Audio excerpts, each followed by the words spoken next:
Hey, what's up? How you doing today? Hope you're doing well. I'm doing alright myself. And look at that! I'm actually here, kind of on time. I'm only like a half hour late than what I was supposed to be, but hey, what do you do? I mean, it's better than being here at 9 at night, you know? What do you do? Anyway, we got a lot that we have to do today, and I don't know how much time we have to do it.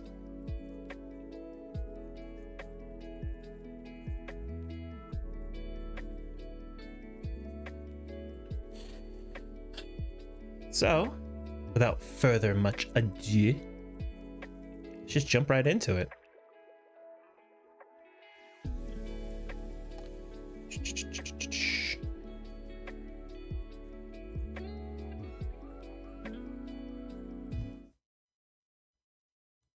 Hang on.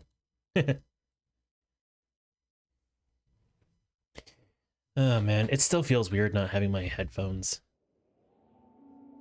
Because now my voice is a lot more muffled in my mind. Like it. If you know what it's like to have the difference between like earbuds and headphones, then you know what it's like. It's not enjoyable. It really isn't.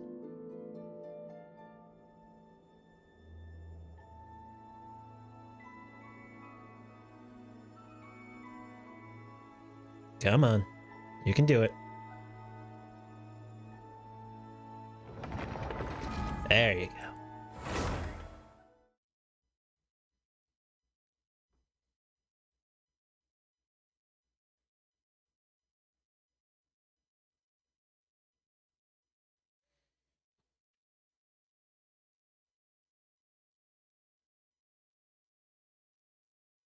Come on, come on.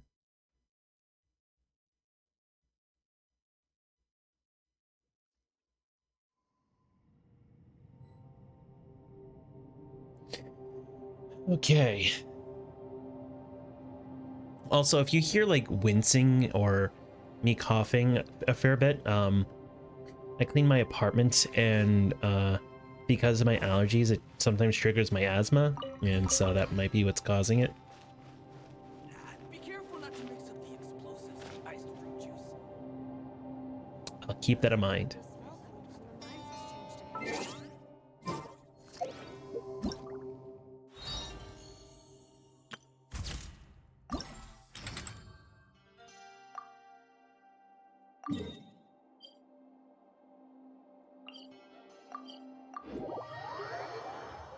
Okay, really quick, we're gonna do these kinds of events.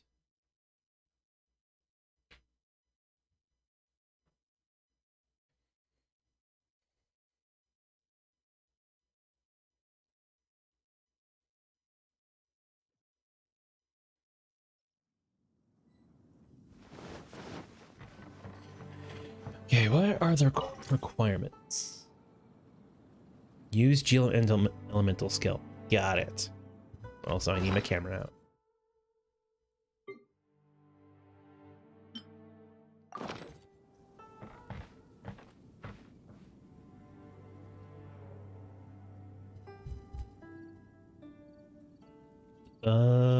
L?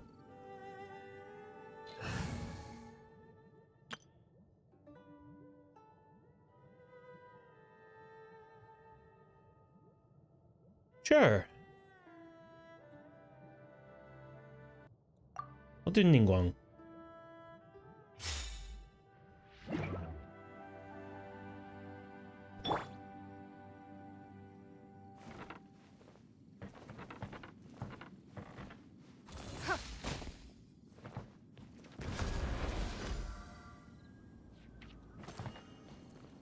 Oh, I have to be in active. Fuck. Okay.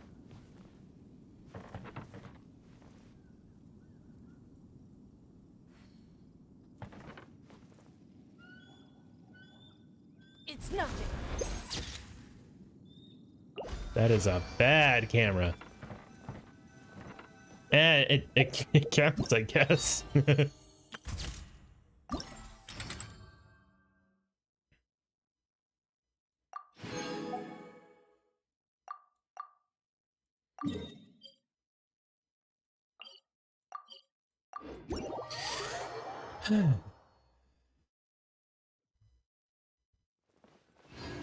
What are the requirements for this?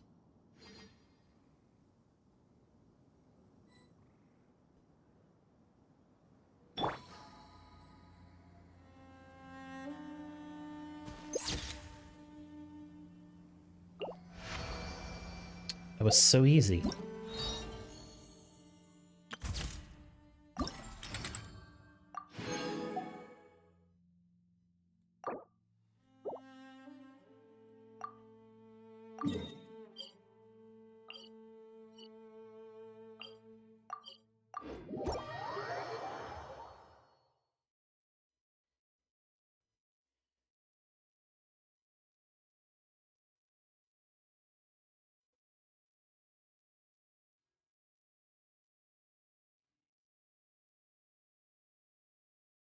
Come on, how long does it take for me to load into Inazuma?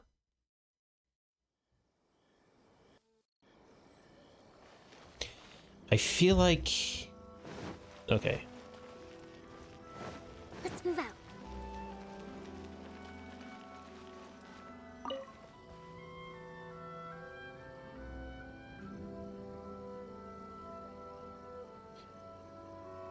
Okay.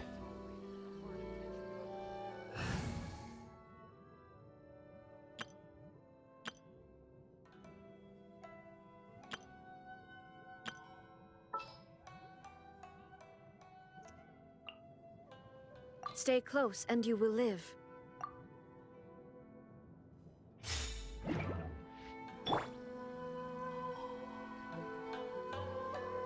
Ha!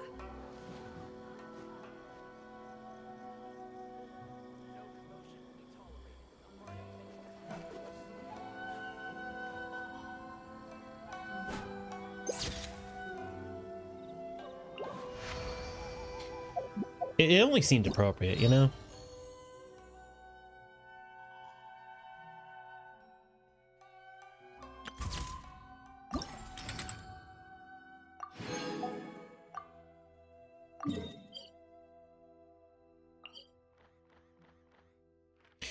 Ah, if only I had her. Ugh, damn it.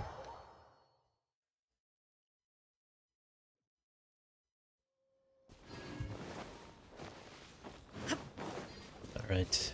This will be the last photo, and then I've completed this small event.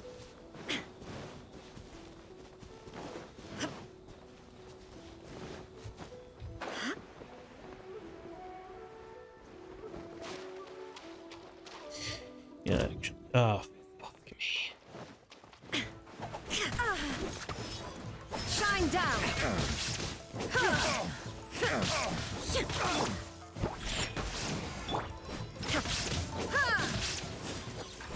There is no escape.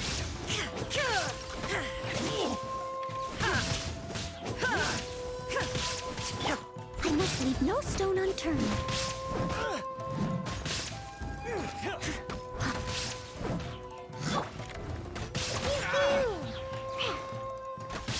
Shine down.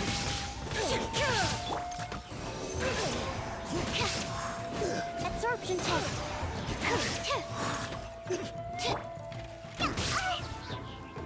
Scratch. Now that your drink.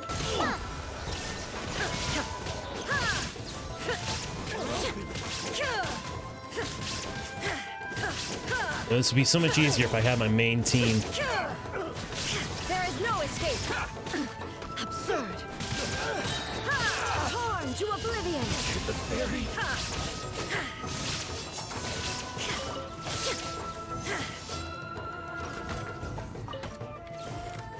Shine down. Think you can bully me? The hunter becomes the hunter.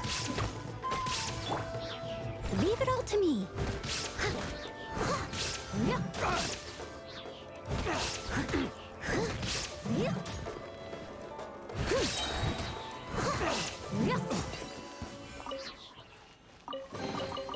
A little dusty. Best give it a spring cleaning.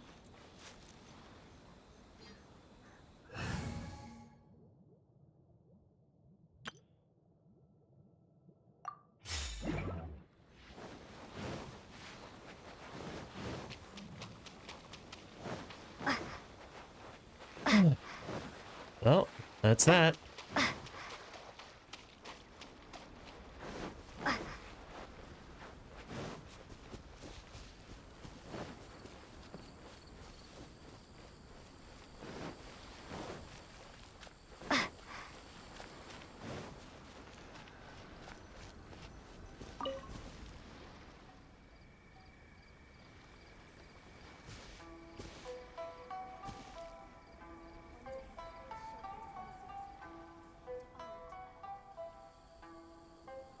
Hmm.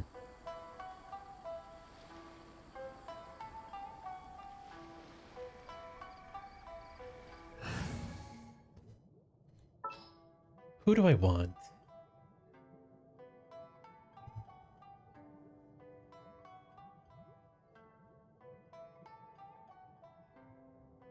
I need to be from Inazuma. That much is true.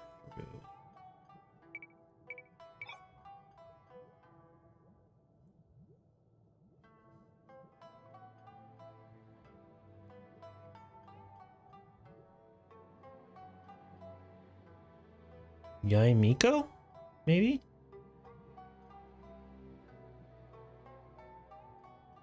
No. I think it should be him. Kamisato Ayato. Very well. I shall put my official duties to one side for the moment.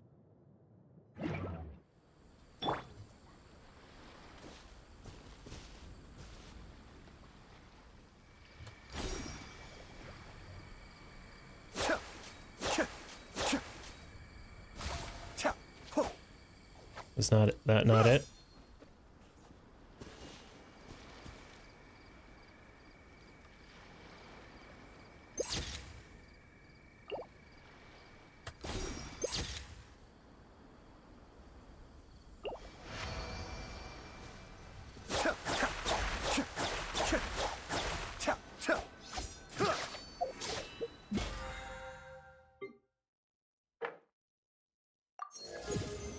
Nice.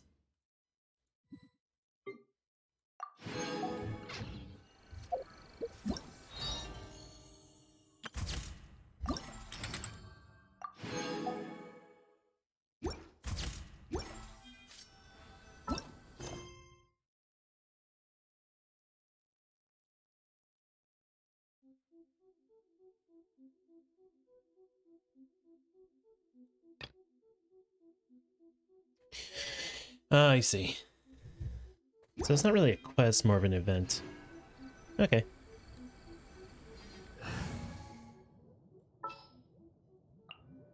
The hunt begins. Yes, it does.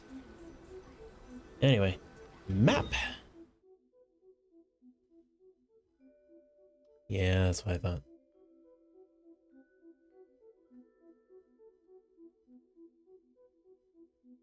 Hmm. All right.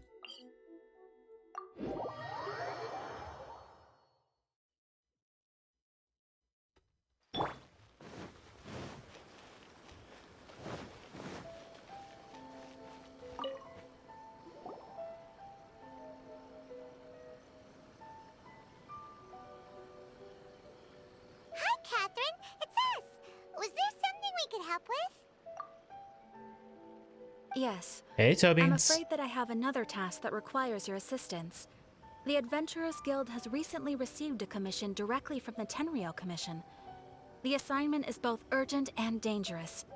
After assessing the assignment, No, the you're Guild fine, has Tobians. concluded that seasoned adventurers are required. Naturally, you came to mind.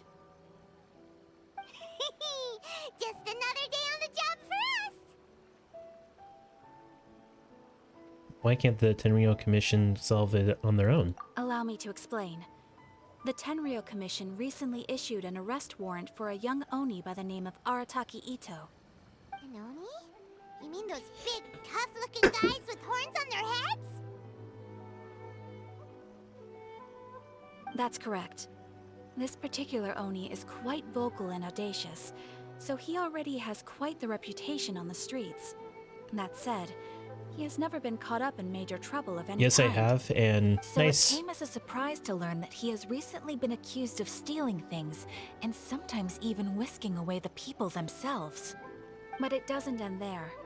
When the Tenryou Commission dispatched a Doshin to apprehend him, he assaulted the Doshin before making a getaway with his accomplices. Sounds like a real ruffian. So let Paimon guess. It's up to us to bring Miss Oni in. No problemo. This does sound like a job for the Traveler. She'll be back with that Oni in no time. I have complete confidence you will succeed. However, please Hey exercise Vicky, caution. what's up?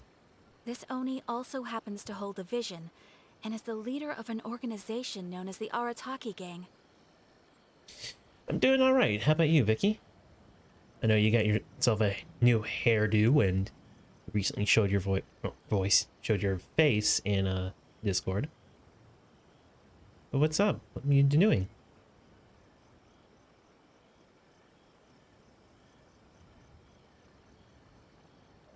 He has a gang. I have a Paimon. On second thought, Paimon will leave the fighting to you. The last place Paimon wants to be is in a gang fight. We are still investigating Arataki Ito's potential motives behind these incidents, as well as his current whereabouts. But please ask around in the streets as well. There will likely be others more familiar with Ito's circumstances than I am, who can provide you with useful information. Okay, we'll go ask around. Thank you. I will await your return. Ad Astra Avisask. Rise up, golden soul. Well, let's start asking around on the streets. Hopefully we'll learn a little more about this Arataki Ito guy and figure out where he might have run off to. Arataki Ito? Yeah, I've heard of the guy. Word is he did something monumentally stupid, then ran off before they could catch him. I haven't showed my friends how my hair is right now, so they will see tomorrow. I'm nervous AF. Honestly, you look amazing as you already do. There's no need to worry yourself. And to be completely honest, I was a little surprised when I first heard it. Okay, well, I mean, not that surprised. Wait, you mean he already had a bad reputation? No, not exactly. He's just very overbearing in everything he does. Big and brash and always making a ruckus. So, on the one hand, he's a larger-than-life kind of guy. But on the other hand, he's emotionally volatile. When he's in a good mood, he's as high as a kite. But when he gets upset, he gets completely enraged. I think we just spotted an audio to writing error here, folks. It's always fun when you see stuff like this, because he said as high as a kite, but the writing says he's the happiest man alive. Gotta love discrepancies like that, just small little things. I don't personally see him as a bad guy, but I guess I wouldn't put it past him to get all riled up and lose control.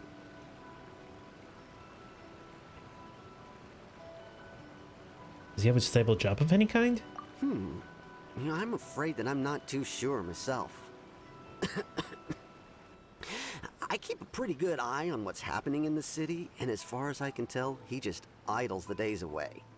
When someone asks for it, he's willing to lend a helping hand, but other than that, he's just out making a scene with the kids on the street or his gang. If I had to guess, his lack of income finally drove him to do something more drastic to make ends meet. Is it just Paimon, or is this Ito fellow starting to sound pretty weird? I'm afraid that I don't have much else to tell you. He tends to spend his time with people a little more lively than myself. 8 months until I see my brother after 3 years. Jesus fuck. Well, I mean, I'm glad that you'll finally be able to see them again, but man, that is a long time. How have they not come back for things like holiday and such? Perhaps you could try asking around some more. Excuse me. Okay, thanks.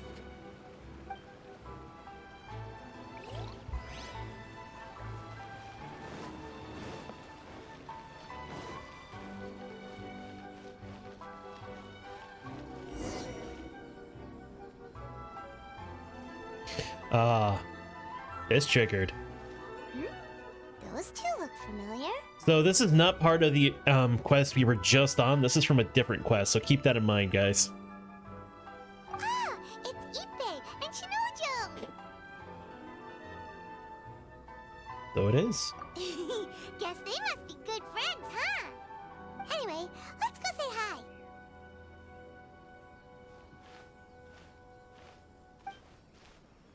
Hi, Ippei. Hi, Shinojo. What are you guys doing here? Oh, it's you. Thanks so much for your help last time. I was just ordering some clothes when I ran into him. You know these two as well? Yes, they helped me and Master Kamaji out a great deal last time. I've never had the chance to say thank you properly. What about you? How do you know them? Also a chance encounter.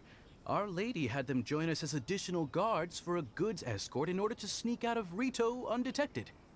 So we all know each other, huh? What a coincidence. Not exactly. We've only just met. We both came here to order some clothes and got to chatting. Somehow we ended up on the topic of Master Kamaji and Lady Hiragi's relationship. Wait, it's okay to talk about that, right? It's probably fine.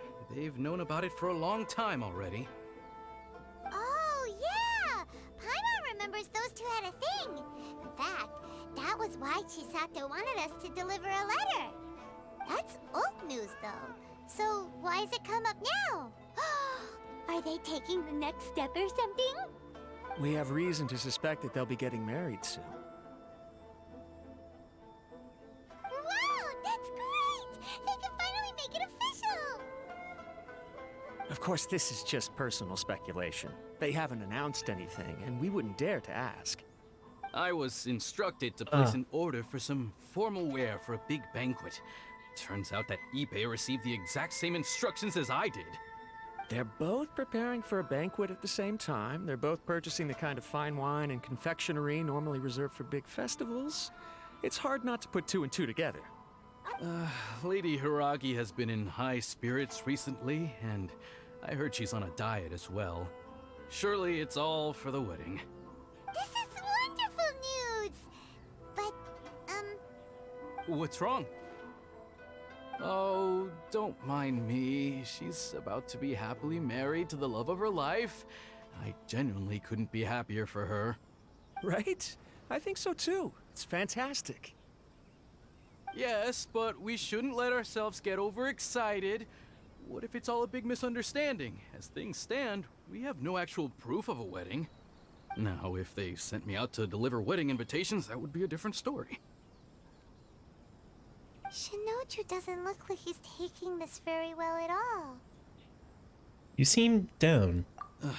Sorry, I just haven't slept well recently. I'm ashamed to be so out of sorts at work. I'm not living up to my responsibilities, either to the Kanjo Commission or to my lady. Are you worried about their wedding? Not exactly, it's just everything feels kind of up in the air until they make it official. You can see your cousin in 5 I get years? what you My mean. goodness. I really do. We need this wedding to be set in stone before the celebrations can really begin. Actually, you don't get what he means at all. What should we do? Should we just straight up ask them? I don't know. That seems a bit rude. Well, since the wedding's between two commissions... Right! If Ayaka knows about it, that means it's a sure thing! I don't think it's a good idea to bother the Yashiro Commission about this. It's fine. She and Ayaka are practically best buds. There's nothing to worry about. We went on a date I once. see. Then thank you. Thank you very much. Having a definite answer will stop my thoughts from running wild. Let's go to the Kamisato estate.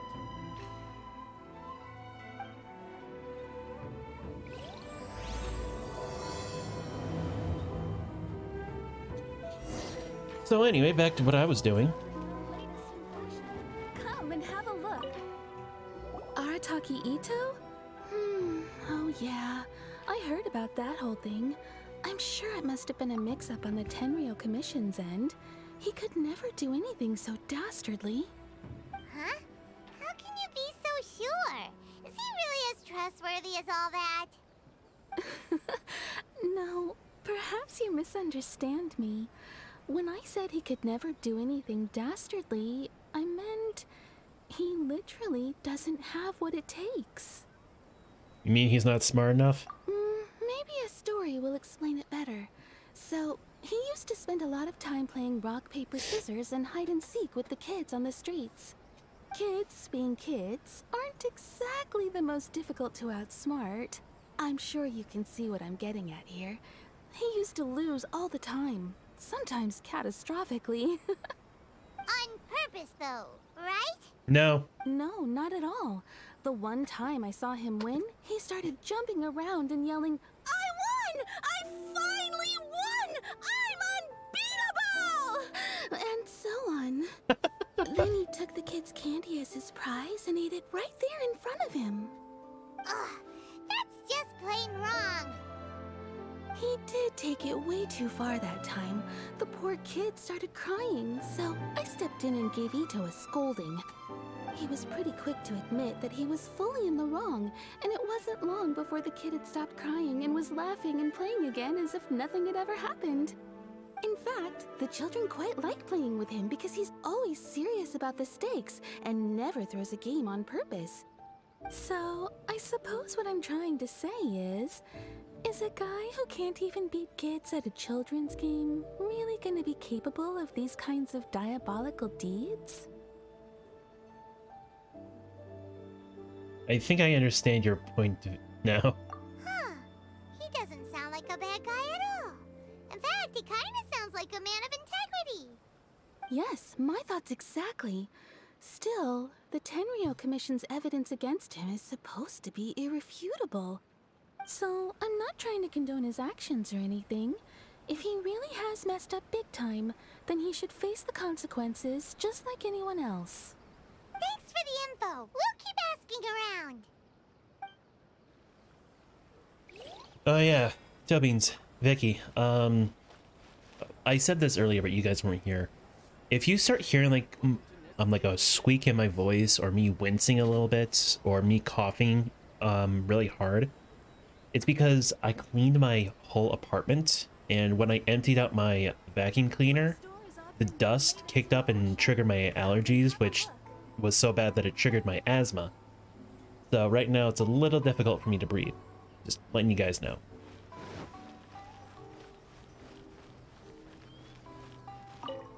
Arataki Ito. Of course I know him. We've been trying to apprehend him recently. We know he's already left Inazuma City, but with no clues to follow, we have no choice but to commission others for help, including the Adventurers Guild. Catherine says that Arataki Ito hasn't done anything seriously bad before, so it seems pretty strange. Paimon's curious. Is there any evidence of all this stuff he's accused of? Yes, of course. Otherwise, we'd never have put so many people on the case. For starters, most thieves will try to devise a way to conceal their identity, but for an Oni, the horns are a dead giveaway.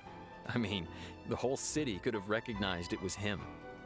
How do you know it wasn't a different Oni? At first, he was just one of our suspects, but when we went to investigate, he personally confessed to everything and started trying to provoke the officers. What's most frustrating is that he then managed to escape along with his entire gang. He must have been planning the whole thing right from the start. Did he have a motive? Of course he did. Whether material or psychological, there is plenty of evidence either way. He's never had a Mora to his name his entire life, and he's never kept down a real job. Word is that he also takes care of someone in his gang, and that the burden of it takes quite the toll on him. After scrounging for a living all these years, maybe he thought that being the bad guy would be an easier ride. As for his psychological motives, it's a bit embarrassing to talk about, but we confiscated his vision during the Vision Hunt Decree. So he was exacting revenge on the Tenryou Commission. At the time, Arataki Ito put up quite a fight. It took a huge amount of manpower and resources, and in the end we had to enlist the help of Kujo Sara to finally secure his vision. The vision hunt was a mistake, but we never expected that he would go to such extreme lengths to take revenge on us. He does sound a little unstable, just like people have been saying. The motives seem valid enough. If the two of you are able to capture Arataki Ito, please bring him straight here. We'll handle him from there. Thanks for all the info.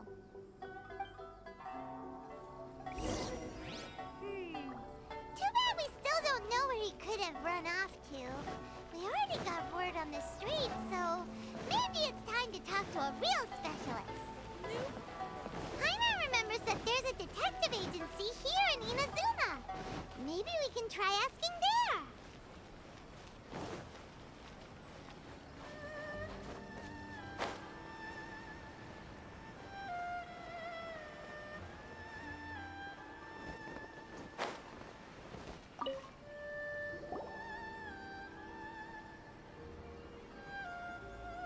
Hello, we'd like to ask some questions about Arataki Ito.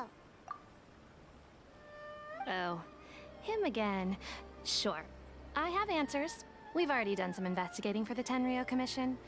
But first, do you have enough Moro to cover the fee? I've heard all about your travels. After everything you've been through, I'm sure you understand the way these sorts of things work. How much more are we talking about here? A one-off payment of 397,000 Mora, up front. Plus a further 5% of your Adventures Guild remuneration as my commission, if Arataki Ito is successfully caught and brought to justice. Whoa! That's crazy expensive! How did you even come up with the price that high? Hold on. I wasn't finished. It just so happens the initial fee has already been paid in full by the Khaenri'ah Commission. All you'll need to pay is the small commission fee. And, as for that amount, I'll settle things with the Adventures Guild once we have Ito. So, from the way I see it, you guys are getting a pretty nice deal. Now then, to give you the full picture in this case, we must first recount a well-known Inazuman fairy tale. Oni Island? A long, long time ago, in a village lost to time, there lived a Crimson Oni and a Blue Oni. They were the best of friends. The Crimson Oni looked fierce, but was gentle like the humans. The Blue Oni looked human, but was reclusive, like an Oni. The Crimson Oni wished to befriend the humans, but they were scared and threw beans at him whenever he came near.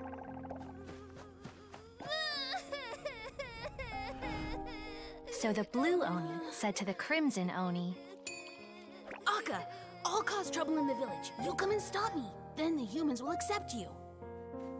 As planned, the Crimson Oni chased the Blue Oni away. The Crimson Oni's deeds spread throughout the land, and people finally accepted him. But when the Crimson Oni went to tell the Blue Oni the good news, he was gone and left only a letter behind. I went traveling. Don't come find me or they'll treat you as a naughty little Oni. But don't worry about me. No matter where I go, we'll always be friends. Well, that's sweet. That's it? What about the little Blue Oni? Whatever happened to him? I suppose the Blue Oni simply disappeared, never to be seen again. Only the Crimson Oni remain now. But the Blue Oni was just an innocent little kid. You know, you really gotta wonder how hard it is for the voice actor of Paimon to get her voice that high up, you know? And to maintain it. Does the story have anything to do with this situation at hand? Of course it does. Otherwise, I wouldn't go through all the trouble of telling it. One interpretation is that the story is actually broadly based on historical events and that Arataki Ito is, in fact, a descendant of the Crimson Oni. What I'm trying to tell you is that the Oni have sacrificed a lot in the past in order to finally integrate themselves into human society. but there are still some volatile personality traits in the Oni bloodline. Every generation of Oni inherits these traits. So while Arataki Ito has never been known to commit a wrongful act in the past, can we ever completely rule out the possibility of him one day allowing this side of him to take over? But how could he do that? After the Blue Oni's sacrifice? That would be such a betrayal! That's a very old story. Nobody knows how long it's been since the Blue Oni disappeared. We can only assume that they have long since died out, in which case, it would be quite a stretch to say it still counts as a betrayal at this point. Besides, the suspect has already confessed. What is there left to discuss? According to my investigation, he was headed southwest. I would bet he's already made it to Yashiori Island by now. The Tenryou Commission is unable to enter territory controlled by Sangonomiya troops. No doubt that's the reason Arataki Ito chose to flee in that direction. I understand. Thanks for all the information. Don't mention it. I'm just doing my duty. Wait! Paimon still has a question. If Arataki Ito has given in to his bad side, won't that mean he's extra mean and violent now? I could only assume so. Judging from his previous bouts, he is a skilled fighter with a lot of brute strength. Whether or not you'll be able to handle him, that I do not know. Okay, but what's up with people throwing beans at Oni? What use is that? Ah, yes. Now that you mention it, I seem to recall that Arataki Ito is allergic to beans. In fact, all Oni will avoid beans, but especially Ito.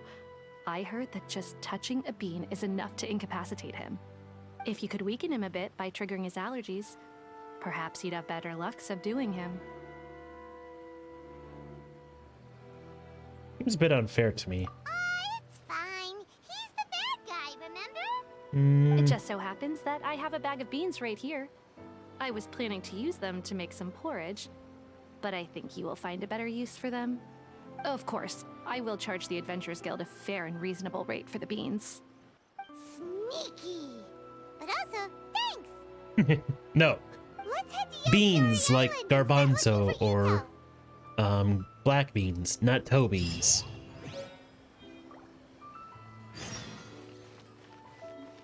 Please speak to President Sangha. I'm just a helper.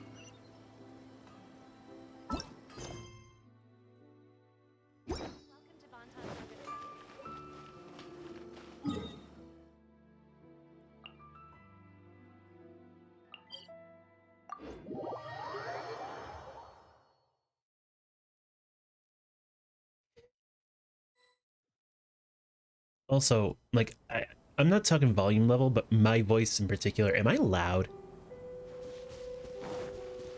Because with... According to Detective Sango, Ito should be somewhere around here. Catherine mentioned that he has a vision. Why not see if you can track him down using elemental sight? But anyway, before Paimon interrupted me, because I have earbuds in, my voice is a lot, like, more muffled. Like, you know how, like, if you have earplugs or earbuds in, you start talking louder unintentionally? I'm just making sure that that's not what's going on, you know? Look, footprints! Let's see where they lead.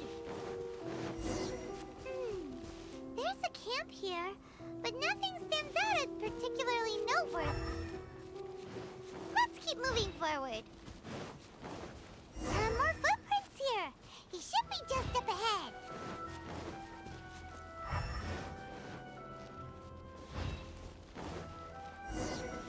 Wait, could that be him? Is that Arataki Ito? It is indeed. He doesn't seem to be looking this way. Perfect. Let's try the beans Detective Sango gave us. It'll save a lot of hassle if we can avoid a fight.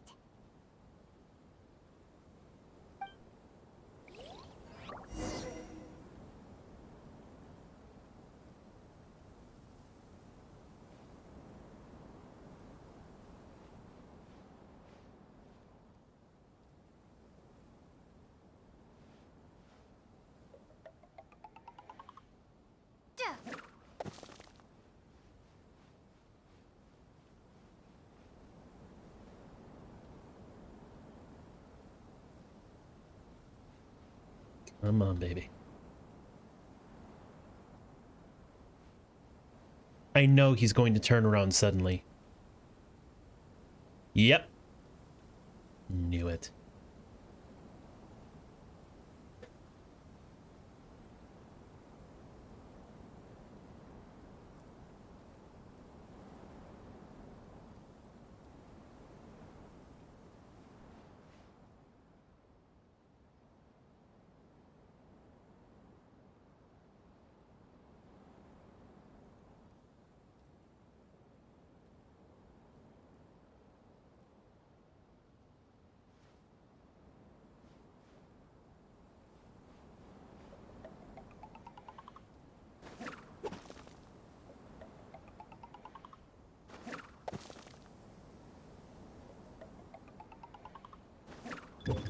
Beans, no!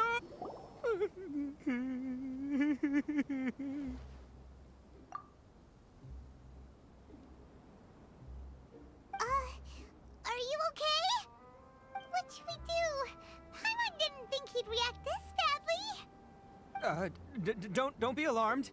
It's just my my allergies acting up. I've got it under control. It's all right. I got this. I just gotta tough it out. I can take it. I can take it. Who am I kidding? I gotta catch my breath here. Whatever it is you want, it's gonna have to wait. I need a moment.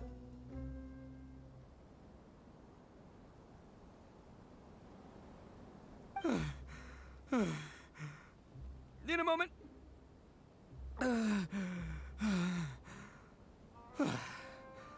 Woo, that's better. That sure took a lot out of me, though. Hey, why'd you have to be so mean, huh? Surprise attacking me like that. Should never be too careful when dealing with a fugitive. Oh, I get it. So you're here to bring me in. How in the world did you find me all the way out here? Well, whatever. If you think I'm going back with you, you can forget it. I'd walk away if I were you. I pack a mean punch, you know. I don't want to hurt any regular folks like you. That's pretty big talk considering all the beans we have. You're the one behind the robbery and the missing people, aren't you? Yep, that's right. Me. All by myself. Nobody else. As boss of the Arataki gang, I gotta nab a little food and drink when we're running low. That's only natural, right? Yeah, but nabbing people? That's taking it a bit far, don't you think? Not when their families will pay good mora to see them again. Easy pickings. And the extra mora means I can, give some to my gang to spend on themselves. Questionable reasoning there. Hey, what's with all the questions? Like I said, I'm not going back with you, so stop wasting everybody's time. No way, mister! We've accepted a commission to bring you back! What did you say, little one? Go on. Say it to my face. Well, mostly she took a commission to bring you back. Show some backbone, Paimon. Yep, Paimon. Looks like you aren't gonna let this drop. In that case, we... Uncle Ito! Don't run now.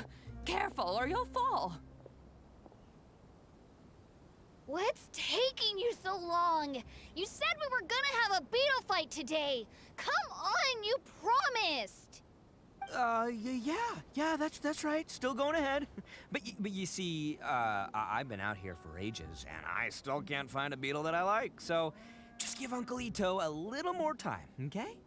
Huh? Who are they? Are they your friends?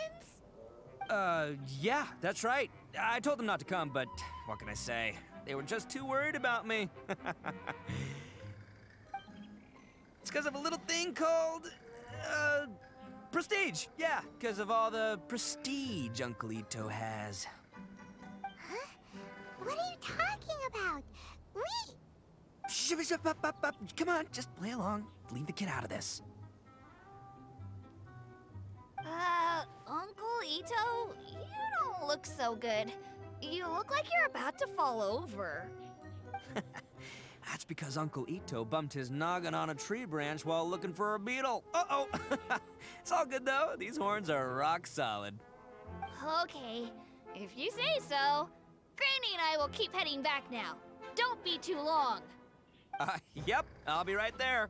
Hope you're ready to lose today. Who were those people? The old lady was Granny Oni. She's the one who took me in and raised me. And the kid's name is Daisuke. I took him in just a while back. They're both like family to me. They escaped with me out this way, along with my boys from the Arataki gang. If I didn't bring them with me, the Tenryou Commission would be knocking on their doors for sure. I had no idea you were so caring towards others. Right. But if you care about them so much, then you shouldn't have done all that stuff that made them worry about you in the first place. Listen, how about we make a deal? You two let me go wrap things up with Daisuke, and once we're done battling beetles, the two of us will settle things with a duel. If you win, I'll come quietly. You can take me back to Inazuma City, and you won't hear a peep out of me. Why? 'Cause I'm an Oni of my word. I'll just tell little Daisuke that my friends and I need to step outside for a moment. That way you won't worry. Cool? What should we do? There is the kid to consider. All right, you have a deal. Oh, it's on! I like your style. All right, but first things first. I need to find an Oni Kabuto to battle with. I've been looking here for ages and haven't found myself a winner yet, so it's time to try somewhere else. Come with me. Saves you worrying that I might skedaddle. I like this man. What are your thoughts, Tobeans? Do you like this guy? Even though he might be allergic to you?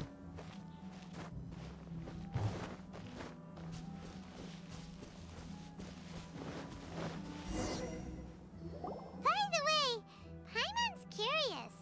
What kind of game is beetle fighting? You guys have seen Oni Kabuto out in the wild, right? Even though they might look menacing on the outside, they're big softies on the inside. Most of the time, they're just sitting there doing nothing.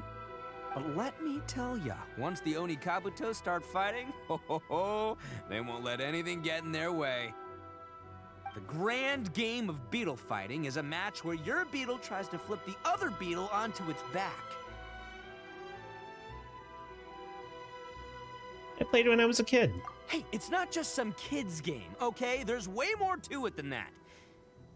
I have taken part in more beetle fights than you would believe.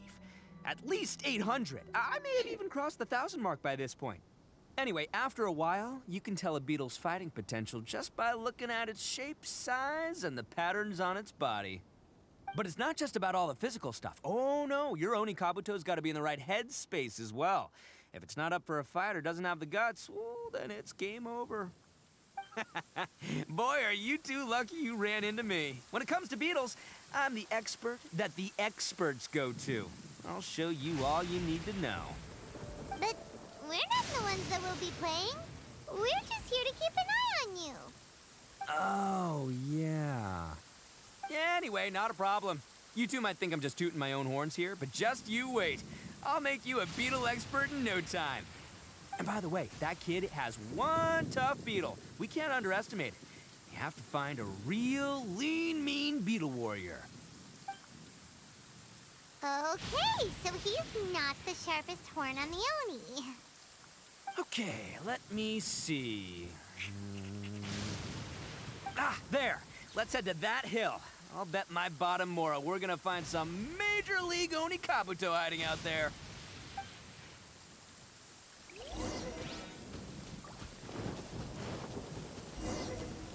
Uh-oh! Lightning storm! Ah, just our luck. Well, hopefully that'll scare all the wimpy beetles away and leave the tough ones for us. Oh, darn it, they're all gone. Let's hop down from here and take a look. My gut's telling me that there's a king-size beetle just below. Beefy Beetle King, here we come! Look, you see all those purple things? It's a whole pile of Oni Kabuto. Now that's what I'm talking about. They're just lavender melons. Huh? Oh, what the... Aw, no, not lavender melons. Well, Even a pro like myself can make a mistake from time to time. It's okay, just gotta roll with the punches. Let's try somewhere else. Hang on a real sec. Knew it. Don't mind me. Just trying to get my hands on some treasure. It's my lucky day.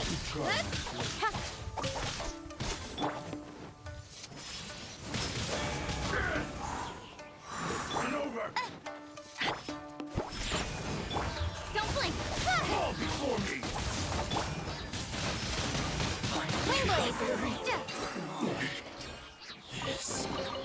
Is this an answer from this world? That was fun.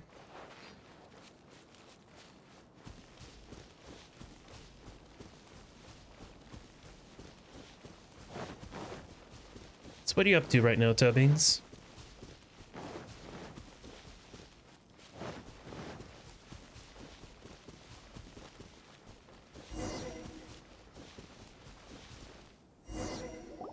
This is the one. This is the one. See? As long as you're in my company, you're guaranteed to find yourself an Onikabuto. It seems a bit different from the others. Yeah, it's on the smaller side, but size isn't everything in a beetle fight. But you said earlier that size matters. Just let the expert explain, okay? What smaller beetles lack in strength, they make up for in agility. They usually got a whole bunch of sick moves just ready to whip out when the right moment comes. Sure, but it doesn't seem to be very energetic either. Listen, you can never see a beetle's true energy until it's in the ring. Messing around with pictures? Nice. Or pickrears. It might look a bit young and docile, but that's got its advantages. Haven't you ever heard the saying, don't judge a book by its cover? Young beetles that have never fought before always go all out in their first fight. Older beetles that have already been through the wars tend to just cower in the corner the moment they see a strong opponent. I was hoping we'd catch a larger beetle. Hey, didn't I say not to worry? Come on, just have a little faith, would ya? My experience is telling me that this Onikabuto was spawned to be a champion! Wait a sec. Where's Paimon? Right here! Look what Paimon found! If we're gonna battle some beetles, then Paimon wants in! It's not like we have anything else to do. When you hopped down, Paimon flew off somewhere else nearby and found this one! What do you think, Ito?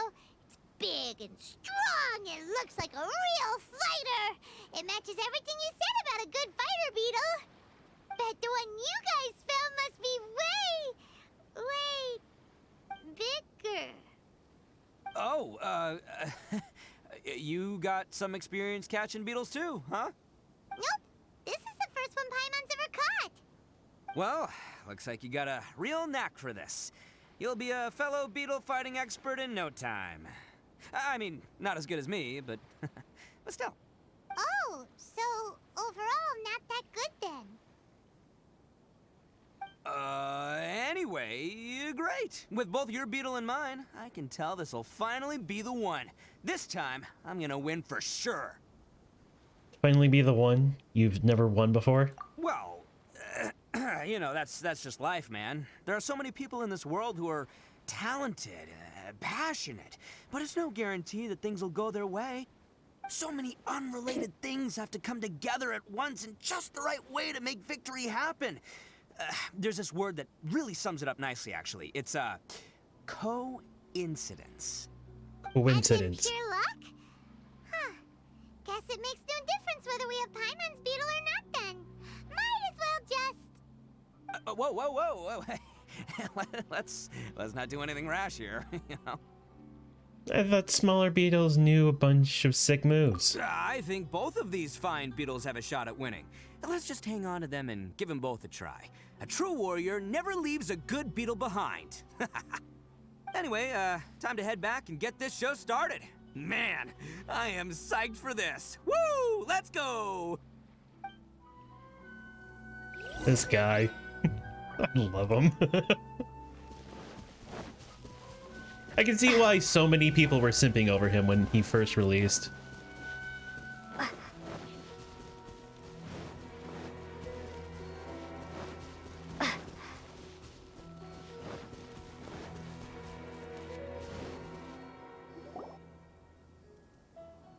Finally, you're back!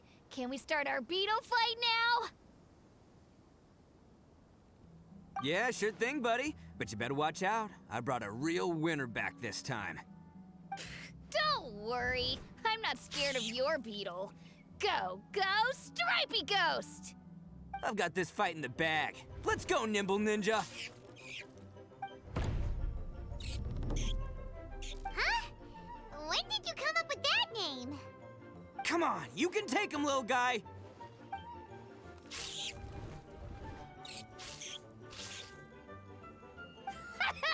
That's right! Finish it!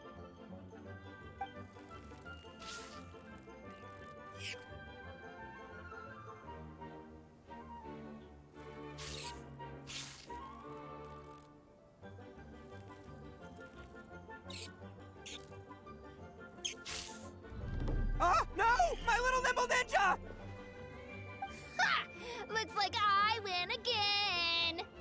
Dang it! Ugh, it's my 7th loss in a row.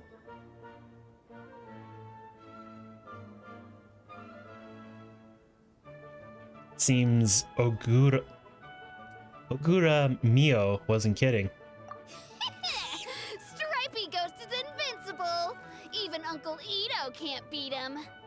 I won't forget this. I'll beat you next time, I swear!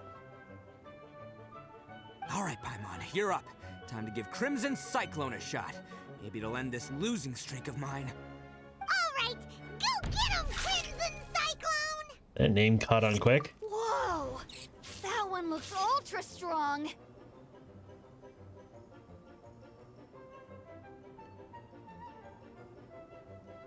But it's still no match for you, Stripey. All right, little guy, use your Super Paimon Tornado! Is that a real thing now? No, I can't believe it. I lost. Yay! We won! Ha! Paimon knew Crimson Cyclone would be the best!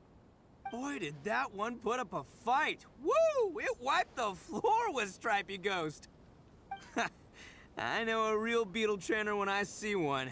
Way to kick some beetle butt, partner. See? Paimon's got real talent. Of course, Crimson Cyclone has to take some of the credit, too. Why did you let Daisuke keep Crimson Cyclone? Oh, right. Yeah, now that the beetle fighting's over and all. Hmm? This is for you, Daisuke. Huh? For me? You're really giving it to me? Go ahead, take it, Daisuke. When we finally get back to the city, you can show it off to all your friends.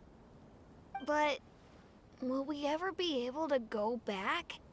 Of course we will. Trust me. I never go back on my word. Anyway, I got some things I gotta discuss with my friends here.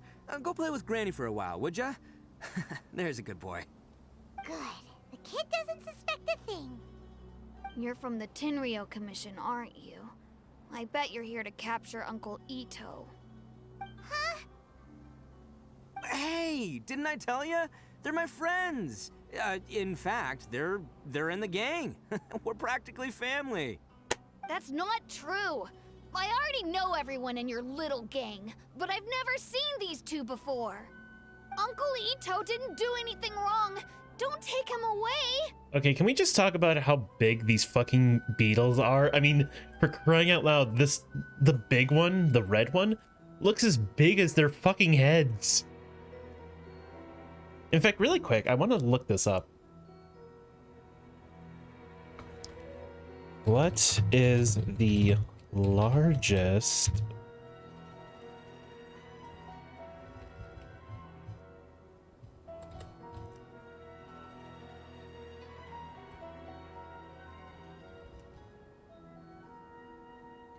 the Titan beetle? The Titan beetle, Titanus gigatinus, the largest known beetle in the Amazon rainforest and one of the largest insect species in the world. It is typically lives in the rainforests of Colombia, Esurda, Peru, Bolivia, and the Guiadans, north and central Brazil. Adult Titan beetles can grow up to 6.5 inches in length. Really? That's the biggest one? Interesting. Anyway. And not only did he not do anything wrong, he also saved my life. He's not a bad guy. Let's try and stay calm. Hey, some things we don't tell to outsiders, remember? How should I explain? I'm a real lousy liar. Ito, sometimes you need to just say what you have to say. Don't worry about us. I guess. Thanks, Granny. Seems I can't hide it anymore. Come with me. I'll explain everything. I'll be honest with you. This thing the Tenryou Commission is investigating, with someone going around taking people and their possessions, it wasn't me. Any of it. I have my own reasons for lying about it, and I really didn't want to get innocent people caught up in this while I'm still trying to solve the real problem here. And the same as you. I just want to avoid conflict at all costs. But it's just not worth it if someone gets hurt. So why in the world would you say that you were the culprit? Lure him out. Maybe you don't know because you're Outlanders, but it all started a long, long time ago with the story of the Crimson Oni and the Blue Oni. Hold on a second. If you're talking about that fairy tale, we've heard that one already. Oh, so you already know. Well, that makes things a whole lot easier. So, is the story from the fairy tale really true? Everything about the fate of the Oni is true. The Blue Oni chose exile, and the Crimson Oni stayed behind. But the other details aren't historically accurate. Fairy tales are nice stories, but there's something they leave out. It's a little thing called the cold, hard truth. The Inazuma of long ago was a dangerous place. If you wanted the Raiden Shogun's protection, you had to have a good relationship with the humans. The Oni are a proud kind, so it wasn't easy for them to ask others for acceptance. Over time, the Oni eventually split into two factions. The Crimson Oni were friendly with the humans, but the Blue Oni, they were more stubborn and insisted on keeping to their own. Paimon thought you were two different species. So really, you're all one family? Yep, that's right. There's no real difference between us. We just paint our horns different colors to show which side we belong to. So why do the Blue Oni choose exile themselves? Because humans were still wary of Oni at the time. The Crimson Oni always hoped to find a way to live in peace with the humans, but the Blue Oni kept clashing with them. Humans didn't see a difference between Crimson and Blue Oni. All they knew was that Oni were hard to get along with. If things were to continue that way, the Oni were never gonna get along with humans. And so, the most revered leaders of the Crimson and Blue Oni decided to resolve it once and for all. Over drinks, they swore an oath. The Blue Oni would play the role of evil Oni to help the Crimson Oni integrate into human society. But the Blue Oni's leader gave two conditions. Huh? What were they? First, the Oni must abandon any prejudice they held against humanity. Every Oni was to accept humans in their heart before the humans accepted them. Oni were not to use their strength to mistreat humans, but were also not to stand for mistreatment against themselves. Second, the Crimson Oni were to integrate with human society, but not by trying to please the humans. The Oni were to embrace their own honest characters, their surging tempers, and their awesome strength to win respect from the humans. In other words, they were to carry on the Oni bloodline while also protecting our Oni pride. I see. After choosing exile, the number of Blue Oni began to dwindle, until eventually, they disappeared altogether. Since I first heard the story of the Blue and Crimson Oni as a kid, I've heard it countless times in my life. Not once did I ever imagine that the Blue Oni clan had actually survived. So you're saying the real culprit was a descendant of the Blue Oni? That's right. Most people don't pay attention to the color of an Oni's horns. They probably don't even know that Blue Oni exist. But nothing gets by the Arataki gang. At the scene of the crime, they saw an Oni with different color horns than mine. Still, it'd be strange if the culprit really was a descendant of the Blue Oni. I can't bring myself to accept it. Because the Blue Oni value their own pride? Exactly. They would give up their life before abandoning their pride. I've always respected the Blue Oni for the sacrifice they made. And I know the aspirations my ancestors had for the future of all Oni. Our pride does not allow for any wrongdoing. You don't steal from other people. You don't harm other people, period. My guess is that the Blue Oni was tricked or forced into it somehow. But I don't have any evidence. So you're trying to, buy more time? That's right. If I didn't step in, the Tenryou Commission would have definitely caught them by now. But what does Daisuke have to do with any of this? He said that you saved him so he knows your story, right? He was the one I managed to save from the Ronin after I sent them running from the scene. He was off playing somewhere when they came by and ransacked his house. By the time he came back, his parents had been taken. The whole reason I'm in this is to help this kid find his mom and dad again. Why didn't you just tell us that in the first place? I never wanted to tell you any of this. My original plan was to knock you both out and take my family to hide somewhere else. There's more to this than just one Blue Oni. There's a dangerous group behind everything that's been going on. I didn't want to get anyone else caught up in this mess. That's everything. The whole story. If you don't believe me and want to drag me back to Inazuma City, then I'm gonna fight you with all I've got. But if you're willing to believe me, then please, give me a little time. Once I find the Blue Oni, I'll turn the both of us in. I will help you. Yep, Paimon too. The real culprit must be brought to justice. You can't let the innocent be accused. Just treat it like we're here to keep an eye on you. So, you... all right. I knew you'd be reasonable. I knew it. I was thinking right from the start, these two fine folks, they're just out here in the pursuit of truth and justice, man. Yeah, we are gonna get along just great. Well, I should tell you, though, things could get a little dangerous, so be ready for anything. Don't say that I didn't warn you. Yeah, we're used to it. Don't worry about us. We're seasoned adventurers. All right, then our first job is to investigate where this Blue Oni is hiding out. There's a victim of his that saw him up close, currently taking refuge at Sangonomiya's camp. I figure we can start by talking to him.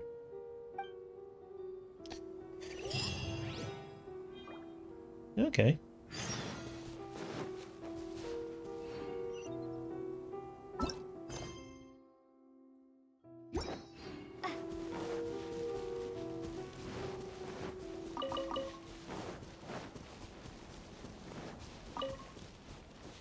Let's take down this Fatui chick. The insolent shall be punished. Where are you? Speed of light. No mercy. Wayblade, incoming.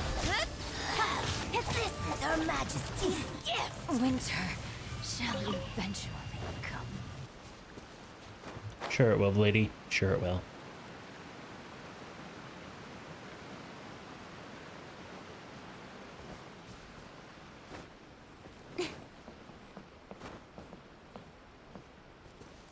What am I doing walking all the way there?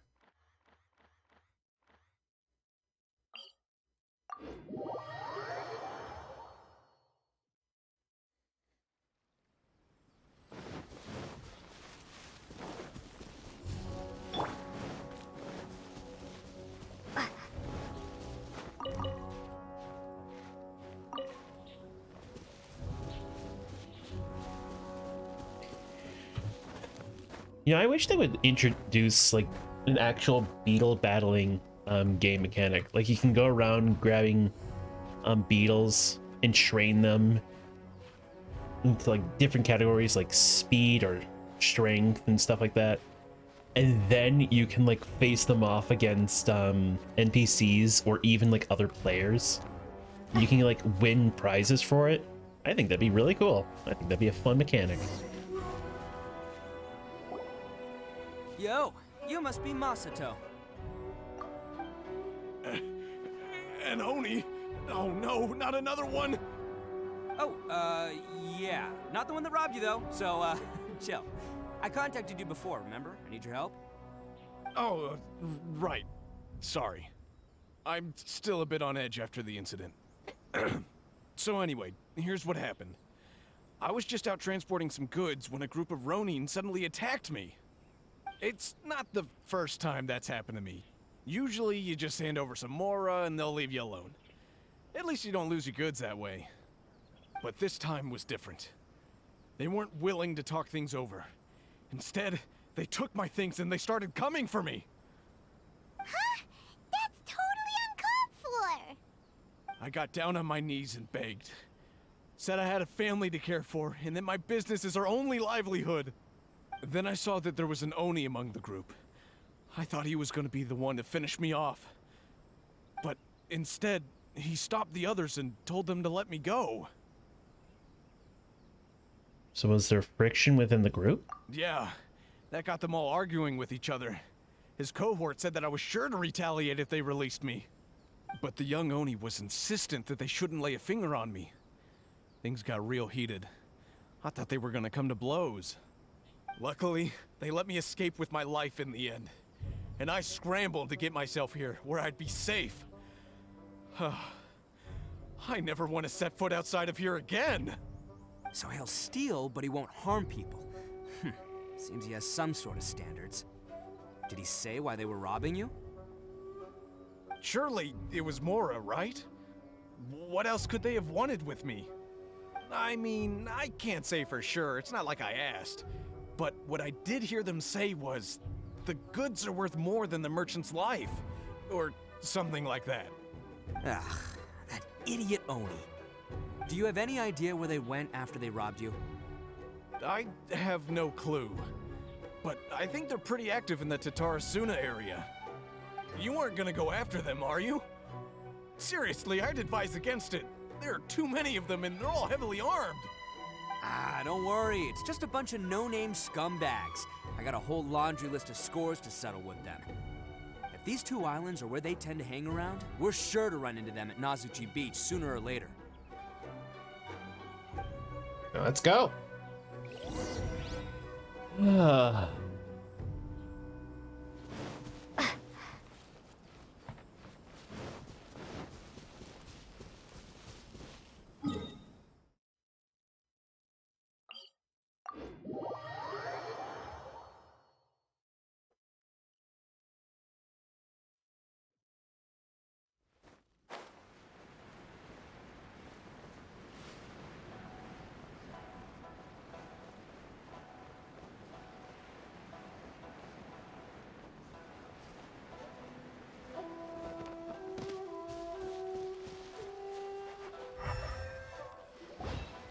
They gotta pass through here sometime. Let's just hang tight for a while. Hang on. Ooh. If I'm not mistaken, they'll be showing up any time now. Yeah, things might get a little rough, so we better be prepared.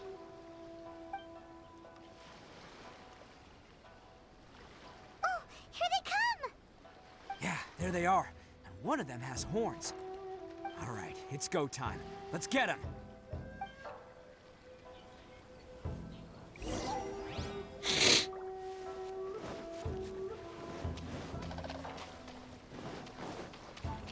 Looks like you fellas aren't going down without a fight. Fine by me.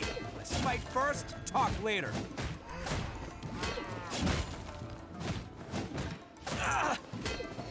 Finally, it's my lucky day.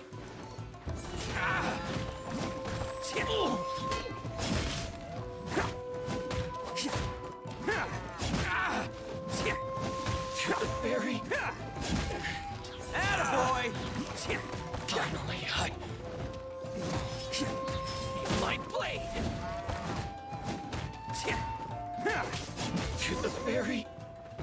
I didn't even get to use this ultimate. Hey, don't even think about running. It's me, Arataki Ito, descendant of the Crimson Oni. I know who you are. From the day we are born, every blue Oni knows their purpose. We all know our fate is one of self-sacrifice. But what about the Crimson Oni, You don't know anything about us. Not our miserable history, or any of our names. Mine's Takuya, by the way. But you don't even care, do you? Because those who get sacrificed should be forgotten, right? No, you're wrong. I never knew the Blue Oni had survived to this day, and the moment I found out, I was determined that I would find you. Since you remember the pact between our two factions, I assume you also remember the pride we share as Oni. So my question is, how could a proud Oni like yourself go and abuse the weak and plunder the innocent? Why break the oath that our kind swore all those years ago?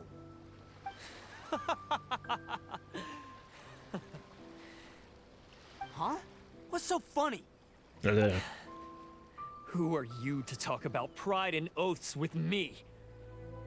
The Blue Oni gave up everything, just so the Crimson Oni could live peacefully in human society. But let me ask you, Arataki Ito, what exactly do you contribute to human society?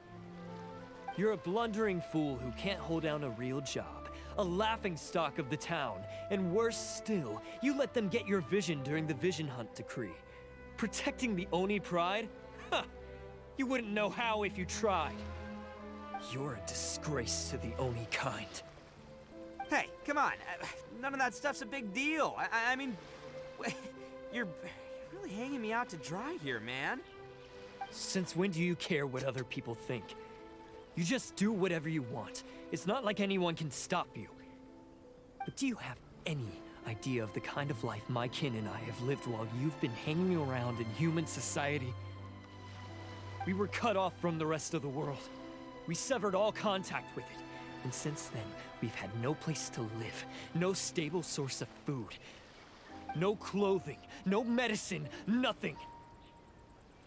Besides the oath we swore to uphold in our so-called Oni pride, we had nothing.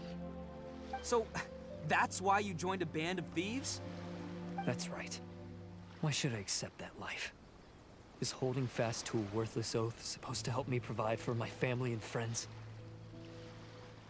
I've abandoned our Oni pride.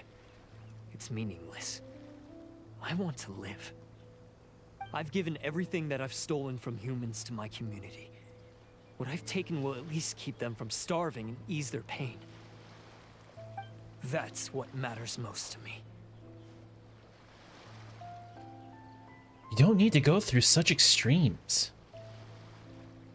That doesn't actually solve the root problem. Yeah, and besides, the Blue Oni sacrificed themselves so that Oni could be accepted as part of human society. If people see Oni causing trouble again, then that'll defeat the whole purpose of the sacrifice you made. You make a good point. But Arataki Ito's the one who needs to get that into his thick skull. The Blue Oni are the bad guys, so we're expected to do bad things. Our actions won't tarnish the reputation of the Crimson Oni. Unless, of course, this bonehead decides it'd be a great idea to take all the blame for himself, completely destroying the trust between humans and the Crimson Oni in the process. He's the one that wasted the sacrifice we made. Huh? Well, I only had to do that because of you. I couldn't just stand back and let the Tenryou Commission drag you away. You should get your priorities straight. The Blue Oni are history, all right? Forget about us. The Crimson Oni are the ones who must live on. Why couldn't you have just stayed out of this? There they are! Seize them! Oh no! It's the Tenryou Commission! Forget it. This was a waste of time anyway. Look, I don't expect you to understand me, but you could at least take a look in the mirror sometime. Hey! Hey! He got away! Uh-oh, we need to get out of here too! They've got us surrounded. We can't get caught here. Looks like I'm up to bat. Just wait here, and we'll escape together when the time's right. Whatever you do, don't attack any of the Tenryou Commission, or they'll be after you too.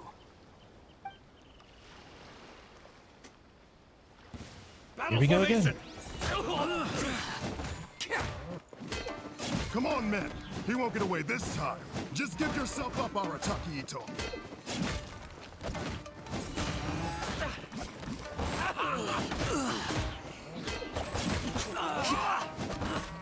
Take this! Can't catch me. I must withdraw. Soldiers, quick!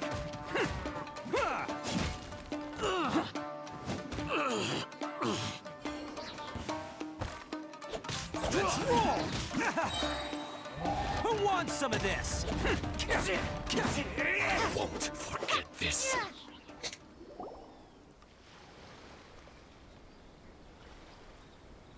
Man, they really came out in force today.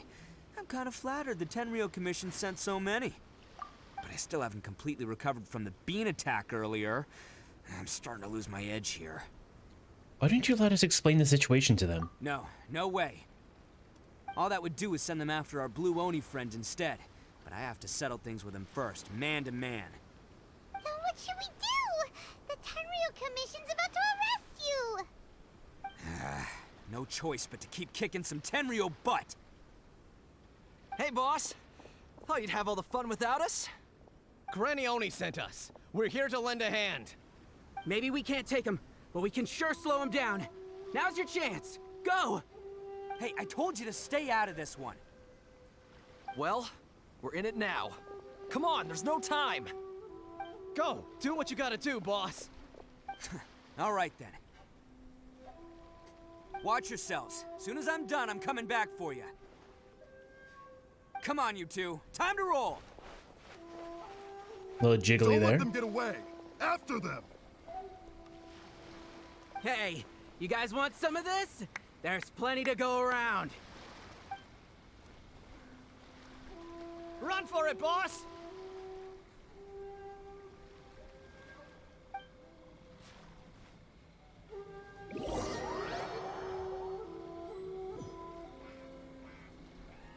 As boss of the Arataki gang, getting rescued by my own boys feels pretty humiliating. I promise to never let you down, boys. All right, we've got some footprints to follow. Let's find Takuya. It was real touching and all what they did, but those few guys weren't much of a gang. Hey, it takes Mora to run a gang, okay? They're all I've got for now.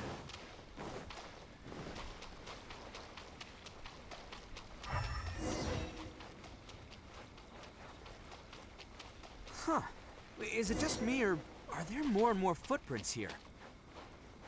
At least we know we're headed the right way. Let's see what else we can find ahead. A wrecked cart and some goods. Look alive, we've got company. With swords and shadows. How's this? Speed of light.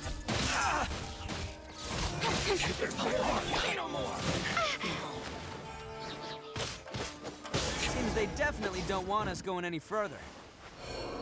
Let's see what's waiting for us up ahead. Huh. Besides the footprints, there are other signs of life here too. Must be plenty going on around here. Hidden entrance, yes! All right, I think we just found their hideout. This is gonna be where they keep all the people they took. Paimon thinks Takuya's probably in there as well. Before we go in, I have a question. Huh? Fire away. Do you really understand where Takuya was coming from? Of course I did. Come on, I'm not that dumb. But it takes a world-class blockhead like Takuya to think his ideas are actually gonna work. So I'm here to save him no matter what. Okay, that's good to hear. Huh? What were you two talking about? Are you keeping Paimon in the dark again? Let's go.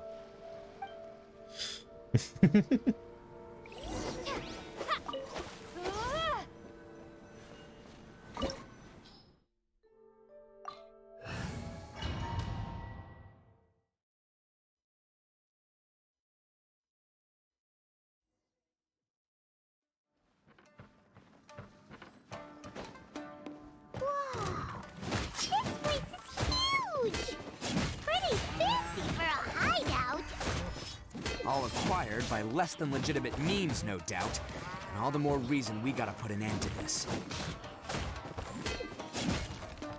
You're the fairy.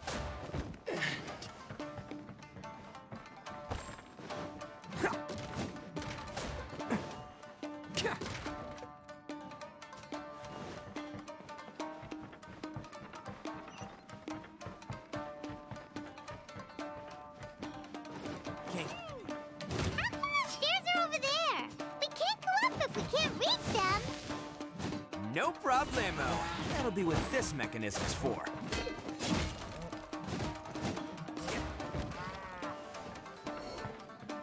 Oh, it's moving! Oh, it's moving! Haha, see? What did I tell you? Just trust my instincts.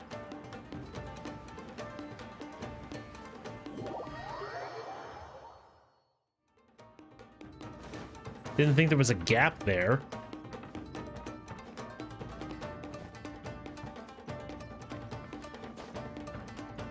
Can't catch me.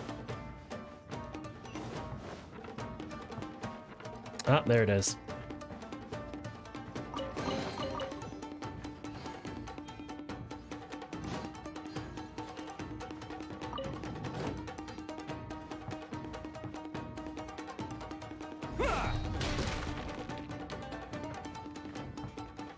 Can't catch me.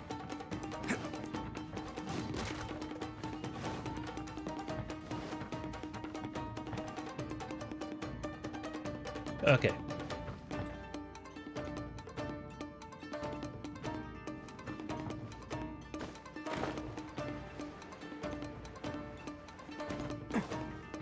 Let's get down to business. Can't catch me. Boom!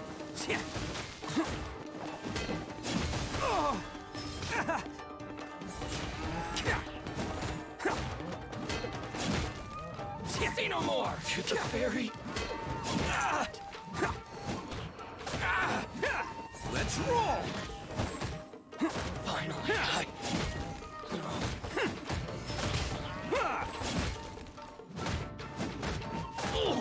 wonder if Tobin's is back yet. Capture the fairy. There's more.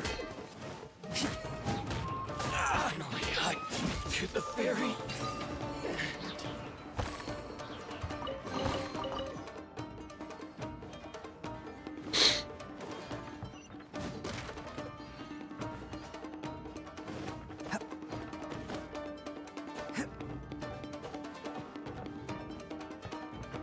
So I forgot to announce my return. Okay.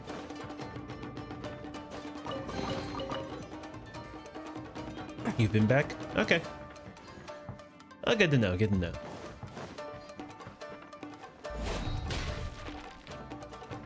Can't catch me.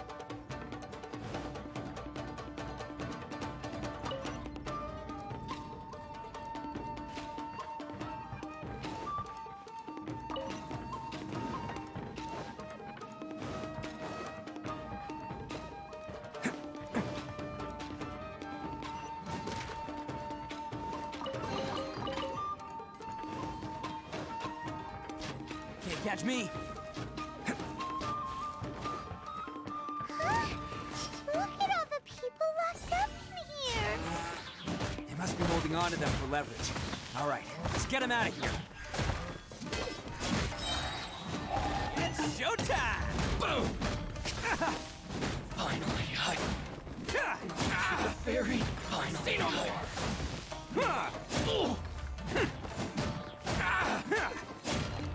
Capture the fairy.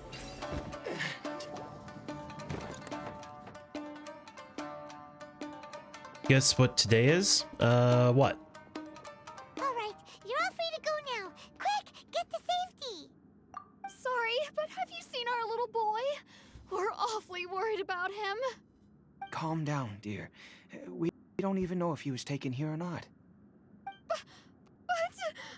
Oh, my little Daisuke! Oh, you must be Daisuke's parents. Yes, that's right. Have you seen him? Where is he? Is he all right? Don't worry. Femboy He's safe Day? and sound. What? Someone's looking after him now on Yashiori Island. I can show you where on the map. He's been worried about you. I bet he'll be relieved to see you. You were the one who saved him? Oh, thank you, thank you! He's the one you should be thanking. No, please, no. No need to thank me. It's my pleasure, really. It's just who I am. It's what I do. Before you go calling me a hero, let me ask you this. Wouldn't any other self-respecting guy who saw another person in danger have done the exact same thing? Really? Just one little compliment and it goes According straight to to Urban his Dictionary. head. According to Urban Dictionary, Femboy Day. Interesting. Wait, I remember seeing something a long time ago. Like, it was like 2 or 3 years ago. It was this weird furry animation. It was like Femboy Hooters or something like that. It was very strange.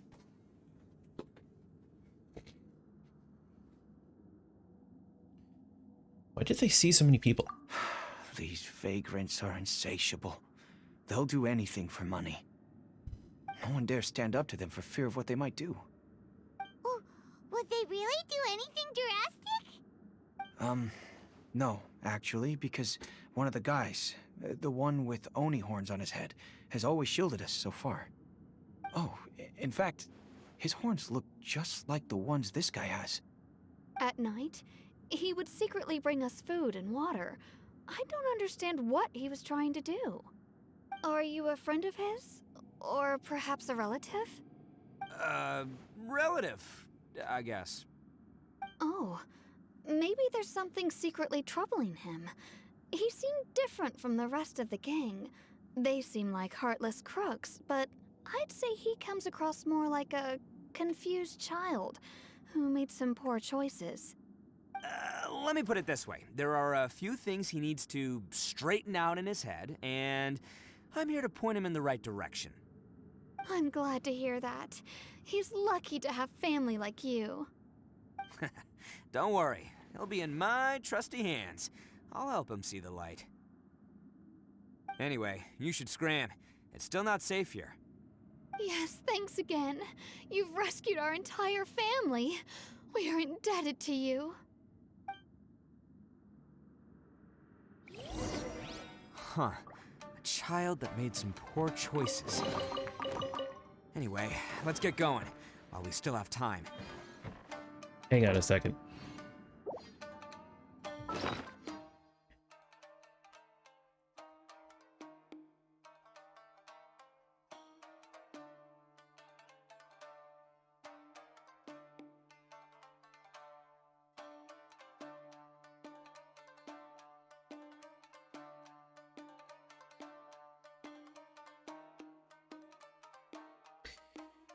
Interesting. Anyway, back to the game. Sorry, had to look at my Discord. People were talking.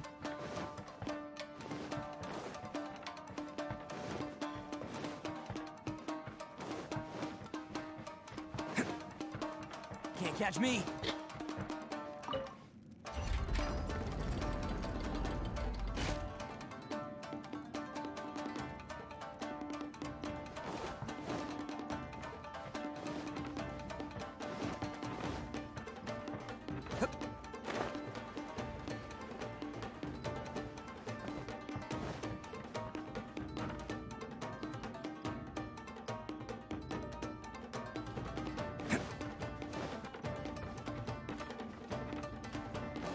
Can't catch me.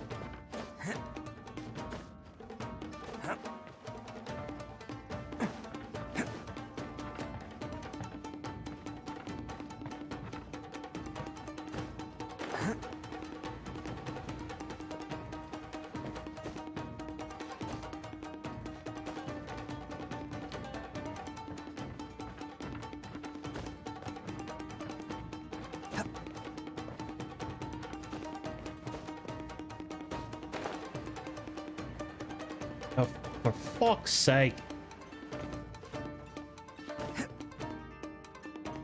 What am I doing?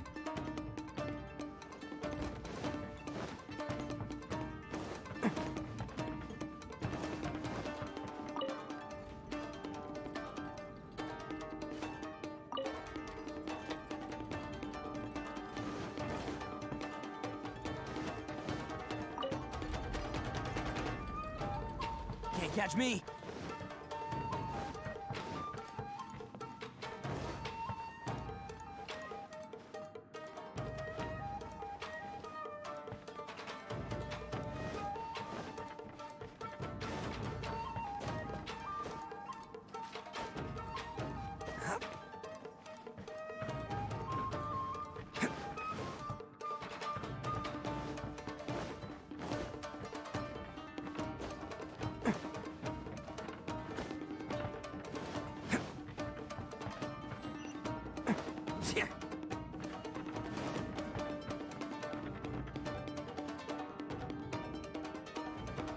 This is the place.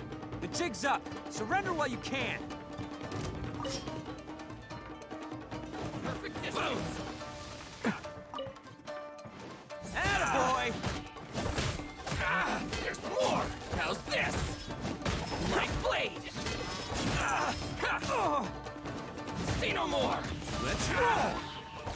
Can't catch me.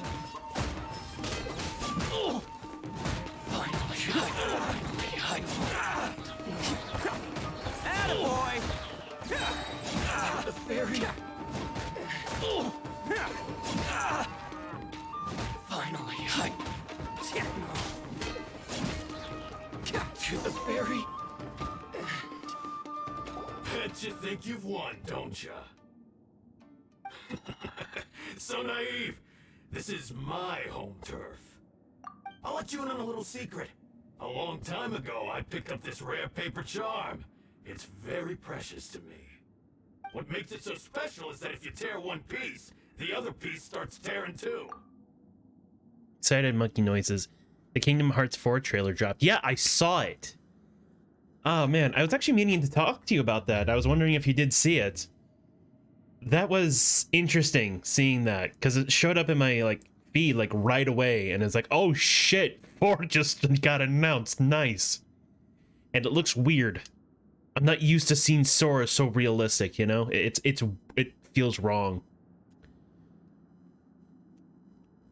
Also, it's very strange hearing Donald and Goofy speaking Japanese, having Japanese voice actors. Maybe it's just me, but it just feels weird.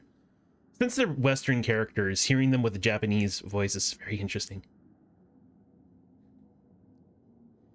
I mean, Donald sounds fine, but Goofy, oh, Goofy. What did they do to my boy?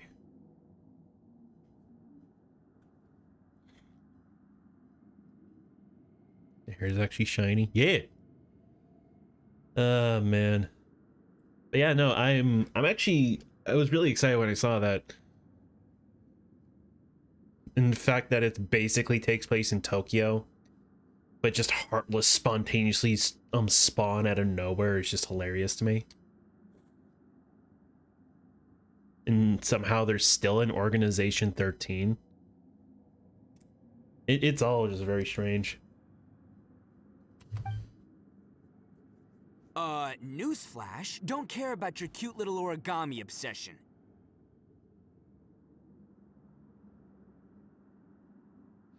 That's not exactly what he said, but hey, well, let's just do that. You better stay where you are and let me finish. Aren't you curious what the other piece is used for? I'll tell you. It's now the critical component of a mechanism, and when it gets torn, this place goes up in smoke. Yeah, the whole hideout is rigged with explosives and ready to blow. What? You're gonna blow this whole place up? You'll get yourself killed too. Oh, don't worry about me. I made sure that I've got an escape route. The rest of you, though, you're gonna be buried deep among the rubble. I like to mention he's not moving his mouth when he talks. Now it's goodbye. My paper charm! Where's my paper charm? Oh, I'm sorry. Are you looking for this? Yes, that's it. But when did you? I snatched it earlier, to stop you from doing anything hasty. Why, you... And now you're going to betray me? You're one to talk. What about burying everyone here? If you ask me, that sounds like you've already betrayed our agreement, no? Just give it here! You done talking now? Huh? You sure? Great, because I'm done listening. Ah!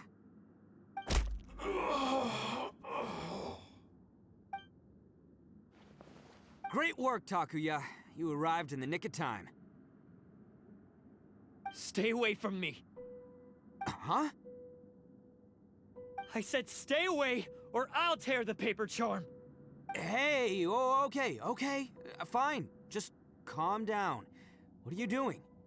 Just because I won't let him blow this place to bits doesn't mean that I won't do it myself. Unless you want to get buried, you should leave this place now. Take everyone here and get out! You won't go through with it. If you were that cruel, then why bother protecting every person you've come across? Huh? I'm not here to reason with you. Go! Just get out of here! This sacrifice is mine to make. Mine alone! Why couldn't you just stay out of it? No one needs to sacrifice themselves. All right, then you tell me. What am I supposed to do? I've tarnished our Oni pride and abandoned our ancestors' oath. Only sacrifice can restore my pride now. I chose this path so I could provide for my fellow Oni. I was ready to die from the very beginning. This is between us Blue Oni. But you... if it wasn't for you, everything would have worked out perfectly! They're here! We won't let them slip away this time! Uh-oh! There's nowhere else to run! Hey, Tenryou Commission! I'm the one you're looking for. I did it. I'm behind everything. Arataki Ito is innocent. You're the ones in charge of detaining criminals in human society, right? I'm sure you can tell who the criminal is here. Huh? It's like he's trying to reenact the fairy tale, sacrificing himself for the Crimson Oni! Ignore him. He doesn't know what he's talking about. It's me you've been looking for, and here I am! How are you ever gonna report back without capturing me? Stop fooling around, Ito! Listen, Takuya, sacrificing yourself won't solve anything. Your sacrifice can't protect me or your fellow Oni, and giving up your life isn't gonna make theirs any longer. Sacrificing yourself is one way to escape your fate, but the only one you'll be setting free is yourself. Listen to me. You want to be the tough guy? Huh? Well, this is the coward's way out. Don't let your sacrifice stain our Oni pride. The Blue Oni have been scraping the bottom of the barrel all these years, so let's give them a new beginning. We've made mistakes, but we can make up for them. Fate hasn't been kind to the Oni? Well then let's tear it up and start over. But before any of that can happen, you need to get yourself behind me and forget about all that self-sacrifice stuff. Now let's go. But we're not done talking about this. Takuya!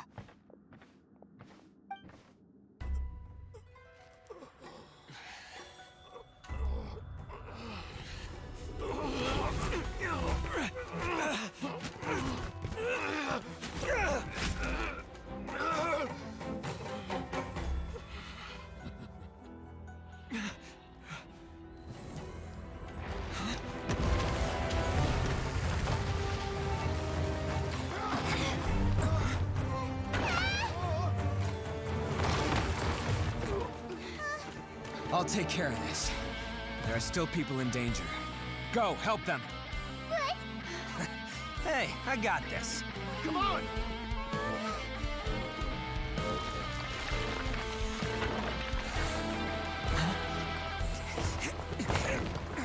Forget about me! Just go! It's what I deserve! Ah, shut up, would ya?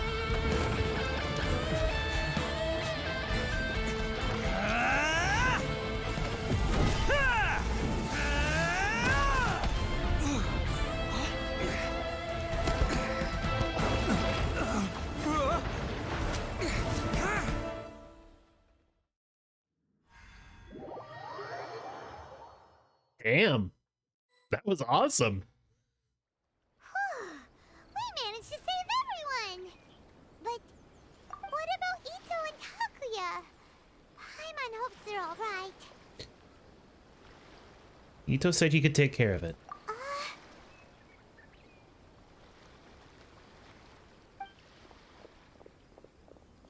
Look! It's Ito and Takuya! That's gonna hurt tomorrow. What's up with the looks on your faces? I said we'd be okay, didn't I? I'm sure I'd be looking a whole lot sharper right now if it wasn't for that brutal bean attack of yours earlier. We don't want to make it too easy. We'll make things too easy for you. Why? Why would you do this for me? I'm the guilty one here. I don't deserve this. Because we're Oni, that's why. We share the same blood, brother. Our parents and their parents before them never taught us that it was okay to abandon family in need. I just wish you'd come to find me sooner. If you knew about me all along, then you should have come and asked me for help. I never would have dreamed of turning you away. The Blue Oni disappeared so that they wouldn't bring trouble to the Crimson Oni. If I came to you for help, wouldn't that just undo everything the Blue Oni have done? Not to me. I've always respected the Blue Oni for their sacrifice. Nothing they did was in vain.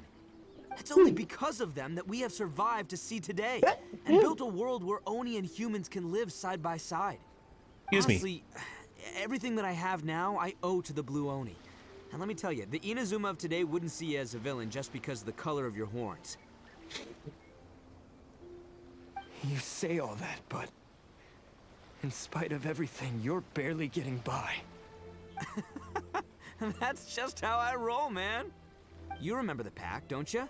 We're not supposed to suck up to the humans. We're supposed to earn their respect. Every member of the Arataki gangs had a tough time trying to fit in. Take Akira, for example. He snores like you wouldn't believe. Or Genta. He's got a serious temper problem.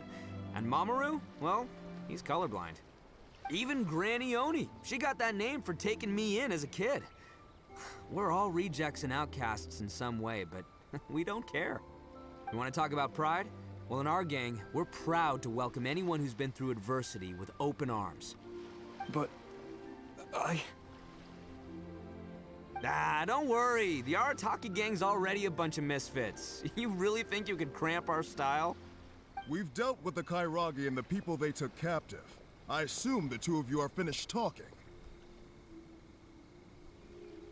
Takia, based on the findings of our investigation, I hereby announce that you are officially under arrest for forceful seizure of people and property. Please do not attempt to resist.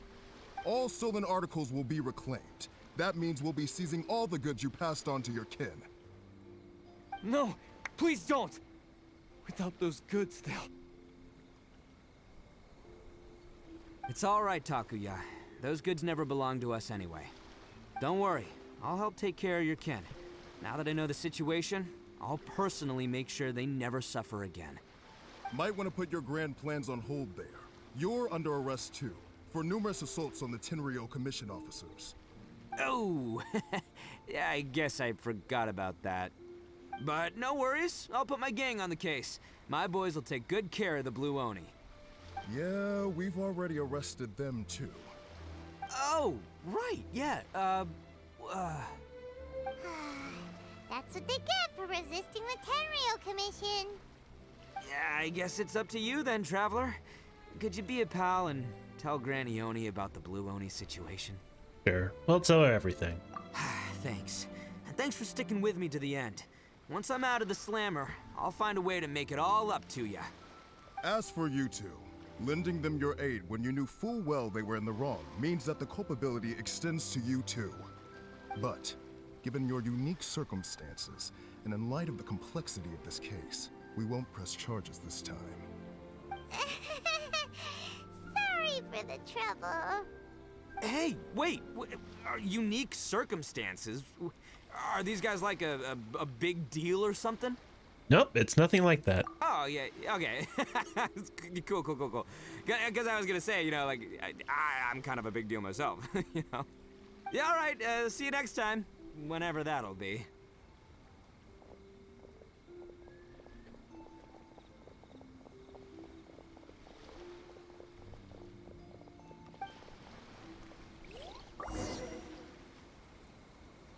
Well, he's pretty. Weird. But at least he's not a bad guy. Yeah, at least there's that.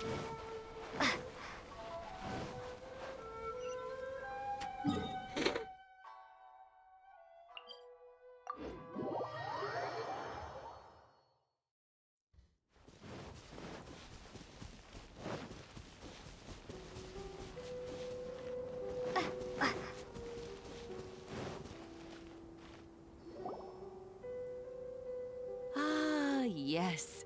That does sound like my Ito. So, did they take Uncle Ito away? Yes, they did. But don't be too upset, Daisuke. We will have the chance to see him again. He and his gang may have acted recklessly, but the fact remains that he still helped us. Yeah, I knew it! Uncle Ito helped us, and he's awesome! Now, don't get any ideas, Daisuke. Ito is a far cry from awesome. I'm probably gonna go to Still sleep, caused a lot so of trouble for good a night. lot All of right, people. Tobians, have a good night. If you ask me, I'd say he's like one of those little Oni Kabuto you kids are playing with all the time. Though he looks fierce on the outside, he has a kind heart. He's not a delinquent, but he'll never back down from a fight. I don't really get it, but it sounds like a compliment. I can't wait for my next beetle fight with Uncle Ito. Thank you, Granny, for taking care of our little boy. I hope that Ito and his friends will be released as quickly as possible. Yes, you needn't worry. The officials in the Tenryou Commission will certainly exercise sound judgment. It's time we started heading back. We'll be sure to visit again soon. Ah, I'm glad that everything was resolved in the end. Things were looking quite dire, but now the future looks bright. Wonderful, wonderful. As for the Blue Oni, just leave them to me. If there's one thing an old granny like myself can do, it's caring for others. Do you need our help?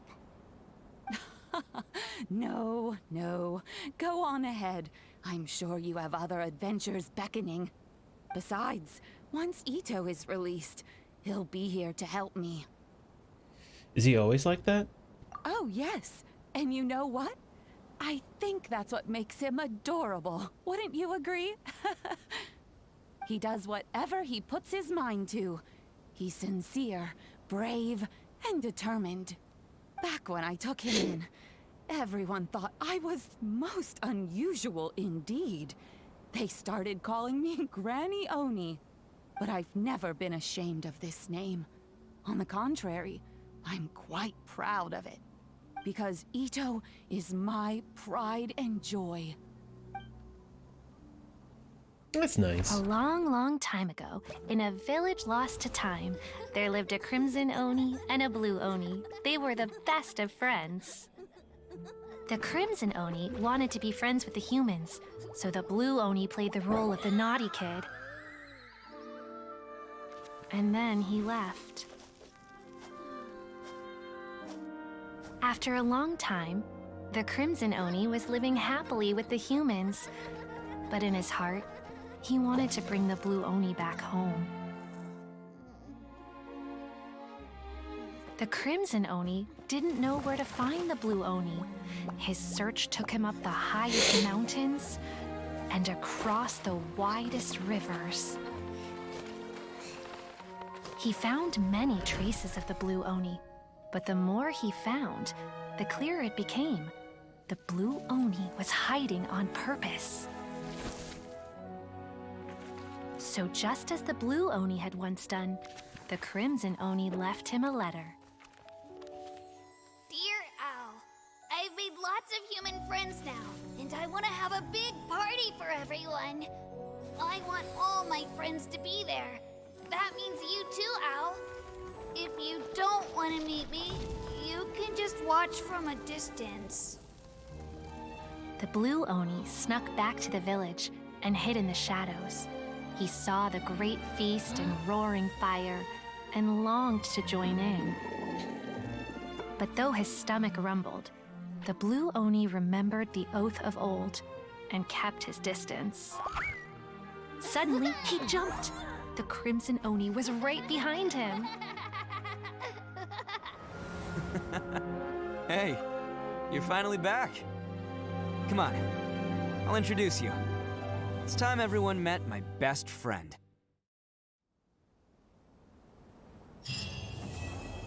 That was really cute.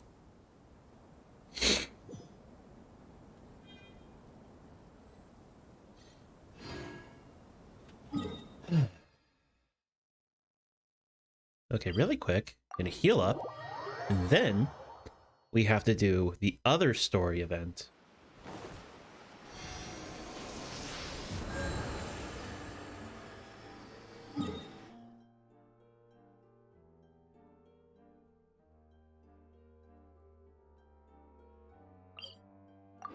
I'm gonna guess we have to go to the Kamisato estate. Am I right? Am I wrong? Am I a humongous idiot? No, This place impresses me every time I come here. It's so magnificent, but still so elegant. We'll just wait here. We don't want to cause any extra trouble for you. Ayaka wouldn't mind. Honestly, even if we did come with you, we wouldn't know what to say or do once we were inside. So we'll just leave you to it. All right then, we won't be long.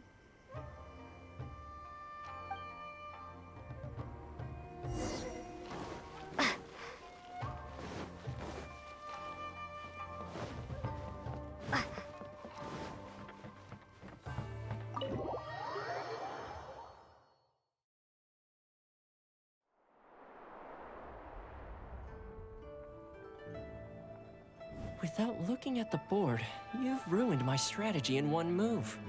Amazing. Now what should I do next? Ayaka, Toma, it's us! Hey guys, it's been a while. If you're looking for my lady, I'm afraid she's not here right now. Oh? That voice. Toma, would that happen to be the Traveler? Yes. Greetings, Traveler. Ayaka speaks of you constantly. Finally, today is the day. I am head of the Kamisato clan and Yashiro Commissioner, Kamisato Ayato.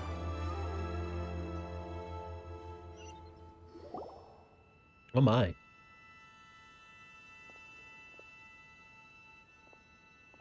Greetings, both. I have long been indebted to you on my sister's behalf. Finally, I have the chance to express my profoundest gratitude to you in person. Ayaka is out today. If you are here regarding anything related to the Kamisato clan, you are quite welcome to discuss it with me instead. Oh, hi. Your flattering words flatter us. Please excuse the suddenness of our visit, Paimon, stop. It is most improper etiquette. Paimon, shut up. Just shut up. Just shut up. Please, just shut up. Why on earth are you talking like that?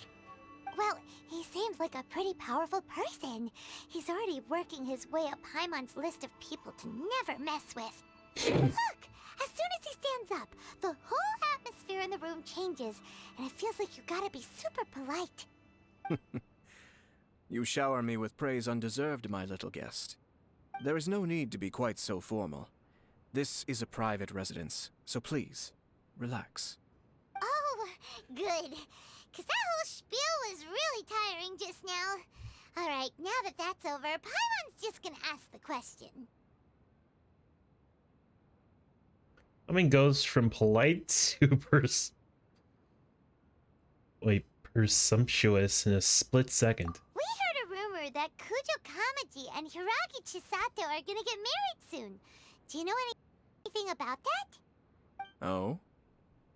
I wouldn't have thought you'd heard about that yet. As it happens, we've crossed paths with them before. I see. Well, it's true. It wasn't long ago that I received the news myself. The head clans of 2 commissions are to become joined through marriage. This is big news for the whole of Inazuma. Since the Yashiro Commission presides over cultural and ceremonial affairs, it closely involves us, too. Yes. And since the commissions are kind of the face of the Almighty Shogun to the masses, this wedding is one that we have to treat as a serious affair. Right, makes sense. Ah, 2 true lovers becoming husband and wife. What a happy occasion. It is. High-profile matrimonial links between 2 commissions are extremely rare. But these 2 truly love each other. Tradition should give way to freedom in this case. All right then. I'll be sure to pay them a visit to send the best wishes of the Kamisato clan. No need. I'll visit them personally this time. Huh? But you have other things to be doing. This is a marriage between the Kujo clan and the Hiragi clan. The Kamisato clan must demonstrate an appropriate level of respect. The work of the Yashiro Commission is indeed multifarious.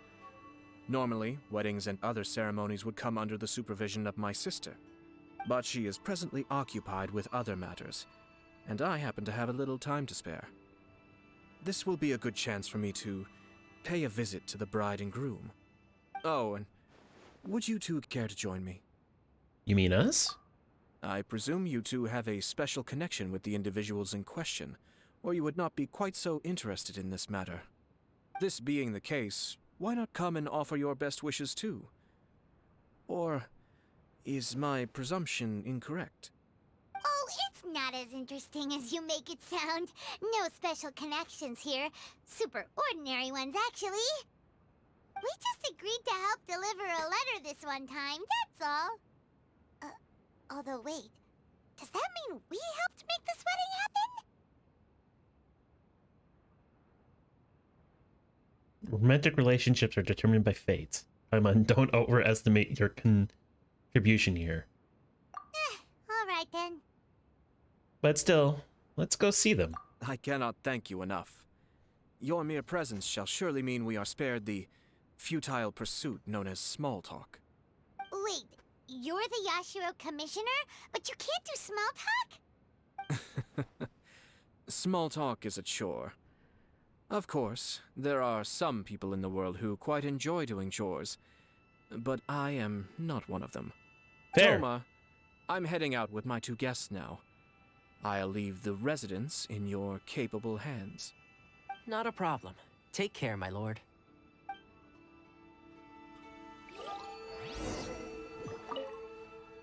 What's wrong? Are you worried about having to be on your best behavior around my lord? Don't be nervous. He's actually pretty easy to get along with. Well, the vast majority of the time, at least. That's not reassuring.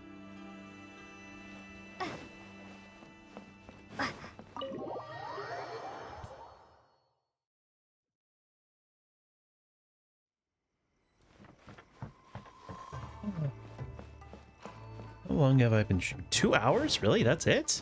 Huh.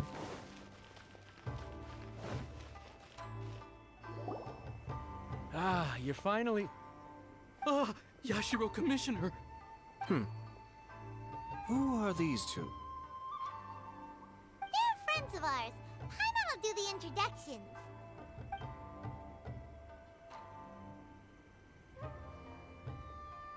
So it's true. Well, there we have it. That's it then. So be it. Great, so our hunch was spot on. It is a little inappropriate for me to have shared news of this magnitude with you, so I would be much obliged if you could keep it in strict confidence until an official public announcement is made. Don't worry, sir. We give you our word. We won't tell anyone about it. That puts my mind at ease. Now, on the topic. We'd like to pay a visit to the Kujo clan. Would you mind leading the way for us? Of course not. I'd be honored. I guess this is where I... Goodbye then. Aw, cheer up, Shanojo.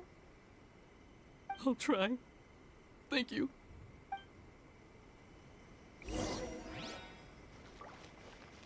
There was an entity there.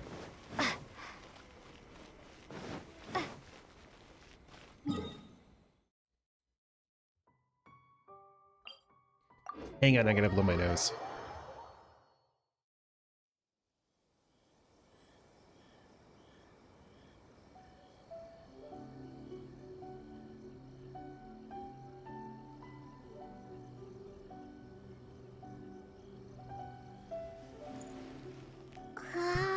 Okay, I'm back, but I also have to turn on a light because it's dark as hell in my room. I'll be right back. You're not gonna be leaving this room. Can you believe it? But you know I am, I have to turn on lights.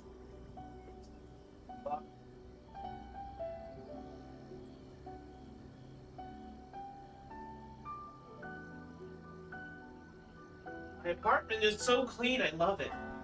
The thing I have to do now is take out the trash. But I don't want to leave just yet. I like living in my apartment. I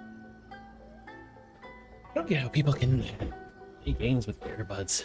Ah, man, it's wrong. It feels so wrong. It's great for my hair, but it feels wrong.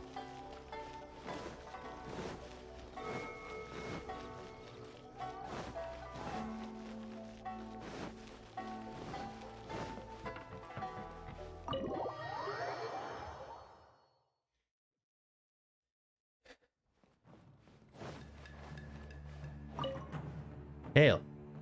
All right, then. Please excuse me. I'll leave you to it from here. Okay. Thanks, eBay.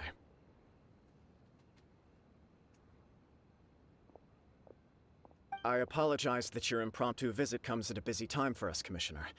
Otherwise, you can be sure that we would have prepared a more extravagant reception. I don't mean to impose, Sir Kujo. In fact, I'm not here on official business at all.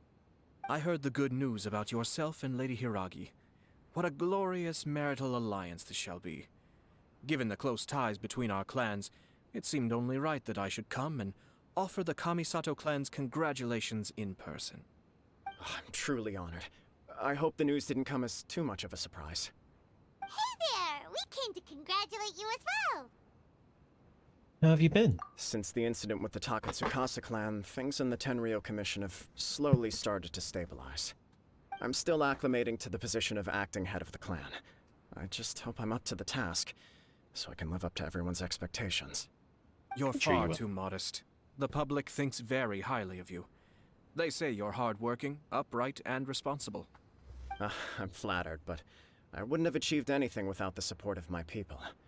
Thanks to them, everything is gradually stabilizing, and I finally had the chance to focus a little on my personal life. Well, you're certainly making big progress in that department. Sounds like it was worth sending that letter. Come on now, you're embarrassing me. Pardon me, It's perfectly all right. Please, continue. I'm quite content to listen. It's a joyous occasion. Light-hearted is exactly how things should be. Really, who stays stony-faced when talking about a wedding? You're right. But I am curious to know, what's your honest opinion on the whole thing? Do you think it's too sudden? Of course not. Where there is true love, nothing should be allowed to stand in its way. No doubt people will offer you a colorful variety of opinions. But of course, you will have factored this into your decision, and I'm sure you are prepared for whatever challenges may lie ahead. Indeed I am. So, please be confident. When your mind is made up, you ought not be worried about things for which you are already well prepared. Nevertheless, there is just one small aspect of this that puzzles me a little. Please, go ahead. You've been working hard to bring the Tenryou Commission in line. This is positive, and no doubt the beginning of important change. But on the other side of this equation, Lady Hiragi's father, Hiragi Shinsuke, is still in prison. If you choose now, of all moments, to announce a marriage between the Hiragi and Kujo clans, the kinds of rumors that may begin to spread both among the general public and in the Kanjo Commission are not likely to be in either of your best interests. Yeah. Couldn't have put it better myself, Sir Kamisato. This has been my biggest concern for quite a while now. Hiragi Shinsuke is firmly against me having any contact at all with Chisato. In the past, we've always had to communicate in secret by sending letters. So although now may not look like the best timing for this marriage, it may well be the only opportunity we have. Oh, that guy? Yeah, he acts like this sweet old man, but he was determined to make as much trouble for us as possible. Oh, he is the worst! I can see where you're coming from, but you're only postponing the problem, not solving it. You will still have to face it sooner or later. Yes, I'm well aware of that. But since Chisato had the courage to ask me to marry her in spite of everything, how can I disappoint her? Oh, so she proposed to you? Well, sort of. She raised the idea in a letter, and after some initial hesitation, I went to meet her and have a serious conversation about our future. It's funny, actually, because when I formally proposed to her in person, she denied having ever written that letter. So coy. Huh? Really?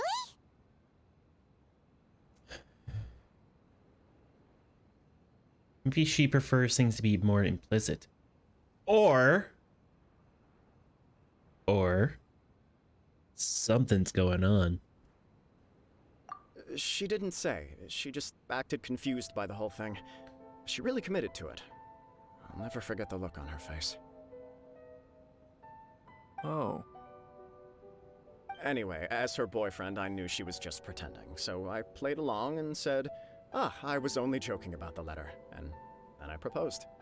After making some disgruntled noises about me making a stupid joke, she blushed and said yes. We spent that afternoon working through all the details of the wedding. Okay. So you discussed it and decided on a date? We did.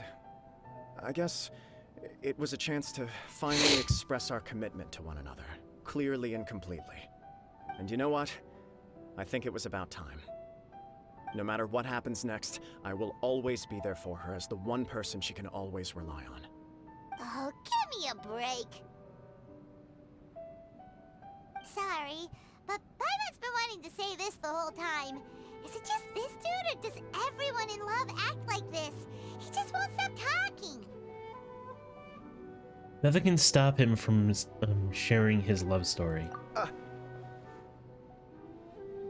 Apologies, my friends. And also to Sir Kamisato. I must sound like a fool. Far from it. On the contrary, seeing you so positively smitten puts my mind at rest. No surer evidence could there be of your true feelings and your commitment. If I had any reservations before, I certainly don't now. I wish you a joyous wedding when the day comes. Yeah, even if it's kinda irritating to see you all smug like this, it's still a happy occasion. Good luck on the day, and have a happy wedding! Thank you all. It means a lot. We have some other business to attend to now. Until next time. Very well. I'll see you out.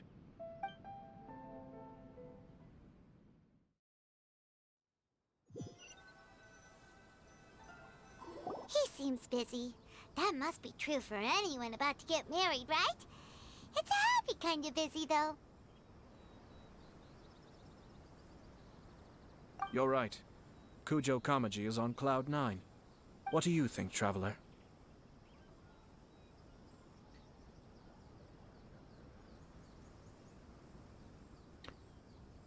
I'm bothered by how the whole thing... He chalked it up to her being coy, but that doesn't sound like the Hiragi Chisato I know. It bothers me also. But, unfortunately, attempting to seek the truth of the matter would likely be fruitless. How so? Yeah, how come? Whenever we come across stuff like this on our adventures, we always find a way to get to the bottom of it. I see. So that's how adventurers think. In my opinion, we face two obstacles in this case. Firstly, we have very little information to go on, and I must be cautious about taking a stance. This makes it difficult to investigate. Secondly, and more importantly, the person involved doesn't seem to care. If we intervene without his blessing, good intentions may lead to catastrophic results. Yeah, fair. You do have a point. Kamaji doesn't seem worried at all. Everything in the world is intertwined. What looks like a simple outcome is often the result of multiple conflating reasons. Seeking the full truth would be a long and laborious process. It would be inefficient. Been here before? Sort of. I have to take this approach, or the work of the Yashiro Commissioner would never be done. My opinion is something like this. When something strange happens, instead of trying to find out what could have caused it, it is better to look at the situation itself. If the outcome is positive, and no one was deceived or harmed in the process, then it is acceptable.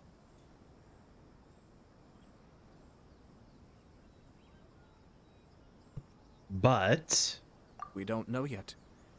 After all, we don't know what Hiragi Chisato's thoughts are, do we? I have to say, I'm impressed by your ability to zero in on the issue from such a short meeting. Most insightful of you. You are thorough and thoughtful, just as my sister describes. Huh?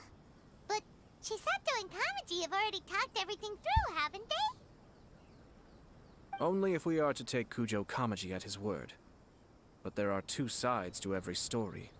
I wish to know Hiragi Chisato's angle on this. Huh. Makes sense, but Paimon still doesn't quite get it. Don't worry about it. I was planning to visit the Hiragi clan to deliver my best wishes anyway. Let's take the opportunity to hear her thoughts. If she's as committed as Kujo Kamaji, perhaps they can navigate the challenges ahead successfully. But if not... well, life isn't always a smooth journey. It's true.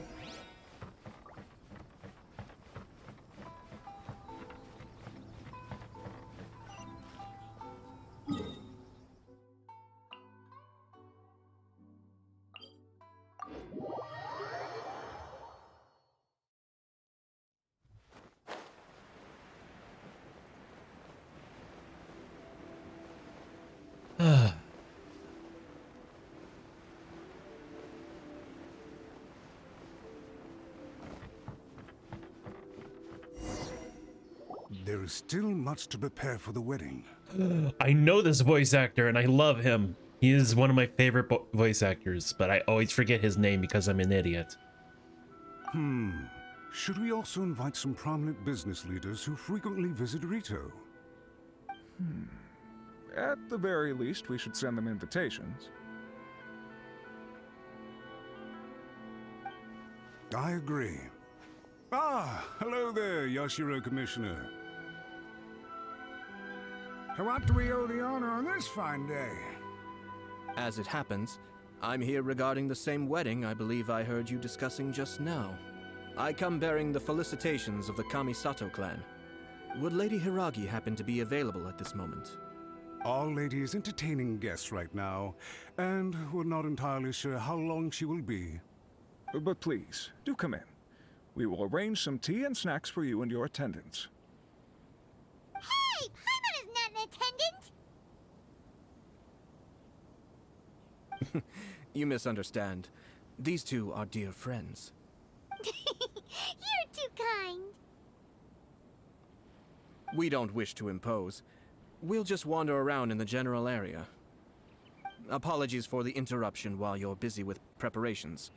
Please, let us know once Lady Hiragi is available. Nonsense, Commissioner. No imposition at all. This wedding is a joyful occasion, and all the other clans who serve the Hiragi clan are most delighted for them indeed. We're merely doing the best we can to make this wedding as grand an affair as possible. When the time comes, we'll invite everyone in the clan and even the general public to attend. That sounds splendid. We'll leave you to it.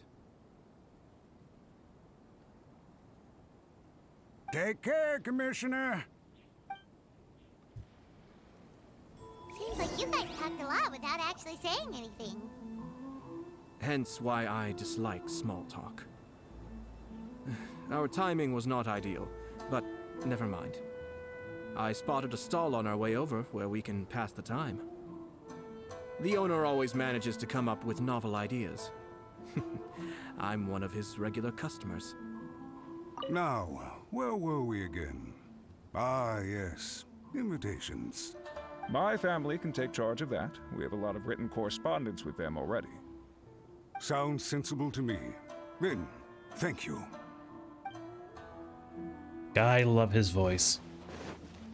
And the fact he can change range is so funny to me. Like, he can go super deep. And also be like, he can sound like a 15-year-old. It's hilarious. Oh, it's Toki! Ah, it's you. Good to see you again. Seems like you're always showing up with a VIP in tow. Oh? So you know the owner as well? Yep, we tried his dongle milk a while back with the almighty Shogun in Inazuma City. Ah, I see. So you were involved in that. I'd caught wind of this dango milk, but I didn't know that it had anything to do with you two. It was unexpected, that's for sure. I always order one of his creative drinks whenever I pass the stall. The flavor is always new and interesting. When I noticed he'd set up shop in Rito, I simply had to come by. Oh, thanks to you all, my business is finally beginning to take off. More and more people are willing to give my creative cuisine a shot. It gave me the confidence to decide that I'm going to stick to creative cuisine from now on. On the one hand, I wanted more people to be able to try out my culinary creations. On the other hand, I wanted my customers to experience the joy of being creative too. So I gave it a lot of thought and finally came up with an all-new business concept. Sounds interesting. What is it this time? I've decided to give complete creative control to the customer. I offer all sorts of ingredients, and they pick and choose whatever they want to mix with their milk or tea. As well as Dango, I now offer rice cake, purple potato balls, black sugar, and sunsettia. Do they really all go well with milk? Hard to imagine, but who knows? It could be delicious. What if I were to choose some ingredients you don't have here? Would that be okay? Well, I guess so. Any novel ideas you have, Commissioner, please feel free to tell me. I'll go buy the ingredients right away. The whole idea was to let my customers express their creativity freely. So of course, I shouldn't place restrictions on the ingredients if I can help it. Excellent. There are a few things I'd like to try. Lavender melon, seagrass, and sea Ganoderma. What? You want to mix those with milk? I do indeed. Why? What's wrong? You really think that's gonna turn out tasting good? It's all about the experience. The taste is secondary. It's great to try new things. Traveler, any thoughts?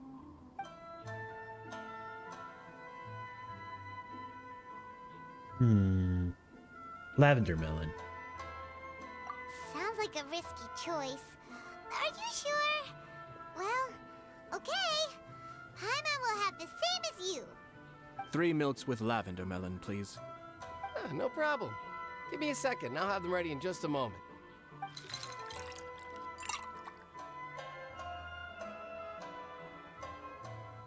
Here, your milk is ready. Give it a try.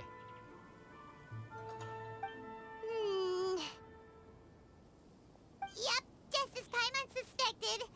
Raw lavender melon does not taste good. I think it tastes all right. It makes me feel in touch with Mother Nature.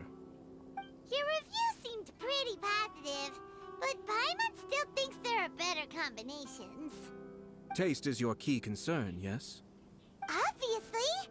Tasty food and drinks are some of life's most important pursuits. Well said. If I could say the same was true for me, I believe I'd be a very content man. In other words, you have too many other things to worry about. Yes. No one has unlimited energy, and I try to conserve mine for the things that really count. To create some mental breathing room, I try not to overthink the less critical matters. Having my sister attend public events in my stead, and having Toma as housekeeper has also been a great help, and allowed me to focus. We're just passing the time here, though, right? Is there anything else to think about than what we're doing right now? 1 or 2 things. Let's continue this discussion somewhere else. I noticed something before we left the Hiragi clan's residence.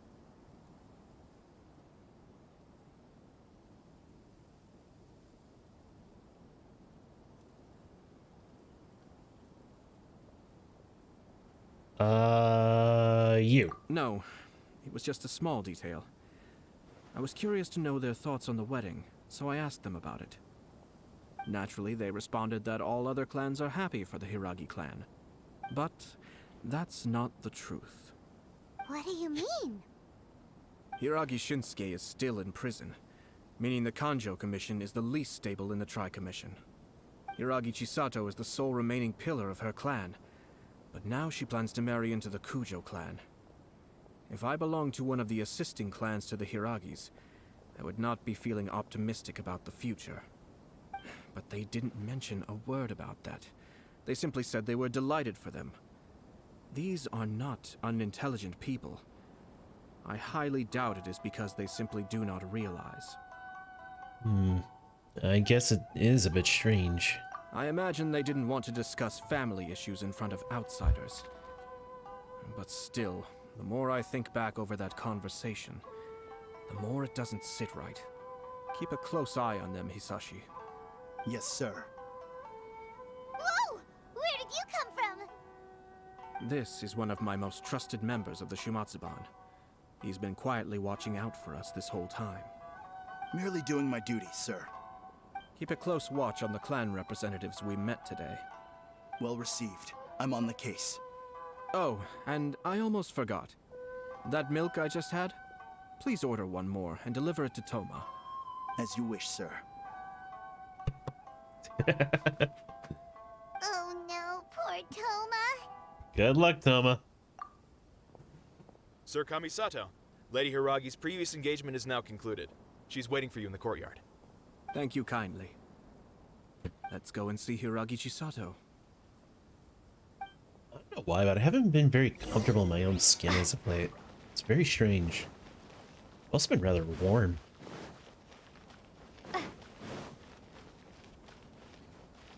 You know, actually, hang on.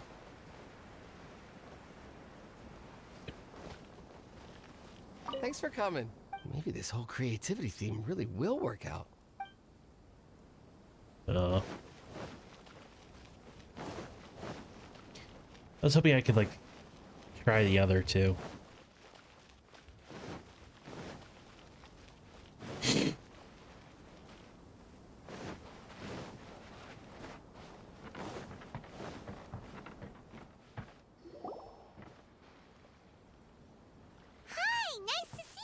Chisato?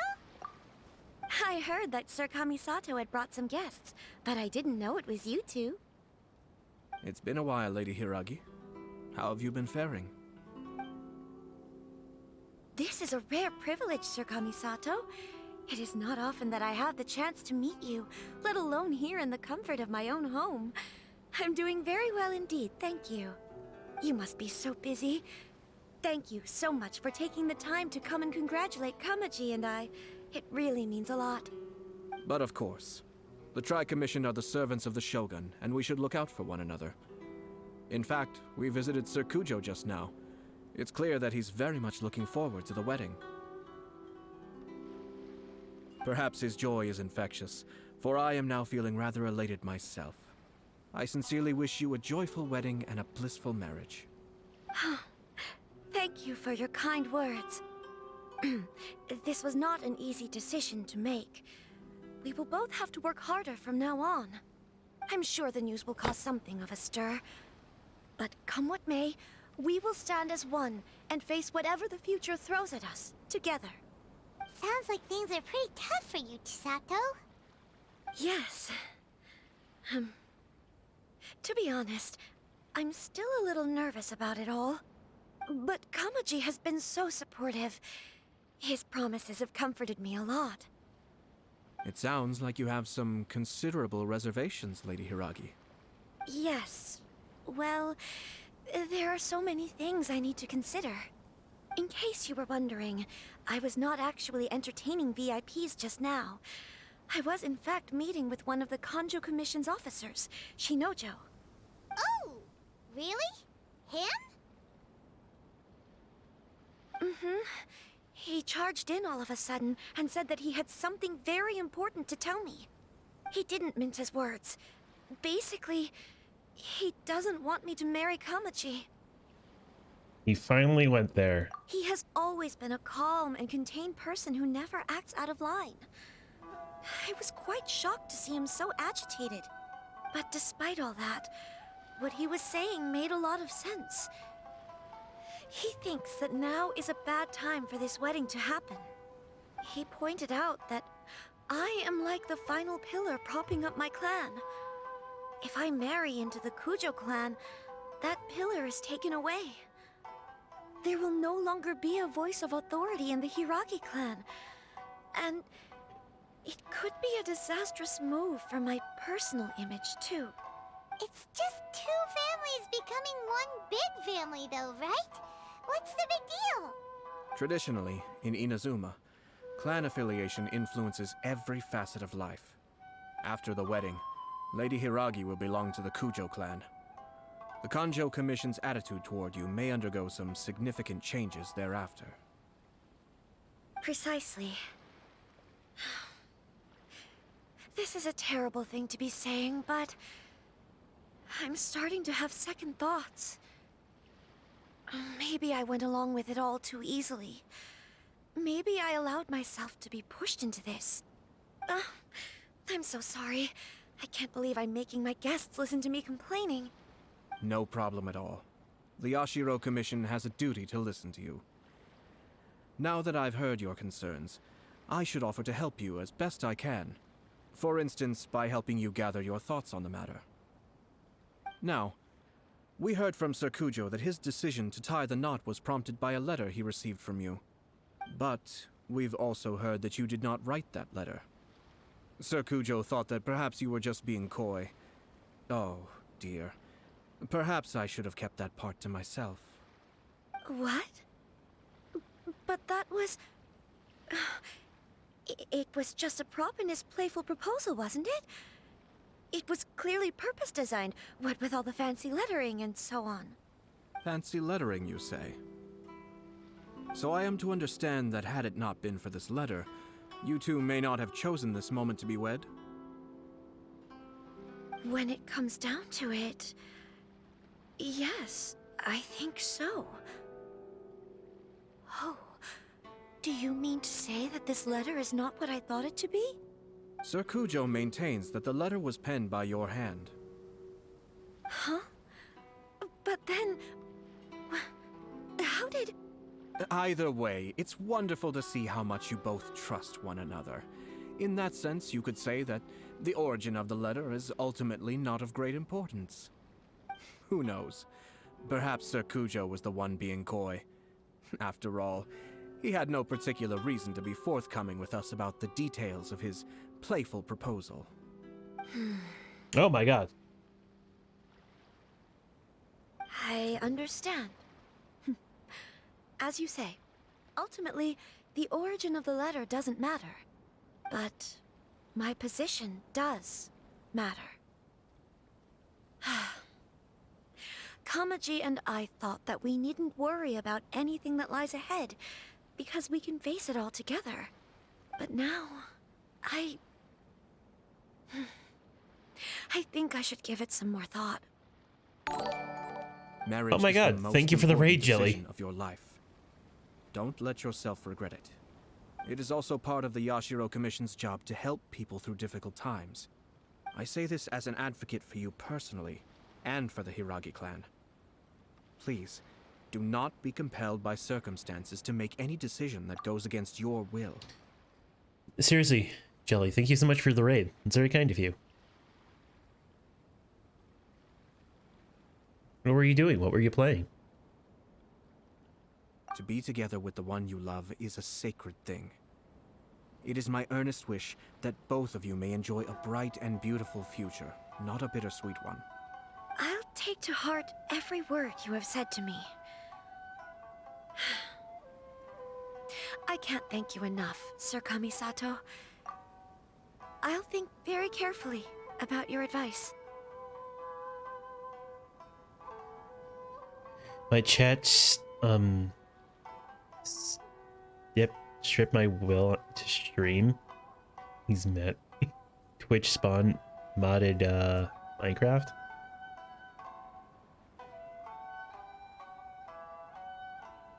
Interesting. I lost all my stuff because of TNT and creepers. Oh no.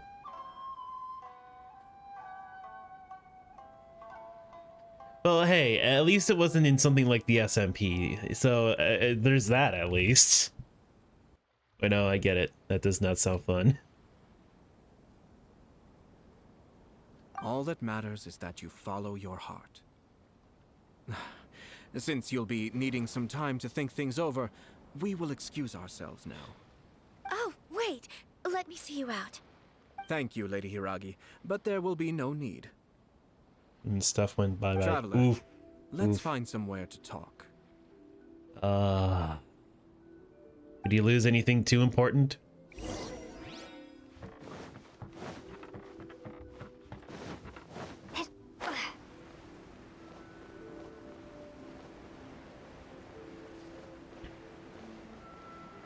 You lost the pasta you just cooked. Well, that's not good.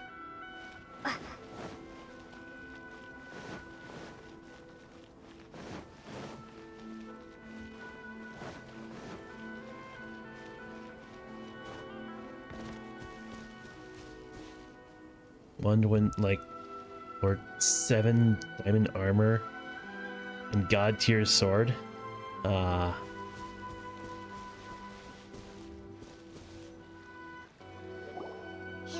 Chisato is on a totally different page than Kujo Kamaji. Ayato, why did you give her such vague suggestions? Couldn't you just have told her what you'd do in her position? Because Paimon's pretty sure you have an idea. I've said everything I can, given the Yashiro Commission's stance.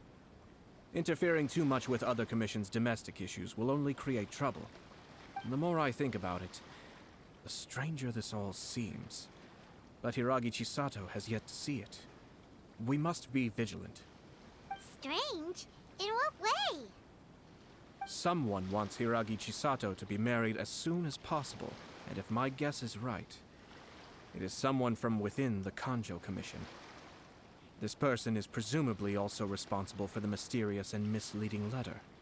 Think about this.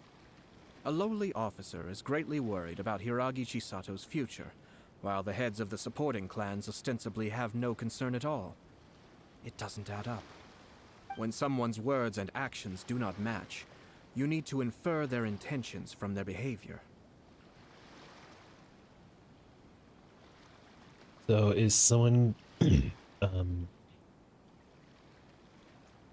coveting? I don't know. Coveting Hiragi Chisato's position? Yes. It's a smart strategy. Far superior to the one adopted by the Tenryou Commission's Takatsukasa clan. Even had the forged letter failed and been seen for what it was, there would have been no repercussions. They could simply have explained it away as a misguided but well-meaning matchmaking attempt by a member of the family. But if the letter were to achieve its goal, as it has so far, the perpetrator would successfully weaken the Hiragi clan without ever having to lift a finger against them. All under the guise of simply encouraging a wedding. With I hate Hiragi allergies. Chisato having married into the Kujo clan and the head of the Hiragi clan in prison, challenges to the Hiragi clan's leadership would begin to emerge throughout the ranks of the Kanjo Commission. Eventually, another clan would take the Hiragi clan's place. Unfortunately, there's no evidence. Actually, we have evidence. His name is Shinojo. Shinojo? He should be back by now. Yes, sir. That's the second time you've done that! Paimon cannot deal with this. Did they take one of the Kanjo Commission officers away? Yes. His name is Shinojo. As I expected. They cannot afford to let this opportunity pass them by. They have to act now while the Hiragi clan is at its weakest. Hiragi Chisato had been persuaded by Kujo Kamaji, and the wedding was sure to go ahead. But after Chisato's meeting with Shinojo, she began to have second thoughts. In their eyes, Officer Shinojo has interfered with their plan. But why did they suspect him and not us? Someone was eavesdropping on our conversation with Chisato the entire time. That's why I was a little reserved. No way! Whew. Lucky Paimon didn't say anything stupid. But Chisato got what you meant about the letter though, right? I think so. But whoever is behind this will not allow their plan to fail now. They will not be inclined to respect Hiragi Chisato's own wishes. Her stance was so passive that she was easily manipulated, treated like a pawn, with even her marriage becoming a battleground for political power play. Despite all of this, she still believed that a happy future was awaiting her. When she formally marries into the Kujo clan, she will lose her title as daughter of the Hiragi clan, her position in the Kanjo Commission, and above all, her independence. Marriage is such a trap. We can't let this evil plan come to fruition. Easier said than done. The perpetrators are manipulating everything from the shadows, letting unsuspecting pawns do their work. This is what makes their approach so smart. We, meanwhile, are out in the open. If we attempt to stop this wedding from happening, we will become the villains of the story and face immense public backlash. So what are we gonna do? At this stage, if the perpetrators wish to maintain control over the situation, their only option is to come out from the shadows and bare their fangs. I will wait for that moment to arrive. But first things first, we must go and rescue Shinojo. He has done nothing wrong and does not deserve to be punished. Tell me where Shinojo is. We'll head off right now.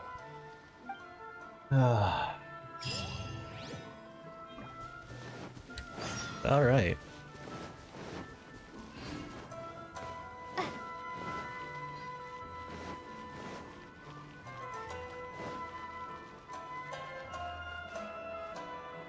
So Jelly, I haven't heard from you in a while, so what have you been up to as of late?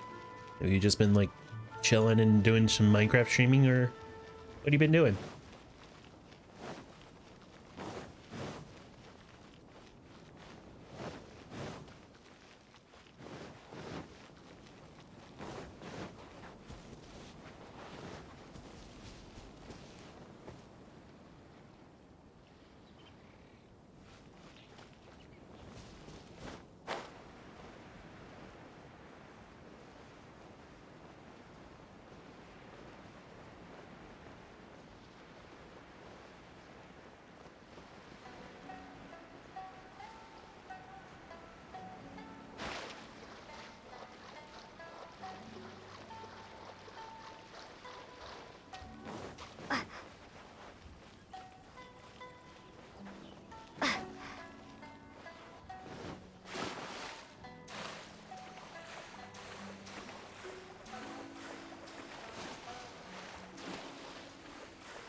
Release Shinojo this instant!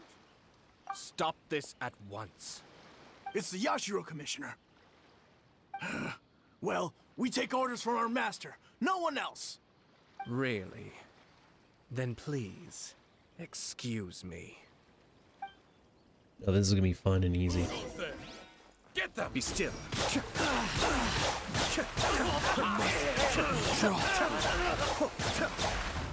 I've lost.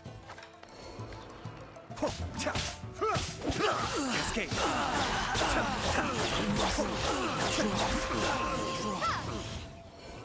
It was so easy. Blast. Let's go. We must report to Master right away. Hey, get back here! No need to follow them. We need bait to catch the fish anyway. Leave them be. I think I saw a key fall to the ground during the fight. Let's free Shinojo first. But in all the chaos, it must have been kicked to one side. Where did it end up? What the? It's a tanuki? Oh, don't tell Paimon that the tanuki took it! Let's follow it and see.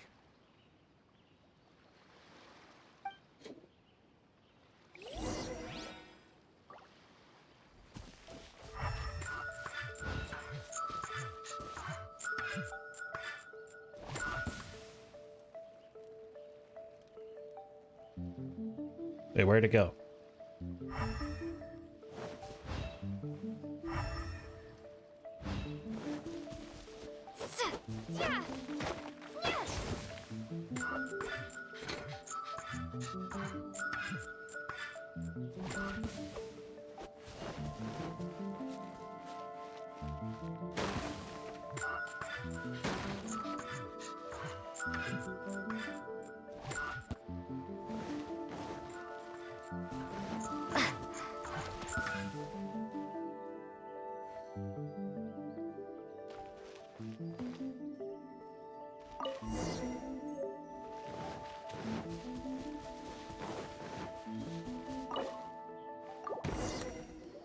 Thank you.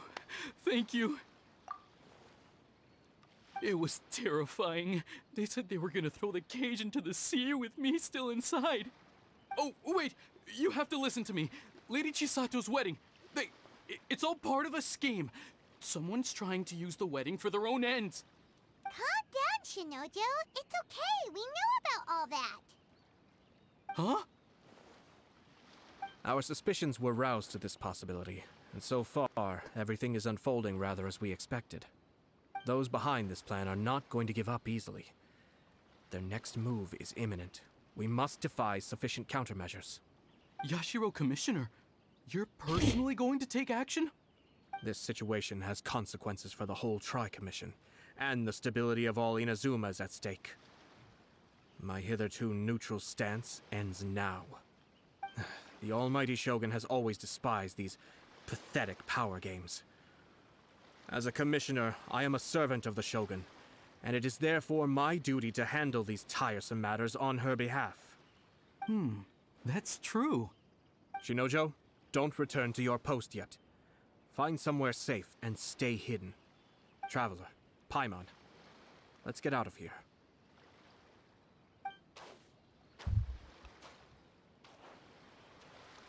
Well, if it isn't the Yashiro Commissioner.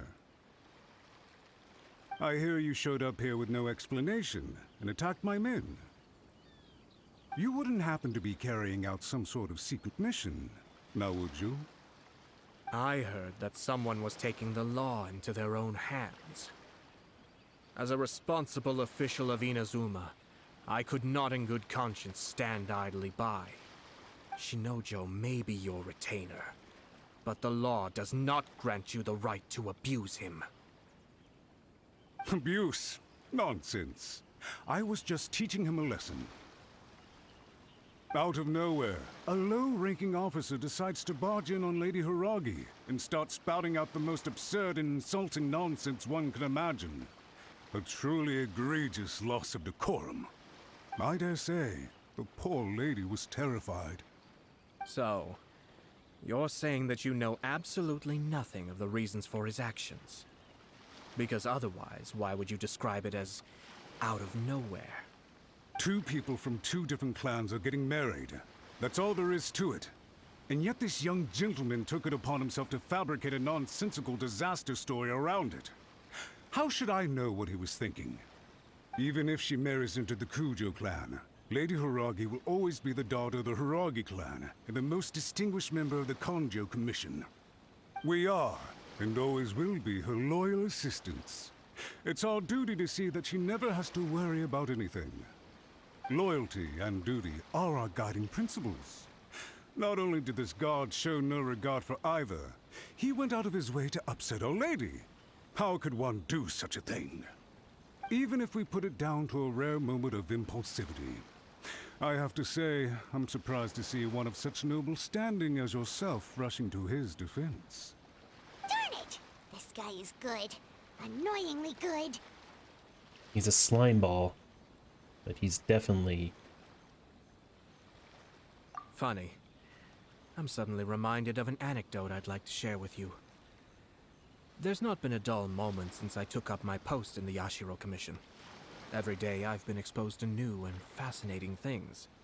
For instance, a merchant from abroad once told me about a curious kind of bird with the most extraordinarily long tongue.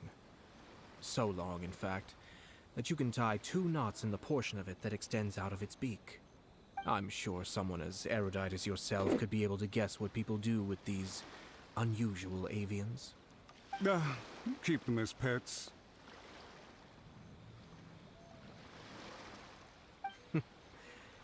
You'd think, wouldn't you? But there's a catch. You see, this bird is of no use to humans whatsoever, and certainly doesn't make a suitable pet. If you catch one, the best thing you can do is actually cut its tongue off and throw it out of the window. The reason they give is this. The longest tongue has the most to say, but don't be deceived as it chirps away, lest the song it sings lead you astray. I say, Yashiro Commissioner, are you here simply to mock the Konjo Commission? Far from it. In my mind, the Kanjo Commission is made up of honorable individuals, upright and forthright, conscientious and loyal. It is unbecoming of such people to resort to lies, deception, and filibustering, all as part of a plan to remove Lady Hiragi from her position in the Kanjo Commission. Yashiro, Commissioner, please don't make accusations without any evidence. The evidence is standing right in front of me, is it not? I have a credible witness who can confirm you were quick to try and make him disappear as soon as he said something that you did not like. Ugh, dear me. I can't believe the Grand Matsura clan is now represented by someone with less of a sense of loyalty than even an ordinary servant. You studied hard and took a government position, only to make it to where you are now just to play these petty power games behind the scenes. I'm not sure whether it's because you're smart enough to play the system, or too foolish to know any better. In your years of service to the Shogun, not only have you managed to glean nothing good from the people around you, you have also let yourself be blinded by self-interest. And now you have ruined your once bright future. I'm not angry, Mr. Matsura. I just feel sorry for you. Oh. Is that right? Then tell me, if you're so bright, what exactly do you think you can do to me? This is at most a Kanjo Commission issue. We'll handle this amongst ourselves. You are reaching rather outside of your bounds, Yashiro, Commissioner. If you seek to involve yourself in other clans' affairs, might I be so bold then, as to question your motives in doing so? I think you are simply opposed to an alliance between the Kanjo Commission and Khaenri'ah Commission, because the new balance of power in the Tri-Commission would be a threat to you personally. So you come here with an elaborate excuse to try and break up this marriage. So, that's how you view it. Well, I have to admit, you clearly are far more talented than I at monitoring the power balance within the Tri-Commission. Let me be crystal clear. This wedding is going to happen, and nothing is going to change that. The notices have already been sent out. All of Inazuma City knows about it now.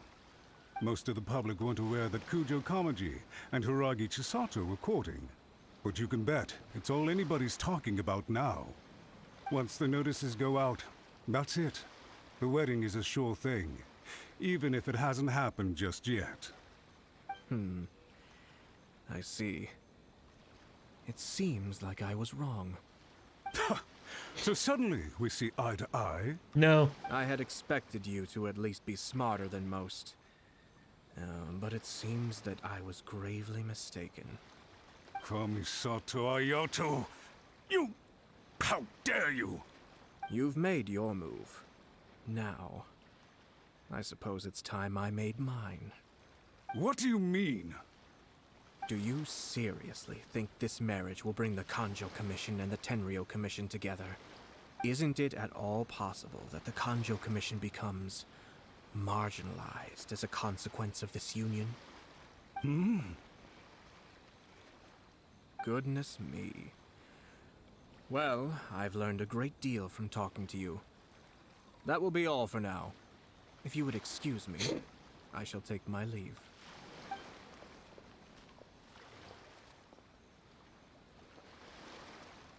Hey!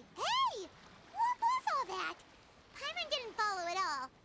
They had their scheme, but fortunately I was prepared.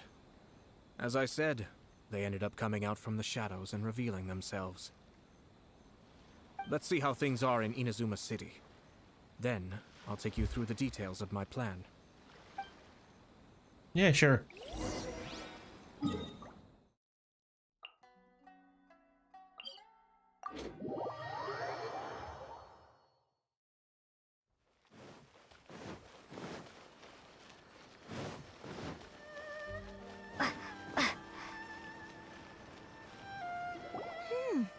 Look at this. The daughter of the Kanjo Commission's Hiragi clan and the master of the Khaenri'ah Commission's Kujo clan are getting married. Sounds like an all-around perfect match, don't you think? For sure. I'm just surprised. It seems very sudden. I hadn't heard a single word about it until now. Good luck to them, I say. I'm sure it must have been a hard decision. Looks like the wedding is definitely going ahead. It's still too early to make that conclusion. Our adversary wants to push this marriage past the point of no return. However, we can still beat them at their own game. But only if Kujo Kamaji is willing to help us. Yeah, it's gonna break his heart to find out that this has all been one political scheme.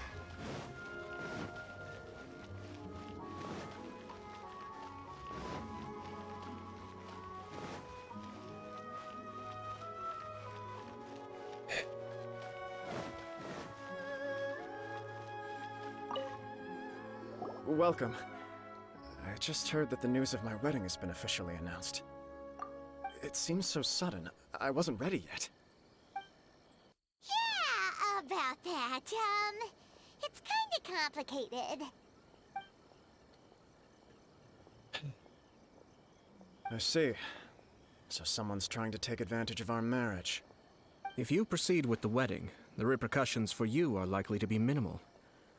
But we must take Lady Hiragi's situation into consideration. I've previously considered this possibility. But in the end, we're getting married for true love. And I've promised her that I'll do everything in my power to protect her. I understand where you're coming from, but to be frank, she should not need your protection. Or, to put it another way, you have tacitly admitted that Lady Hiragi will need your help to get through the hard times ahead, which perhaps suggests that, deep down, you realize all she stands to lose. Give me 1 second. Yeah, that's what I thought. Sorry. Just looking at my things.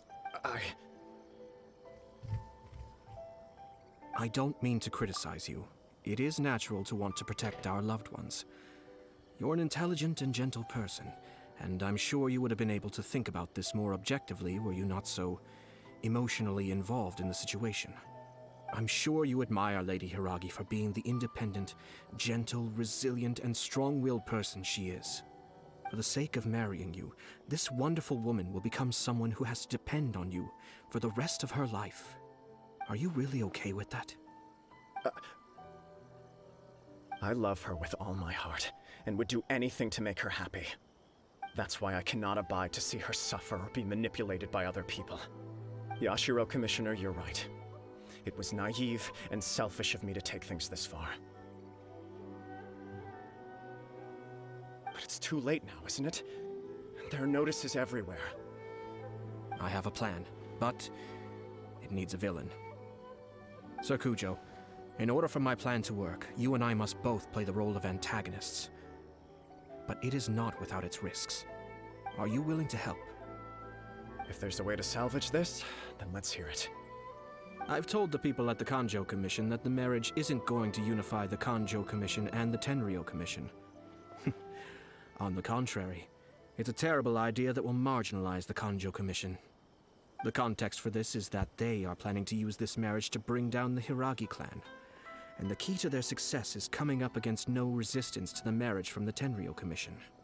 But what if we were to imagine for a moment that since the affairs of the Vision Hunt Decree, the Tenryou Commission has been planning to make a move against the weakened Kanjo Commission? The only reason you have been hesitant to act since taking over the Tenryou Commission is because you care about Lady Hiragi's feelings. And so, your plan is to liaise with the Yashiro Commission, to marry her and bring her out of the Kanjo Commission as soon as possible.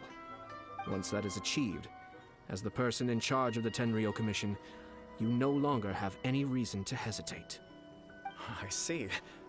This is an ingenious plan. It takes advantage of the situation perfectly. This will make Hiragi Chisato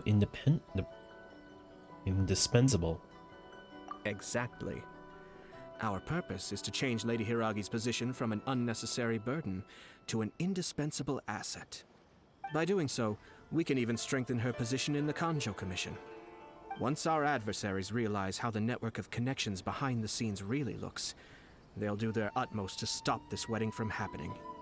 Then, we simply leave them to clear up the mess they've created. Got it. So the network instructions? This is all way too complicated for Paimon. Can you just tell us what you need us to do? We have to make sure that the behind-the-scenes story comes to the attention of our dear friends in the Kanjo Commission. Matsura, with whom I spoke earlier, will now be fearing the worst. No doubt he'll be on the lookout for the first sign of a crisis. In that case, he will almost certainly have placed informants throughout Inazuma City. What we need to do is to use these informants as a breeding ground for our fake intel. Sir Kujo, there are certain things that I need you to attend to personally. It's almost time. My ninja has located one of the informants. Let's go and see if he'll take the bait. Yeah, sure. But first, I have something I need to do.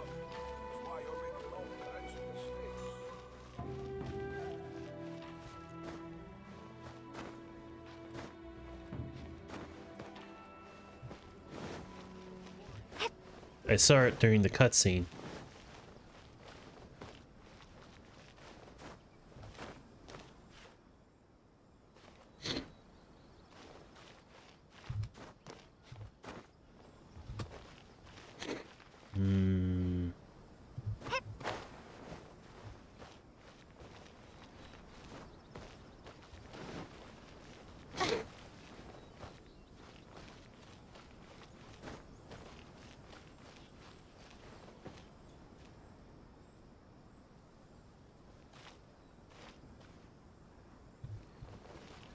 Come on, jump when I need you to.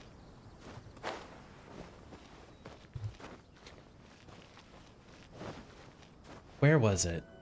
I saw it. I know I did. But where was it?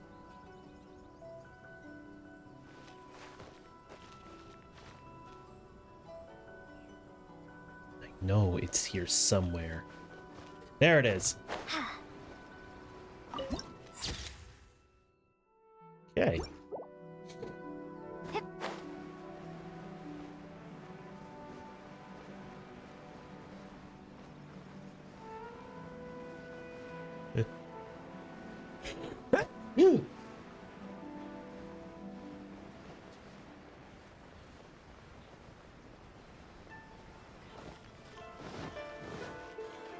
Oh man, gotta hate allergies.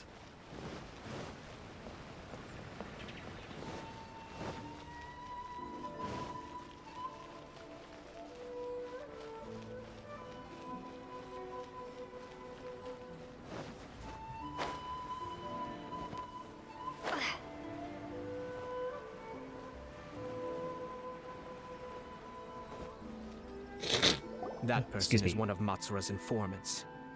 Let's follow him. Be careful not to get seen.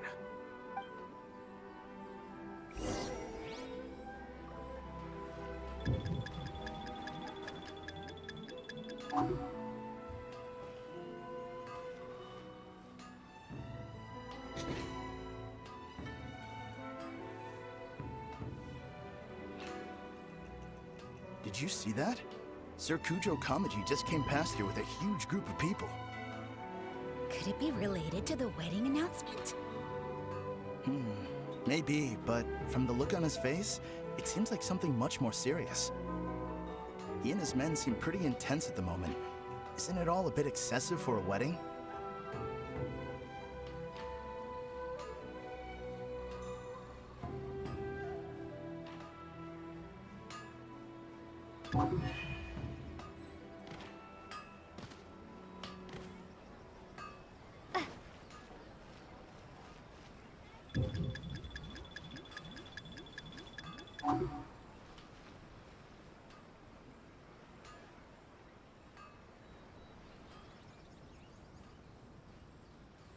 The Tenryou Commission has sent a load of people to Rito. I guess it must have something to do with the wedding. I think in all there must have been about 100 people so far. That doesn't sound good. What could be going on? I hope it's just Sir Kujo Kamaji being overcautious.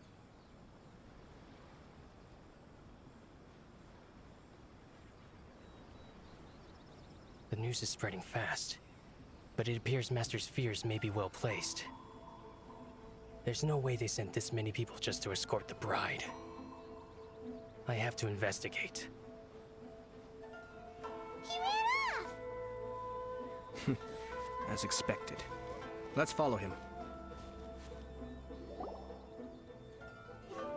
Wow! It's like the whole Khaenri'ah Commission is here. Excuse me, has something happened on this road? I'm a businessman passing through, and it's a little disconcerting to see this place so heavily guarded. Ah, please don't be alarmed. As I'm sure you've heard, the wedding of Sir Kujo Kamaji and Lady Hiragi Chisato will take place any day now. Sir Kujo decided to send for Lady Hiragi ahead of time, and have her live in Inazuma City during the run-up to the wedding. I see. We are here to clear the way for Lady Hiragi. Not just us either. You'll see more Tenryou Commission members as you go further along. We're all here for the same duty. Isn't this a little excessive? Sir Kujo holds Lady Hiragi in the highest regard, and wants to treat her with the utmost respect, from beginning to end. I understand. Sorry to disturb your work.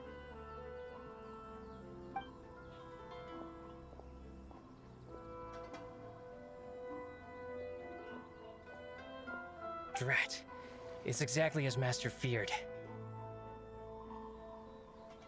They say they're here to guard the road, but really they're poised to attack if Master doesn't allow Lady Hiragi to leave Rito. Wait, no. If Lady Hiragi does leave, they'll have all the more reason to strike. But we're in no state to defend against a Tenryou Commission attack. I must tell Master right away. He ran off again! Looks like he'd seen a ghost. Now he realizes how serious the situation is. That should do it. The seeds have been sown. In this atmosphere, mounting suspicion will nurture fear among the Kangjo Commission. Now, we wait patiently for it to grow and ferment. The calm before the storm is always the part that unsettles people the most. Are they really gonna own up and apologize, just like that? If you're curious to find out, you can visit the Hiragi clan in Rito in a couple of days. I have some other business to attend to, so I won't be spending any more time on this situation. In any case, we've made our move. It's only a matter of time before they give up and surrender. Why are you so confident? This is not my first time. Well then, goodbye for now. I truly hope that things will work out in Hiragi Chisato's best interests. He left kind of abruptly. Are things really gonna turn out like he predicted? Let's keep an eye on things until the end. Paimon too. Well, let's go to Rito again in 2 days.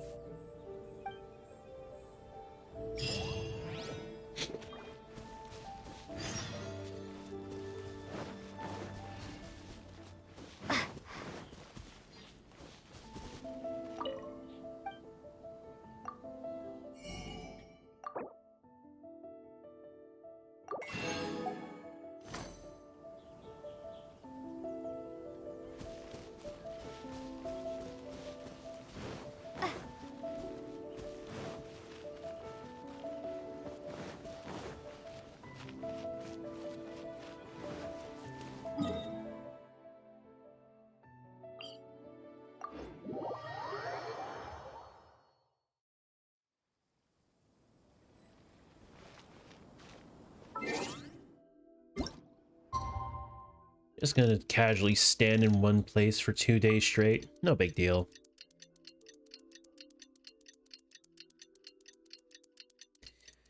Fun fact, in English, do you know we actually have a word for the day after tomorrow? It's called aftermorrow.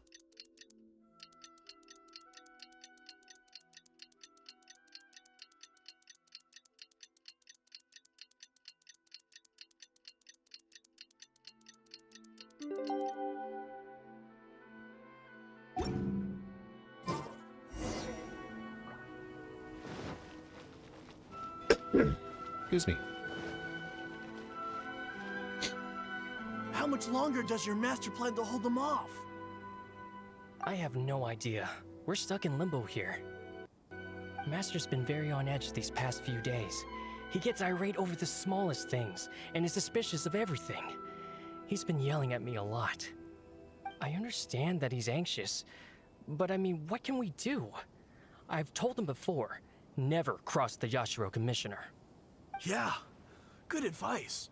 With him, you just know that whatever he's doing, a lot of preparation has gone into it. If Lady Hiragi is really taken away, then what will the Tenryou Commission do? And what will the Yashiro Commission do? Maybe we should tell Master to discuss things with Lady Hiragi.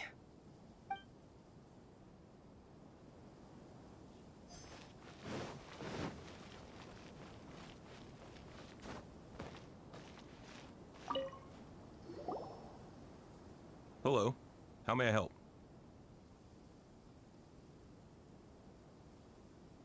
Why is there such a strong Tenryou Commission presence here? We arrived here 2 days ago to escort Lady Hiragi to Inazuma City. Sir Kujo Kamaji gave us very strict orders, so we have to obey. But every time we attempt to receive the bride, the Hiragi clan always finds an excuse to delay things. Since we haven't fulfilled our duties yet, we decided to stay in Rito until Lady Hiragi is ready to come with us. People suspect something is wrong. We apologize. It was not our intention to stay here so long. We promise our presence here will not impact ordinary people's lives. We can only hope that the leaders of the Hiragi clan will start to cooperate soon. If this stalemate continues, who knows? Sir Kujo might give us orders to be less accommodating. I feel like that would just make the situation worse, but that's just me. I've never been so smitten that I might make that decision, so who knows?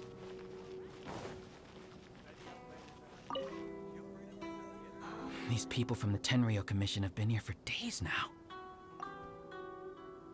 I guess they're here to pick up Lady Hiragi. But why would it be taking so long? I heard that the Kanjo Commission suddenly said they don't want Lady Hiragi to leave. To be honest, I'd be hesitant if I were her. A crowd this size comes to Rito? Who knows what they could be planning? Shh, stay quiet. Someone might hear you.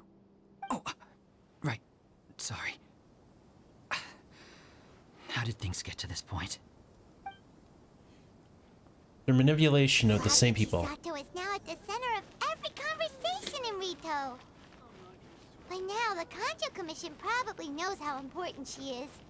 But what about what she thinks? Let's go and see.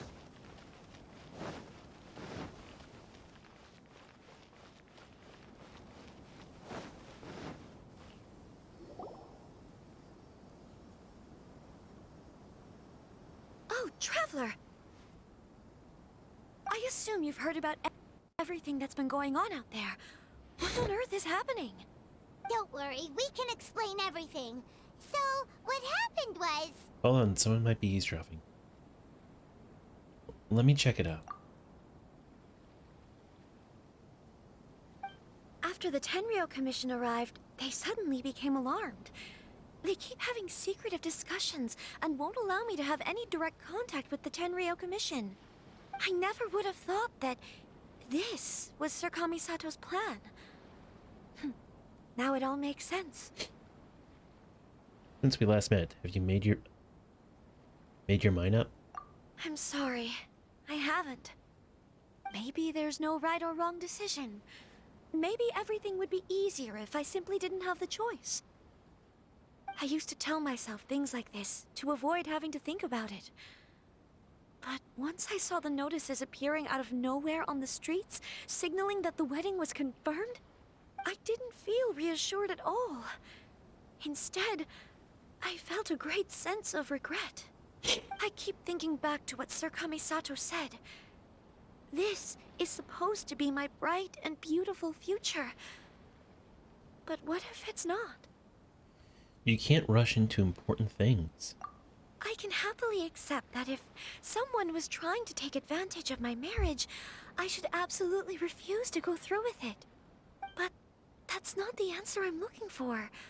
And also, now that things have escalated to this point, it will be tricky to resolve. Ah, Lady Hiragi, here you are.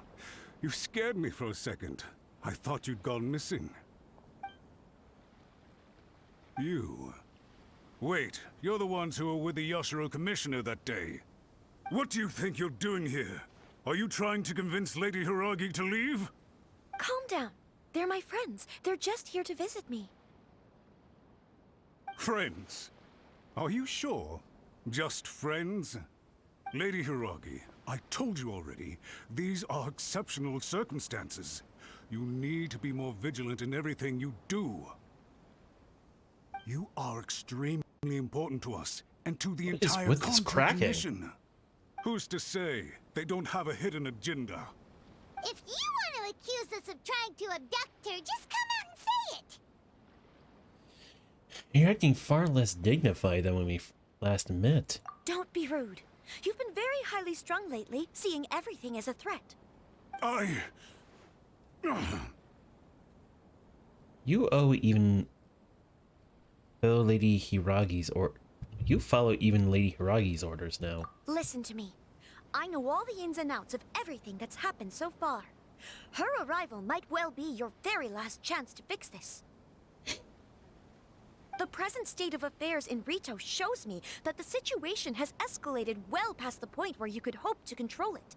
If this deadlock continues any longer, we will have nothing to gain and much to lose. This is not an order. All I need you to do is give me an explanation and take responsibility for the situation. Understood, my lady. I shall discuss with the others right away.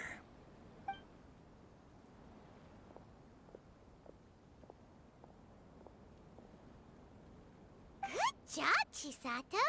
You handled that well. I was so nervous. But I thought things are now so critical that I should at least give it a try. And it worked remarkably well. That's what I call a voice of authority. Yes, well, let's wait and see what happens. I hope they provide a satisfactory response. Probably won't. We had a serious discussion and reflected on our mistakes.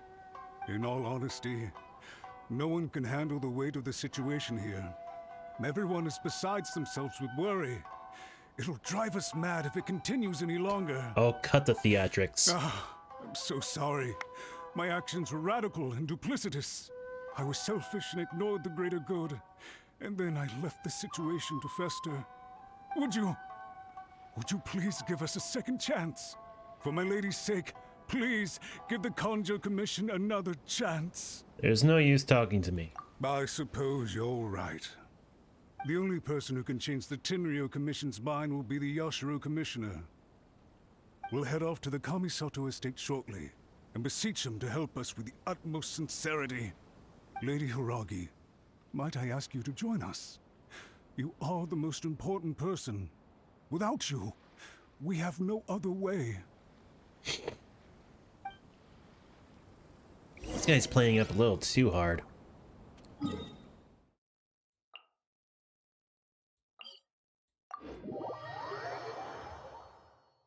By the way, aren't you a good friend of the Yashiro Commissioner? Please put in some good words for me.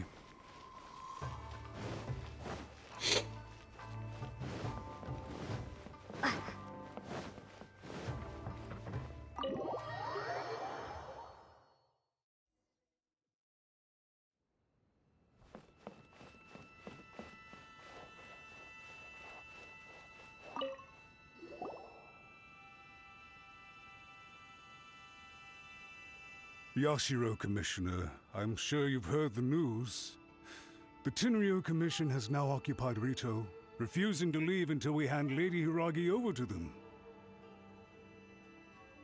I realize I have greatly offended you with my atrocious actions, and I realize also that this must sound like the very height of absurdity. But please, have mercy, good sir. I'm sorry, Mr. Matsura. I'm exceptionally busy and have but a moment to spare before my next engagement. I fear this leaves no time for small talk. So, please, if you would be so kind, get straight to the point.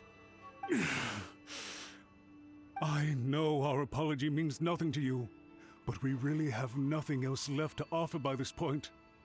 I'm terribly sorry. Everyone in the entire Conjo Commission now realizes the gravity of this situation. Lady Hiragi is indispensable to us. We promised to always support her. So, would it be at all possible for you to talk to Sir Kujo once more? On our behalf? You make it sound so easy. The Tri-Commission will be ridiculed by the public if we choose to withdraw the notices now and eat our words. What do you plan to do about this? To lose face for the Tri-Commission is to bring shame to Her Excellency.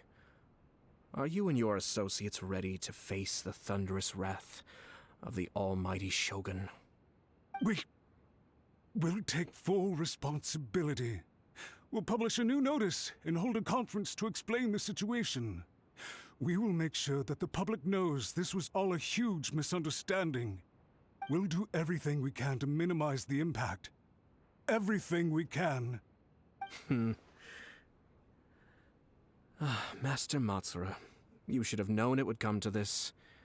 Whatever were you thinking? But the Tri-Commission must always put the interests of Inazuma first, regardless of what Sir Kujo and I may feel at this present moment. If the situation in Rito is left to fester any further, things may get out of control. But Lady Hiragi and the inhabitants of Rito are innocent. If we fail to contain the situation promptly, the rumor mill will wreak havoc on the Tri-Commission's reputation. Try keeping a pet bird. You'll see what I mean. Songbirds who know how to hold a tune can be very pleasant to listen to, but they can also become irritating if they don't know when to stop. And as for the ones with excessively long tongues, well, they're so insufferable that they can't be kept as pets at all. But it doesn't take a moment to cut out their tongues and silence them for good. Yes, I understand. I've listened to your concerns, and I'll talk to Sir Kujo for you. But I can't guarantee that he will change his mind. I understand. Thank you for your help, Yashiro Commissioner. All right, you ought to return now.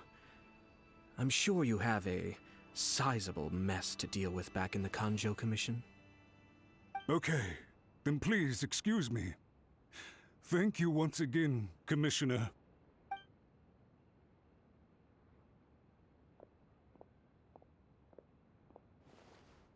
Ah, yes, Lady Hiragi. I have something to tell you. Would you mind? Oh? Why, of course. Sir Kamisato, you became a completely different person just now. It felt so intense. Unruly servants like him need to be severely reprimanded. As a commissioner, the almighty Shogun trusts me to do her will. I did as I should. But now, I'd like to take off my commissioner hat and share a personal story with you. Oh, please. I'd love to hear it. You must have heard that the Kamisato clan once went through an extremely difficult period. My father worked incredibly hard to compensate for the grave errors made by the Kamisato clan long ago and restore our reputation. The work took a toll on his health and ultimately led to his untimely demise. My mother loved him dearly. She passed soon after. This sudden turn of events dealt a heavy blow to the Ashiro Commission. Behind the scenes, things became very unstable. Everyone thought that the Kamisato clan had lost power. That made my sister and me nothing but burdens hindering the ambitions of others. It may sound preposterous now, but I assure you that is the truth of what the Ashiro Commission has been through. Huh. Pretty similar to how the Kanjo Commission is now. Back then, I had no choice but to accept the position I was in. While I desperately looked around for powerful supporters, I endured smear campaigns and attempts to exploit me. I had no other choice. I had to honor my parents' dying wishes, and I also had a young sister to take care of. I didn't mind what became of me, but my family. No one can ever be allowed to trample over my precious family. Fortunately, I persisted, and the Kamisato clan was able to survive this storm. I think I now know where my sense of loss and confusion was coming from. Shinojo once told me that he saw what was in me, in a way that no one else did. That's why he couldn't bear to see me live the rest of my life depending on someone else. I thought the reason I felt unsettled was because of uncertainty over getting married. But the fact is, it's because I felt too young and inexperienced to handle the situation facing me. The reason why Sir Kujo was able to face the prospect of marriage so confidently is because he's prepared for anything. That's it. The situation I'm facing now is the same one he faced back then. When his clan was in crisis, he bravely drew his blade and challenged the almighty Shogun. And now, it is time for me to make a stand and become my own person. Well said. I'm sure once you have grown and gained confidence, your father will be able to let go and allow you to decide how you want to live the rest of your life. It might not sound exciting, but this kind of personal growth is a necessary step in the pursuit of true happiness. And I'm sure I can get there. I will use this as an opportunity to take over the responsibilities of the Hiragi clan. I'll think about marriage again after everything is more settled. This puts less pressure on Kamaji, and means I can support and protect myself without having to worry about becoming a burden or dependent on someone else. My best wishes to both of you were and remain heartfelt. When the time comes for the wedding to go ahead, I will come to congratulate you once more. Thank you, Sir Kamisato. I am grateful for everything you have shared with me. Now, if you'll excuse me, I have a lot to deal with back home. Take care, Lady Hiragi. I'm confident that on your return, you will find your Kanjo Commission associates most receptive to your instruction.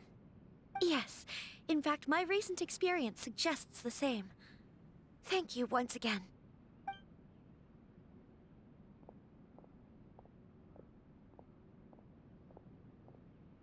She really has the air of a leader now. They really are a good match for each other. Hats off to you too, sir. Everyone thought there was no way out until you pulled that super smart strategy out of nowhere. In fact, counter-checking is a perfectly common maneuver in the game of chess. Our rival this time was easy to deal with. He was smart, but short-sighted, and sloppy in his execution. This outcome is entirely within my expectation. Even so, Paimon could never come up with a plan that cunning in a whole lifetime. Anyway, it's kind of a relief to see that Chisato has decided to set the Hiragi clan straight. I agree. Stability in Inazuma benefits me as well. I wasn't about to pass up an opportunity to make less trouble for myself. You weren't in this just to help Chisato, were you? Well, the fact is that I am first and foremost the Yashiro Commissioner. Perhaps for Master Matsura, power is his life's pursuit. But for me, nothing matters more than the stability of Inazuma. A stable nation is the prerequisite for a stable Yashiro Commission. Only then can the Kamisato clan and the other Yashiro Commission clans have a peaceful existence. But human desire will always be a factor in the equation. This is not the first situation of its kind, nor will it be the last. All I have tried to do is make sure the three parties to the Tri-Commission serve to restrain each other. Stasis is not the only form of stability. A balance of power leaving no room for maneuver achieves the same end. Mutual restraint. Another positive outcome is that everyone recognizes how important Lady Hiragi is now. I think I did her a sizable favor in that regard. Dealing with the Hiragi clan will be much easier for her than navigating a new and unfamiliar one. There were so many things at play over this one wedding. Wait a second. You weren't trying to stop the wedding from the very beginning, were you? I thought straight away it was bad timing. Nevertheless, everything I said to Hiragi Chisato was entirely sincere. If you choose to give up your stance on something once, you'll be having to compromise for the rest of your life. I didn't want to see her suffer because she didn't realize what she was getting into.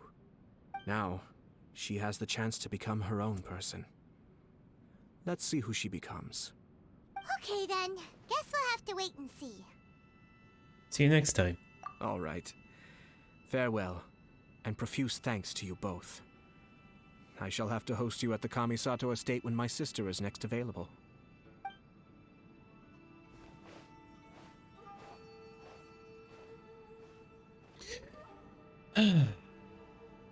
Looks like everything's resolved. Masterfully done. Everything was perfect. Well, except for one minor detail.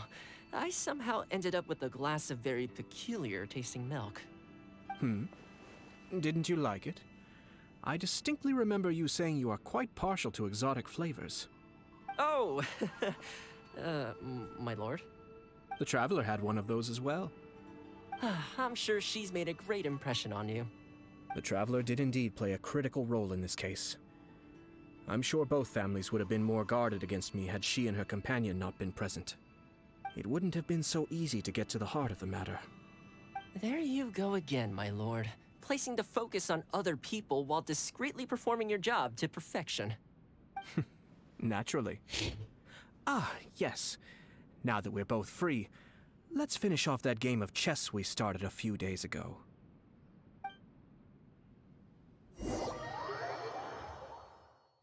They were playing shogi, not chess. I could see it.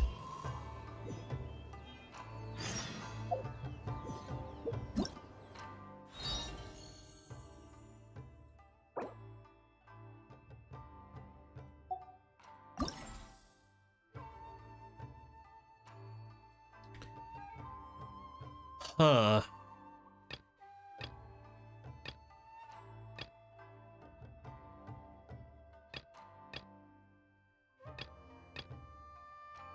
Interesting.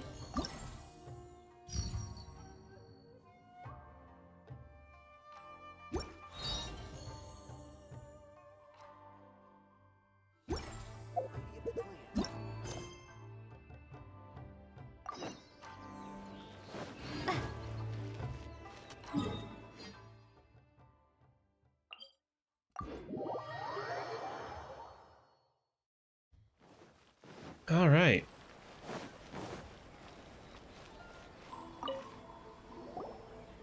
Hi, Catherine. We heard that you have a new commission for us. That's correct. There's a requester who has submitted a designated commission for the two of you. A designated commission? Sounds like it must be pretty important. What kind of task is it exactly? There's no need to worry. This commission is not dangerous by any means. Perhaps you have heard that Inazuma will soon be holding a major festival, the magnificent Irodori Festival. Yay! A festival! Oh, come to think of it, we haven't attended a festival in Inazuma for a while! The Yashiro Commission and Lady Yae are responsible for all the festival preparations. The one who has requested your help is none other than Lady Yae herself. So it's Miko's commission. You know Miko. She always has some unusual ideas in her head. You can bet a festival planned by her is gonna be one to remember. We'd better go to Grand Narukami Shrine and see what she needs us to do. Lady Yae is currently at Yae Publishing House in Hanamizaka, so there is no need to go all the way to the shrine. In fact, she has instructed me to have you directly meet with her there. Oh, well that's convenient enough. Let's go then. Oh boy.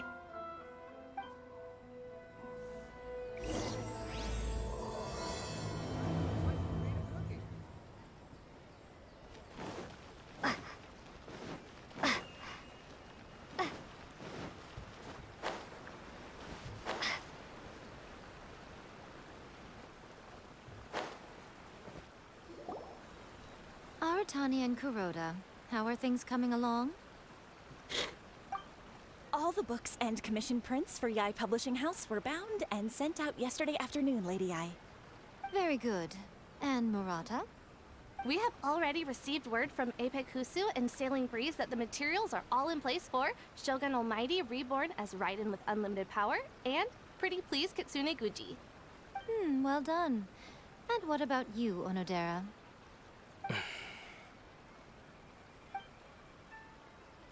Ahem. Onodera? Oh, yes, Lady Yae. Everything is ready for the new issue release party.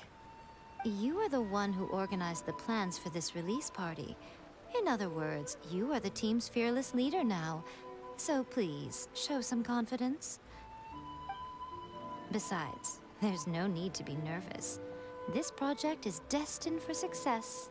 I feel quite optimistic about it. I shall specially grant you leave for the next couple of days, Onodera. Please take the opportunity to have a good rest. After all, you will be very busy on the day of the release party. Yes, Lady Yi.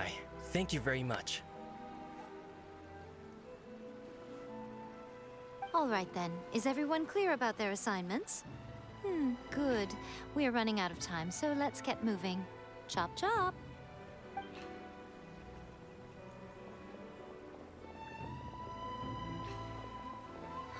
Hello, little ones. I take it you have received my commission, Some organizer you are! It's nearly time for the festival and you're still over here ramping things up for your light novel business! Shouldn't you be getting back to the Grand Narukami Shrine? You weren't thinking of dumping all the festival preparations on us, were you? If so, then you can forget it! Paimon won't accept such a commission! Yeah, forget it. My, such harsh words. It hurts to hear that kind of talk from you two. But as you can clearly see, I'm here working like a dog for the festival. Yet you say I'm not doing my job. Let me ask you, little ones. Whoever said that the festival must involve the Grand Narukami Shrine? Huh? But isn't that a given?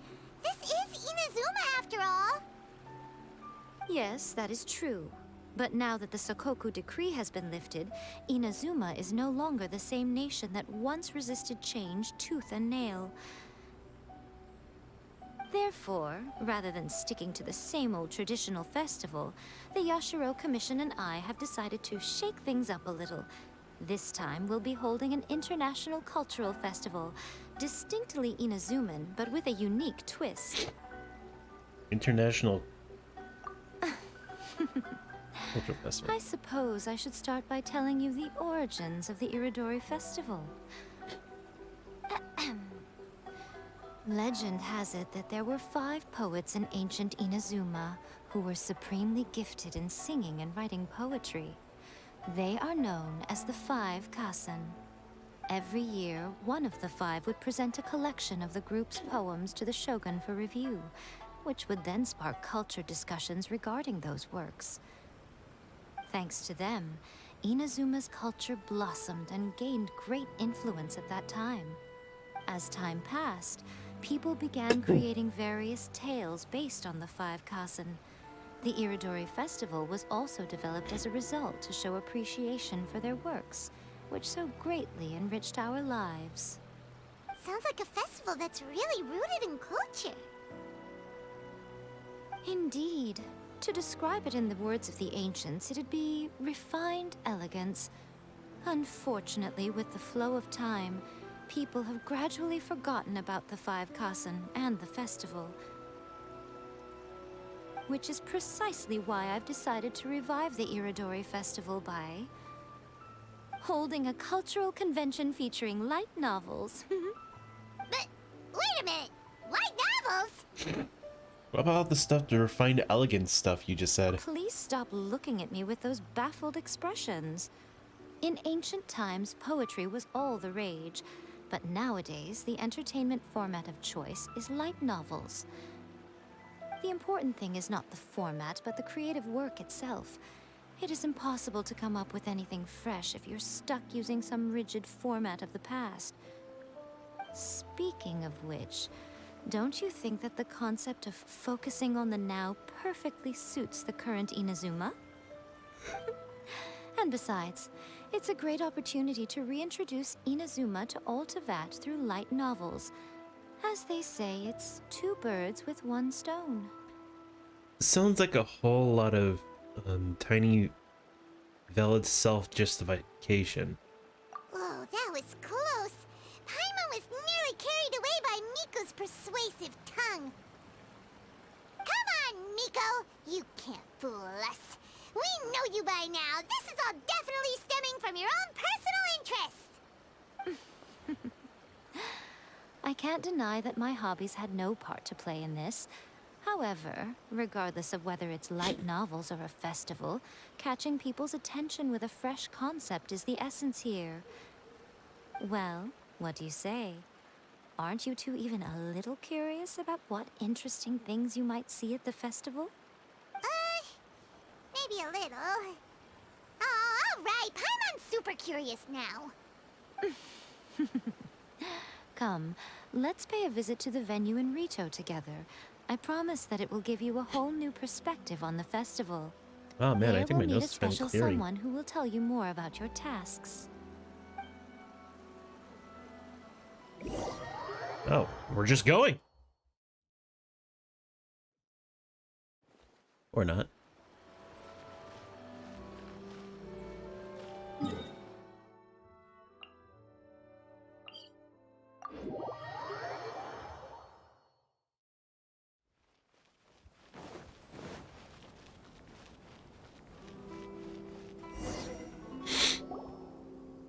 During the Irodori Festival, the area around the Outlander Affairs Agency will become the main exhibition space for light novels. Once things are in full swing, not only will there be lots of official and fan-created work on display, there'll also be exclusive giveaways, prizes, and new release parties. This small plaza in front of the International Trade Association will be called the 5 Kasen Plaza during the festival, and nearby shops will be selling special light novel merchandise. You certainly won't want to miss out. Wow. How should Paimon put this? It's definitely not your typical festival, but it sure looks like it'll be quite the party. Yeah, it's like a light novel paradise. Huh. Miko, what are these blank boards in the center of the plaza? Yes, those are... Ah, Lady I did mention that there would be some reliable helpers coming to assist with the festivities. It appears she meant you two. At last we meet again, Traveler and Paimon. Tell me, how are you faring recently? Oh, it's Ayato! Wow, so even a busy guy like yourself is here to attend the Irodori Festival. Preparing festivals falls under the Yashiro Commission's scope of responsibilities. Seeing as Lady Yae has poured her heart and soul into the preparations, I'm obliged to be equally dedicated. Come now, Ayato. We're not strangers here. There's no need to sound so formal. We were just about to discuss the boards over here. They're related to our little helper's tasks, so I'll let you give them a detailed rundown. Certainly. I assume you two already know that the Irodori Festival originated from the 5 Kasen. These 5 boards are here for painting their portraits. This Irodori Festival is not only the first major festival to be held in Inazuma since the lifting of the Sakoku Decree, it is also an event deeply rooted in culture and the arts. Therefore, the Yashiro Commission has personally invited several cultural celebrities from other nations. For example, the artist we have invited to paint these portraits hails from the distant land of Mondstadt. The Yashiro Commission will arrange accommodations and food in Inazuma for each of the distinguished guests. However, we fear that staying in a foreign land may feel a little uncomfortable, which is precisely why it would be ideal to have someone familiar with both Inazuma and other nations of Teyvat to serve as a guide for our guests. I get it now. I knew you would catch on. It is our hope that you would be able to guide the guests from the harbor to their residence at the International Trade Association, while providing any necessary assistance along the way. This arrival schedule includes the details of the ships on which the guests will be arriving. All you simply have to do is go to the docks at the indicated times.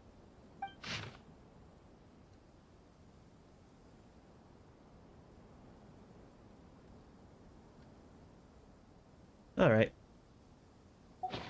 It's settled then. My, look at the time. I have to meet with my editors, so I must be going now. During the festival, most of the Yae Publishing House's editors will be staying near the Outlander Affairs Agency. If you run into any problems, you may find them there. This festival requires the full cooperation of the Tri-Commission, and there are still many minor details which require my attention, so I must excuse myself for now. I'll leave the guests in your hands. All the details we need about the ships are on the timetable that Ayato gave us. Let's take a closer look and be sure to pick up the passengers according to the times written on it. Interesting.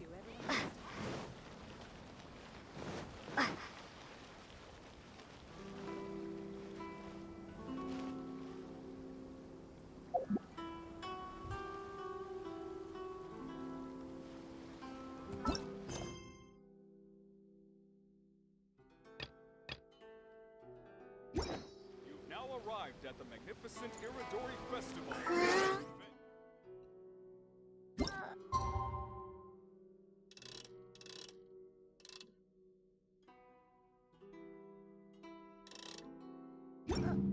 What's the 6 to 8? Wait, that's not it.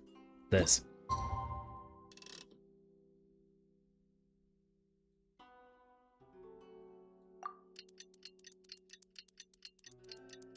Or is it tomorrow?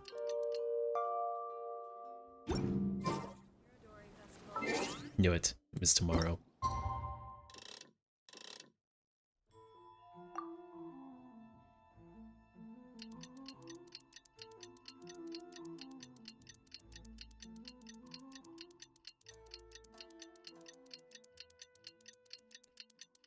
Time keeps on slipping, slipping, slipping into the future. According to the arrival schedule, there will be a ship arriving from Mondstadt today. The artists for the 5 Kassen portraits should be on board. The boat should be arriving soon, so let's head down to the docks.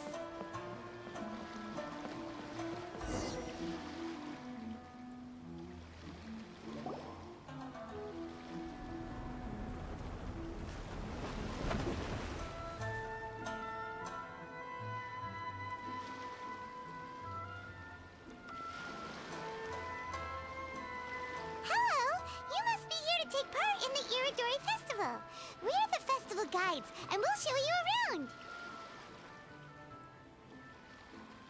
Yes, that's right. We are bards from Mondstadt. The word has it that Inazuma has undergone many changes of late. We hope to find fresh inspiration here. Paimon, what are you doing? These guests are all bards, aren't they? Well, where's Tondef Bard then? Huh. Strange. He's pretty famous in Mondstadt. Do you think he didn't receive an invitation? Even if he was invited, there's a chance he still wouldn't show up. Huh? Why's that? Well, you know, Venti's and... Oh, Paimon sees what you're getting at. Even though Venti no longer rules over Mondstadt, he's still an Archon. If he came rushing to Inazuma at the first mention of a festival, not only would it seem a little childish, it would also sort of be shameless of him too. Miss Honorary Knight, Paimon! It's Klee! Were you also invited to the Irodori Festival? No, Albedo's the one who received the invitation. But because everyone in the Knights of Favonius has been really busy these days, Albedo arranged for someone here to issue me a dependent pass. Greetings, Traveler and Paimon. After hearing that Inazuma was making preparations for the Irodori Festival, I predicted that I might run into you here. Ha! Paimon knew it! Albedo's the one they've invited to paint the 5 Kassen! It seems that you already know why I'm here. Just so you're aware, I'll be using my pen name in Inazuma, Calx. Oh, by the way, do you know where the International Trade Association is? I'll be meeting with the editorial director of the Yai Publishing House there. Yeah, the International Trade Association is where you'll be staying in Inazuma. We'll be heading there too. Great. Let's get going then.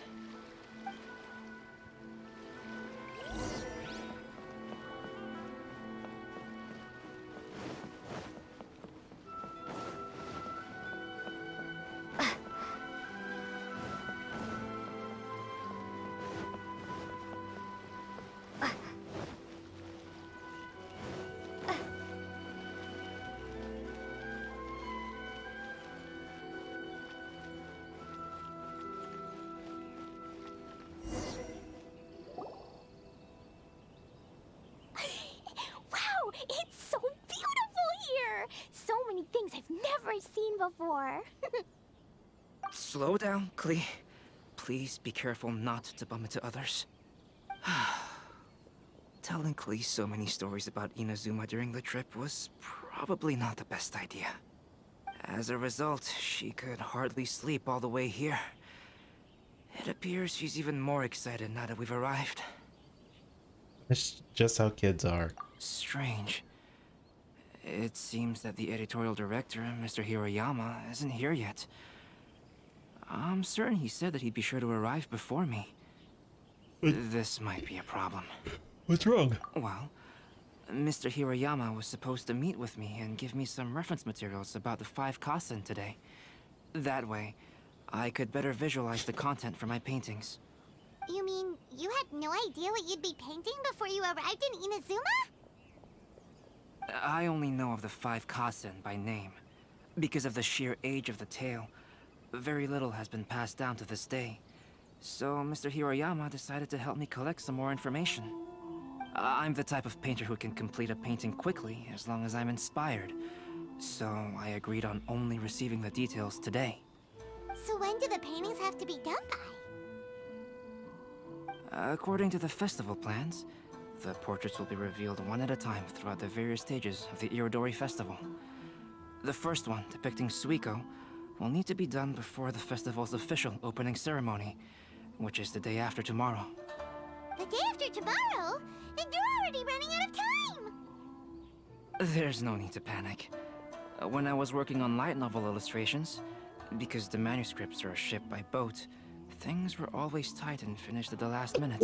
Excuse me. Just last month, to ensure the latest book of A Legend of Sword would be finished for the Irodori Festival, I had to complete the final chapter's illustrations the same day I received the manuscript.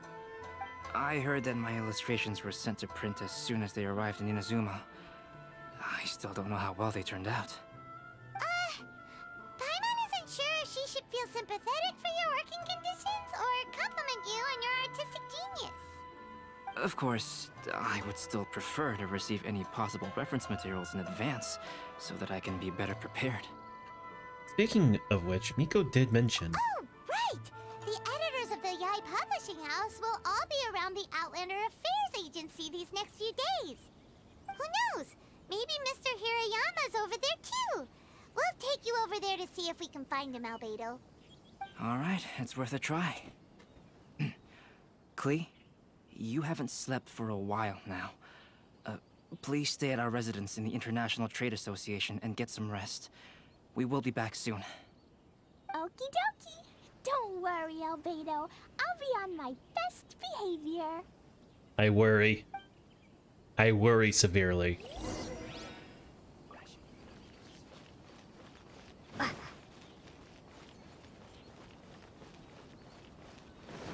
Please be mindful of your personal safety at all times. This can't be happening. The moment we need to contact Onodera is when he's on special leave. Kuroda and I will go back to Inazuma City for an emergency printing run. The demand for this book is so high, though. Even with the emergency prints, it still might not be enough.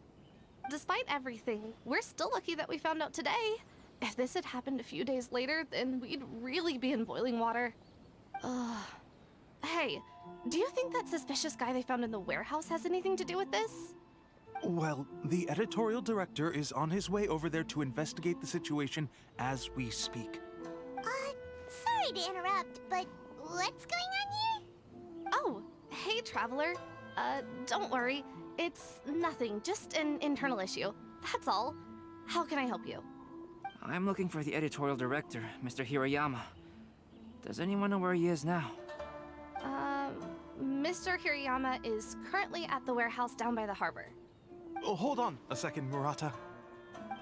Excuse me, but you must be Calx, the one who was invited to paint the 5 Kasen for the festival? Yes, that's me.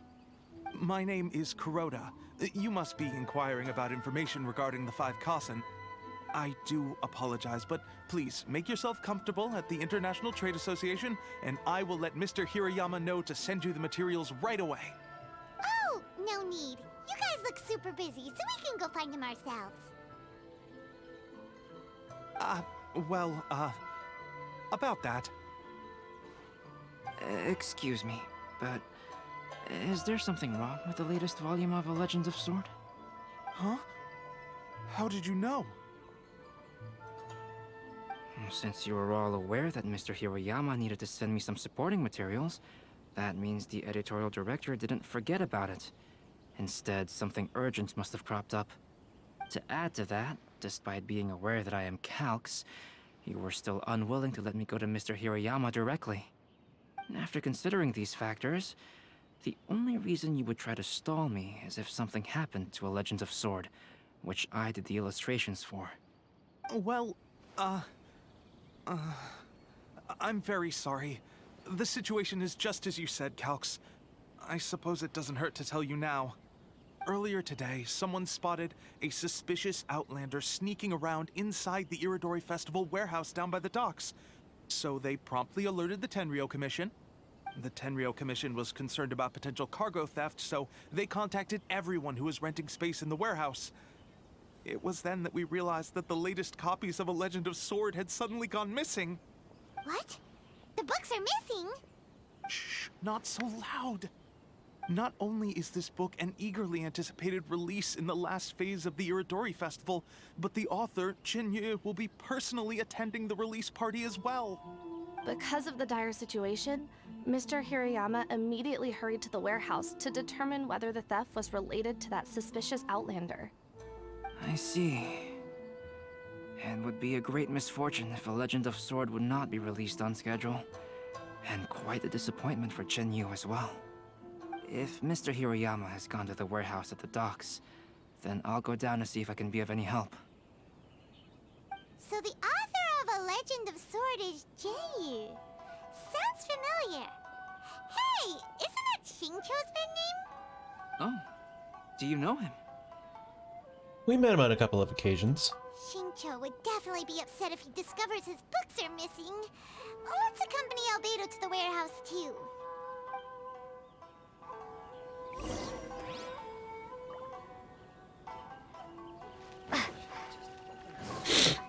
Oh, man. My nose cleared up, but it's also running. It's very strange.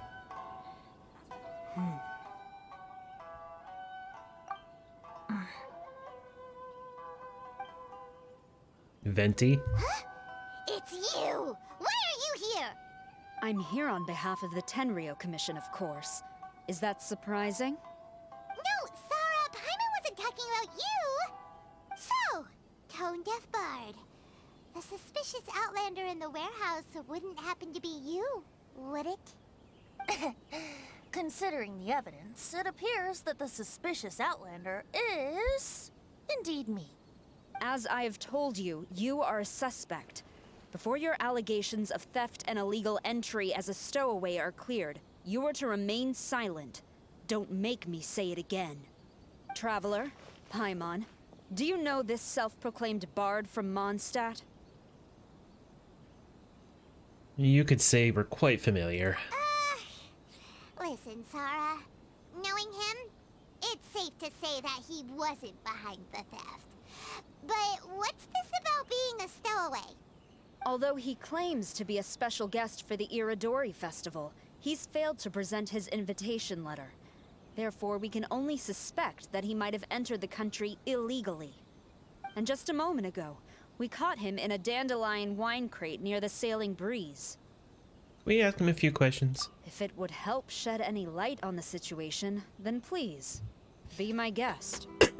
Oh, Venti! You didn't really come here illegally, did you? Ouch, your words wound me. We've been apart for so long, and the moment we meet again, all I'm greeted with is grilling questions and suspicious glares. You arrived in Inazuma via similar means, or so I heard. You of all people should be more understanding, don't you think? Similar means? We had no choice. I merely jest. Fear not, for the person who sent me the invitation is none other than Kamisato Ayato of Yashiro Commission. It's unlikely that someone acquainted with the likes of him would ever be here illegally, right? But why weren't you on the same ship as the other bards? Well, Once I received the invitation letter, I couldn't help but want to come to Inazuma a little early. It was then that I happened upon a cargo ship bound for Inazuma transporting dandelion wine. So, naturally, I decided to set sail with them. Once aboard, I found the captain to be a kindred spirit, and I was treated to an abundance of fine liquor along the way.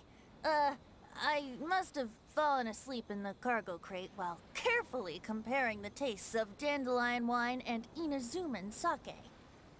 And when I woke up, I found myself in this warehouse with a Khaenri'ah Commission General glaring at me from atop the grate.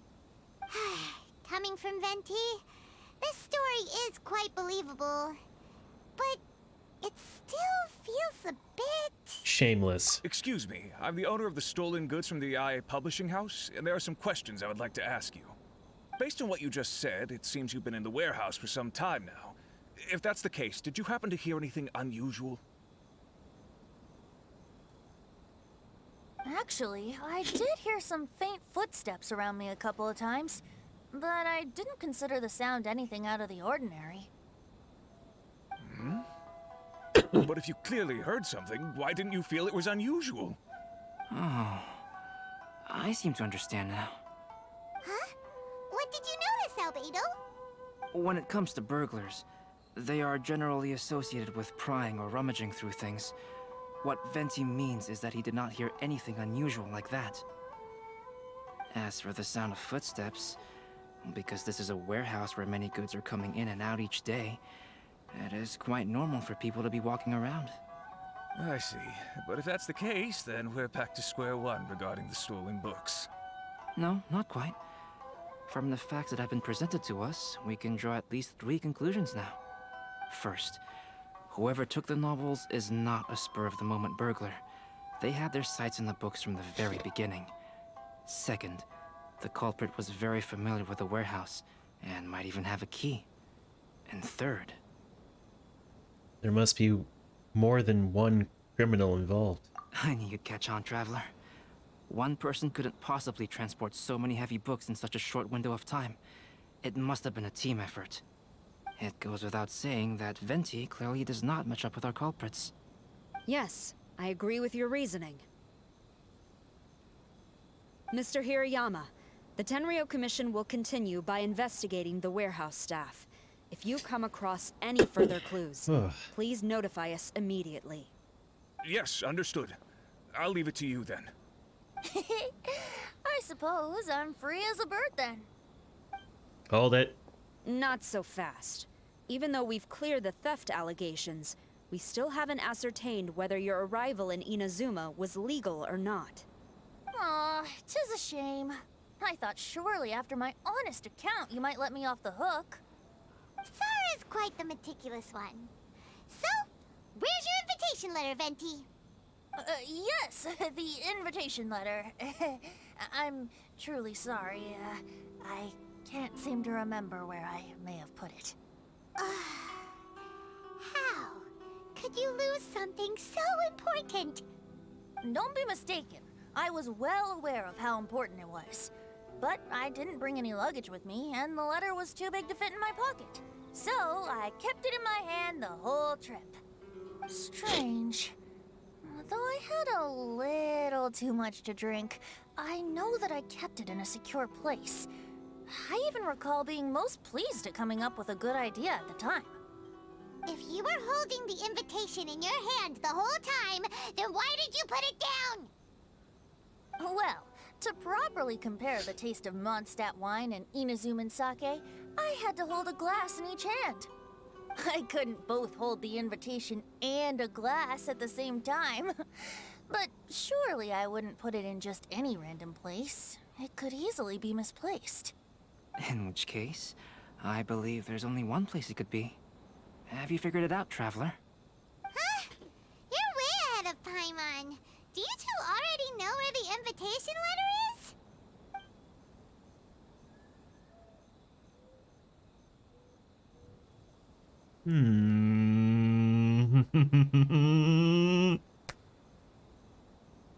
Oh. If it's too big for his pocket, it wouldn't fit in his shoe. His cape would be a very sensible decision. However, where would he put it in his cape? But in his hat... I'm gonna guess in his hat? Ah, yes! I remember now. I knew you'd help me find it.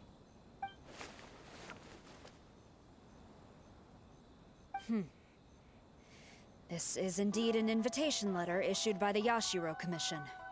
Now that we've confirmed this guest's identity, I have no further questions. However, starting tonight, I would advise you to stay at the International Trade Association. Now, if you'll excuse me, I'll be leaving now. There goes Sara. All right, let's go talk to Mr. Hirayama about Albedo's reference materials. Mr. Hirayama, I'm Calx. We had originally arranged to meet today. Ah, yes, so you are Calx. I'm very sorry that you've arrived in Inazuma only to find such a mess. These are the materials regarding the 5 Kasen. All the information that we could find is compiled here.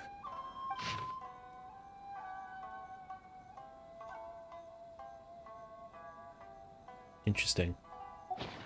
Let's see here. Yes, it's just as I had suspected. Monikers such as Suiko and Aoi no Okina aren't the real names of the 5 Kasen. Though there were once many stories regarding each of the 5 Kasen, the validity of their contents can no longer be verified in present times. Alas, what a shame. But at the very least, we know that most of the stories were written according to a similar style, so there is still something we may glean from this. So, is the info useful for your paintings, Albedo? To some extent, yes. However, I must admit that it is still lacking and fails to fulfill the most crucial element. Inspiration. I am sorry that this information is not as exhaustive as you had hoped. However, it is not possible to gather anything more at the moment. Though, Lady Yae did say that there are many variations of the story about the 5 Kasen, and everyone has a different story in their heart. So all you need to do is follow through with what's in your own heart, and create something that you yourself find interesting. That does sound like something Miko would say. Thank you, Mr. Hirayama. No need to worry. I'll find inspiration for the portraits. Great. I'll leave it to you then, Calx. Oh, and there's one more thing I need to ask of everyone. Tomorrow morning, Mr. Genyu, the author of A Legend of Sword, will be arriving in Inazuma by boat. If you see him, please do not mention the stolen novels for the time being. Whether the stolen books are eventually recovered or not, the Yae Publishing House will do its best to ensure that the novel's release is a success. I get it now. You have my gratitude. I'll be going then. Well, seems there's nothing more we can do here. Let's go. Huh? Betty? What are you doing over there? You don't want us to leave you behind, do you? Traveler, Albedo, would you mind coming over here for a moment? There's something peculiar that I think you should see.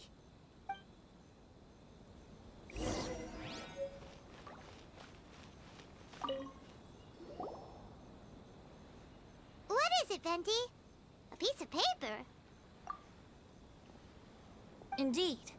When I awakened to find myself in the warehouse this morning, I discovered this paper in the cargo crate where I was sleeping. I didn't think much of it then. I thought it was merely a scrap piece of paper that had fallen into the cargo. After a quick glance, I stuffed it into a place nearby. But on second thought, I think it's worth having you take a look at what's written on it.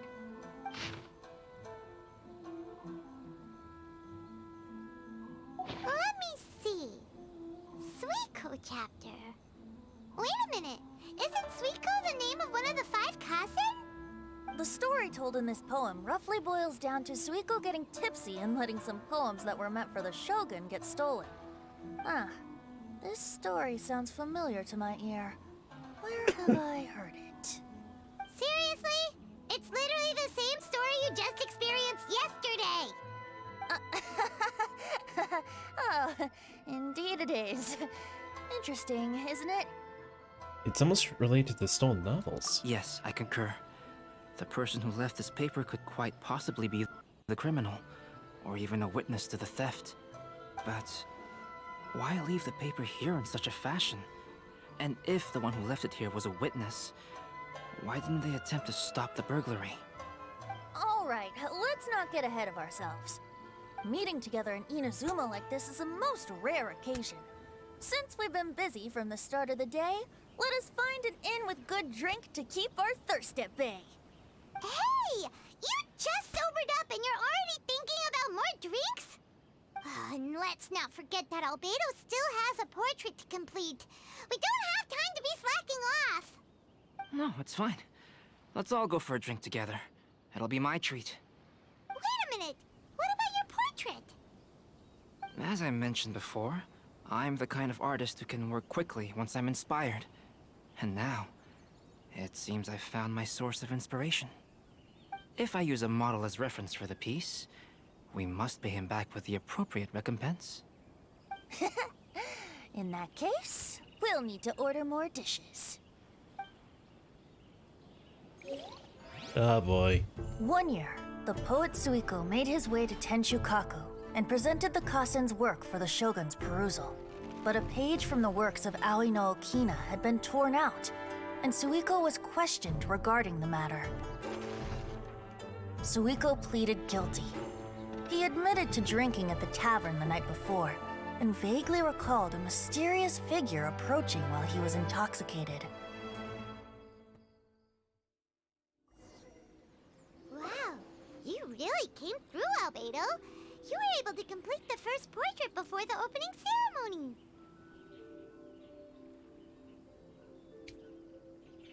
Yes, it really is a sight to behold. Not only does it harken to the traditional style of Inazuma, but it also makes use of modern aesthetics. My figure is particularly striking. Even though I'm sound asleep in the portrait, I still appear as glorious as always. Hey, don't get too full of yourself, tone-deaf bard. You were just a model. The person in the artwork isn't actually you. Well, Albedo, who will be your next portrait? The next one will be Aoi no Okina of the 5 Kasen.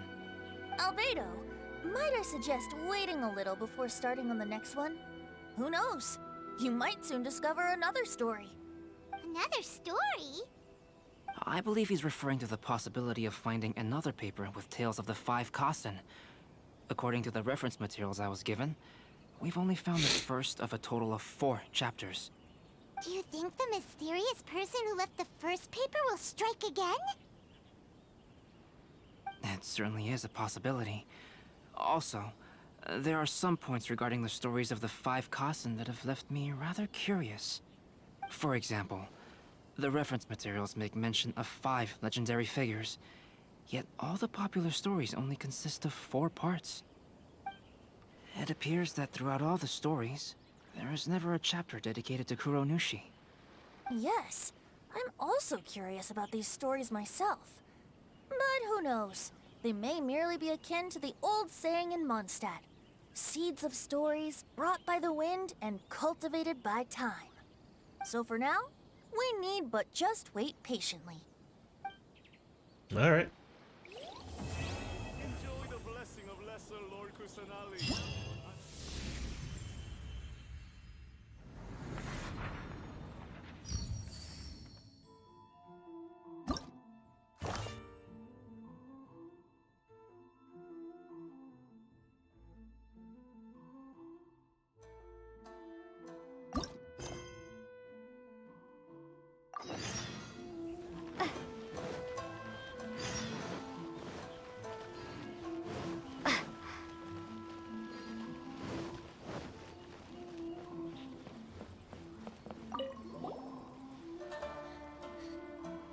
Oh boy, I have to read. Miss, I see that you've been walking back and forth in the area for some time now. I believe you must be someone who appeared in the Elegance of the Arts. Appreciates. There is a question of elegance that I might need your help with. Would you mind lending me an aid? Yes, what is it? Though I've only just met this man, Lenin, a bard from Mondstadt over here, we have already become fast friends. Really now. Otomo speaks the truth. We have only known each other for a few days, but I already have a great respect for his great learning. You're too kind. Lenin. In any case, we have made friends through poetry, and we're finding this opportunity to write a few collaborative works. Oh boy. And since Lenin has gone through all the effort to come to Inazuma, he really wants to add a bit of Inazuman flavor to his work. Indeed, unfortunately, my integrity has been far too tight. I haven't had time, well, not integrity, I don't know, to really go around and see the sights. So what can I do for you? Friend, the theme of the poem I wish to write is nostalgia. Upon seeing the sights of the distant lands, a vagabond cannot help but remember their home. That is why I need to add something into the poem that symbolizes the distant place. Okay. Could you help me find a few pictures from which I can draw some inspiration? Inazuma should have a great number of unique sights to see, yes? For example, when you speak of Mondstadt, everyone's mind turns to dandelions or windmill asters. Oh, Paimon gets it now. Well, in that case, let's take a few pictures of some Inazuman regional specialties. That should do it. Indeed. I would be in your debt if you would. Allow me to also write a copy of my half-done poem manuscript, just for you to use as reference material. As for a number of pictures, I will need, I think, 4, each showing different contents will do. I will also pay for any travel fees you may incur in the process. Well, traveler, since Lima's request seems clear, let's head out right now.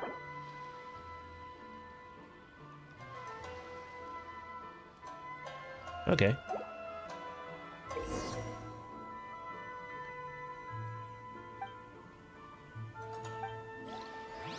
That should be too hard to do.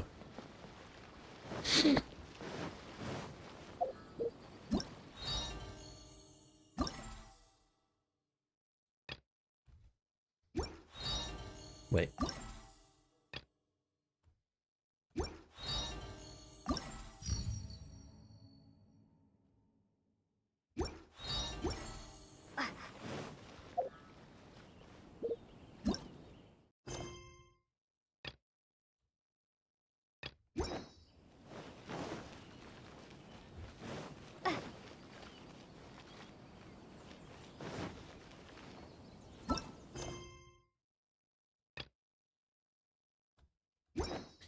It shouldn't take me too long.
Let's take a look here if this will work.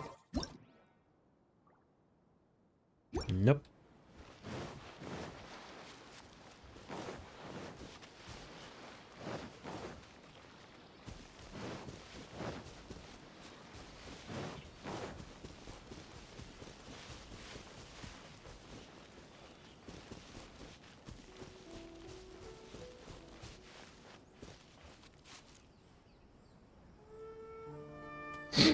Wait.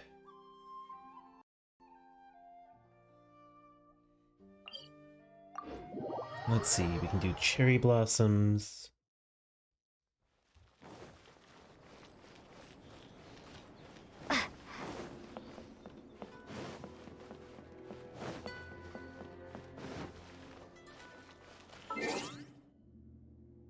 Nope, wrong one.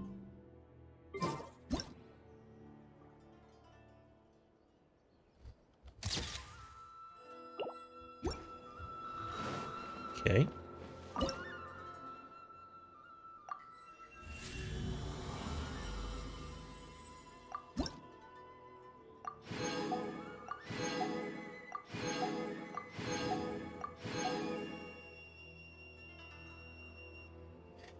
Wonderful, wonderful.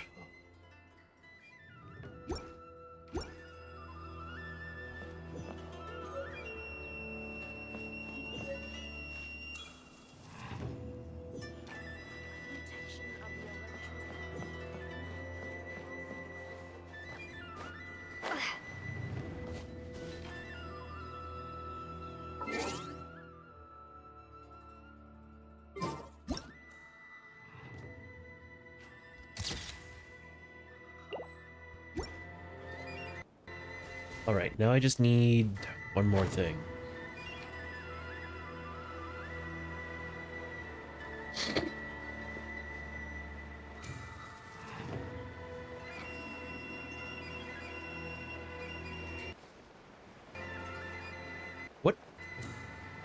What is going on with the audio?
Where, oh, where can... Ah, there it is. Lavender melons. See if this counts. Nope. Alright. Remember them pointing out another one.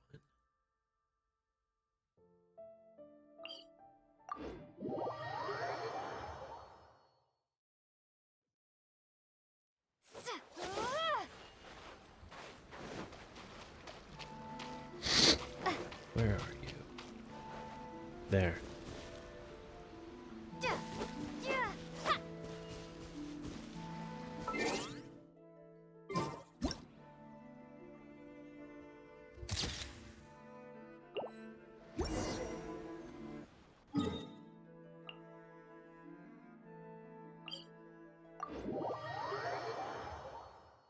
Okay.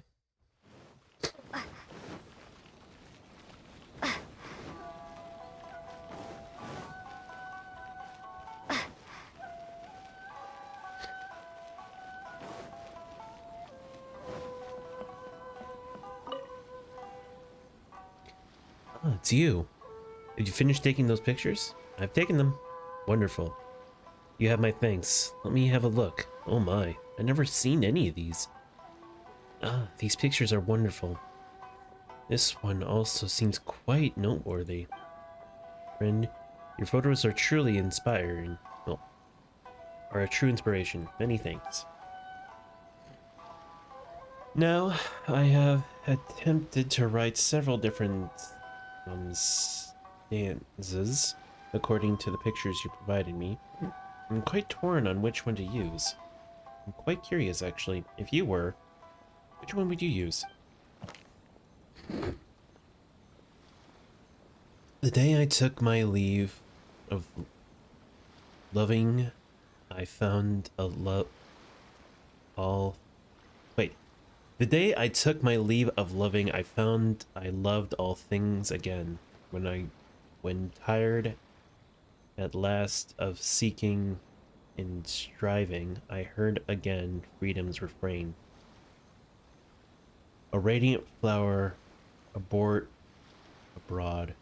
do bloom their scents a novel, lovely strain. Distant lands joys my heart when this lamp grass under distant skies gleaming.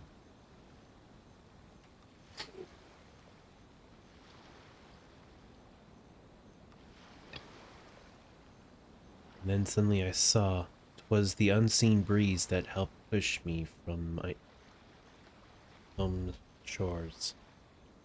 Interesting.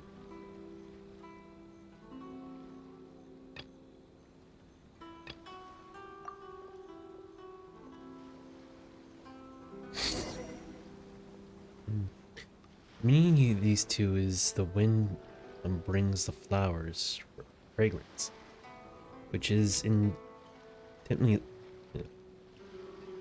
intimately linked to the line that flows intimately afterward.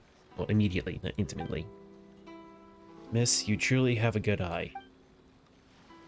Otomo, since both you and our new friend here are both very enamored of these two lines, then let us use them. Why must my throat whistle? Friend, thank you once again for your aid. Yeah, no problem.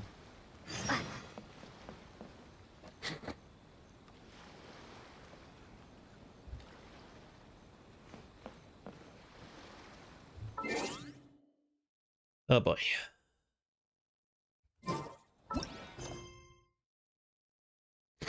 It's navigation.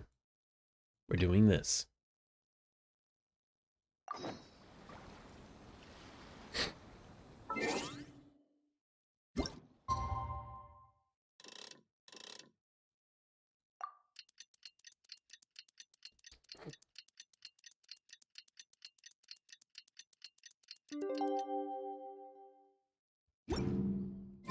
The passenger ship from Liyue that we're supposed to meet should be arriving soon. Let's go to the docks. You know that Shincho will be on board, right? So we should be careful not to say anything about the stolen novels.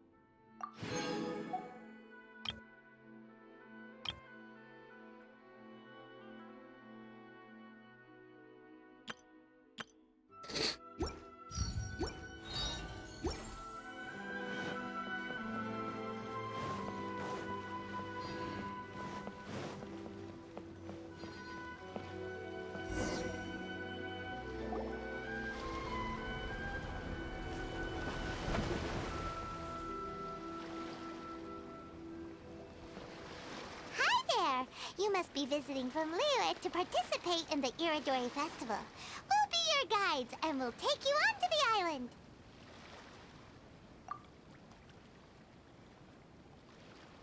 Huh? Is it Paimon, or have we met somewhere before? Yes, in fact we have. I'm Shu from Feiyun Commerce Guild. Aboard this ship we have calligraphers, painters, and even players of Theater Mechanicus. The inventor of Theater Mechanicus previously came to the Feiyun Commerce Guild seeking investment. Although the guild manager was not interested, Master still wanted to support them. We heard that they'd be demonstrating the game and letting people try Theater Mechanicus at the Irodori festival. So the guild manager instructed Master and I to take the opportunity to come to Inazuma and investigate the product's potential. Oh, speaking of which, where's the young master? Master, he's Seasick? Whoa, Xingqiu's just sitting there, sound asleep. What? Oh, it's the Traveler in Paimon. I presume you're guests in Inazuma as well? It seems fate has destined our paths to cross once again. Oh, we aren't actually guests. We're actually guides for the Irodori festival. Xingqiu, how are you doing? Please, no need to worry. I was a little too caught up in a novel on the voyage here. When I finally realized what time it was, the first rays of dawn were already peeking over the horizon. Yes, now that we've arrived, the Kanjo Commission will likely wish to inspect our invitation letter. Let's keep it in hand, shall we? Huh? That's odd. What's wrong? There was a piece of paper underneath my bag. Strange. I don't recall seeing it there before. Ooh, let Paimon have a look. Oh, there's no doubt about it. It's from the same series as the story we found before. Even the handwriting looks exactly the same. The story you found before? Oh yeah, in the warehouse down by the poem hunt competition. Yeah, that's it. A friend of ours is on Rito to paint portraits of the 5 Kasen. You know, as part of the Irodori festival. Poetic stories about the 5 Kasen have been hidden in various places nearby. If you can find one of the stories and give it to this friend of ours, then there's a chance you'll become the model for the next portrait. Wait a moment. So you mean that...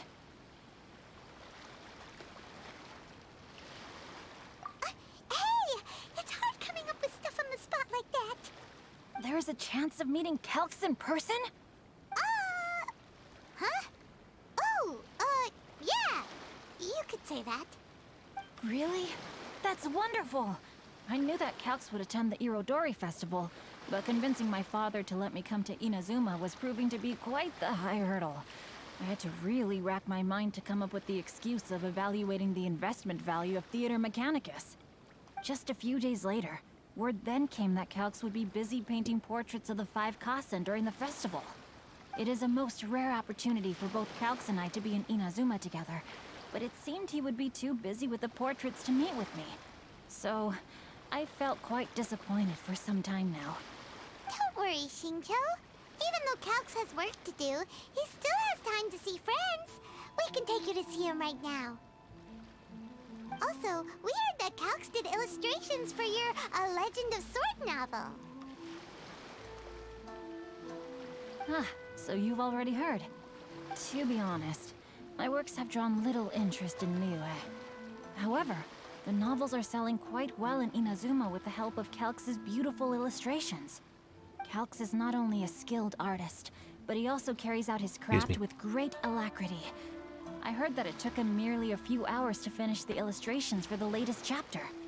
But when I looked at the art, the brushwork did not even look the slightest bit rushed. His work is truly exquisite. Oh my, I was beginning to get carried away there. Let us depart, quickly now.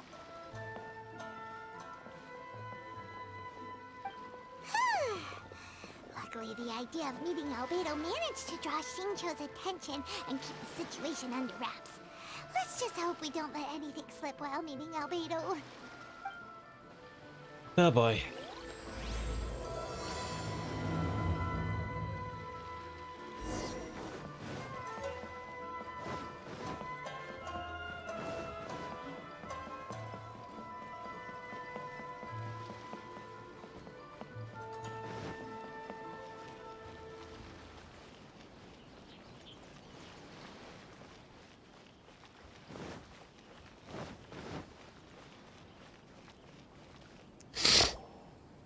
Traveler, Paimon, how are you?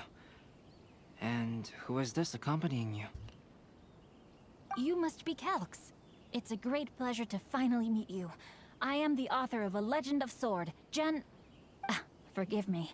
It's rude of me to introduce myself by my pen name when meeting in person. Please, call me Xingqiu. And you may call me Albedo, then.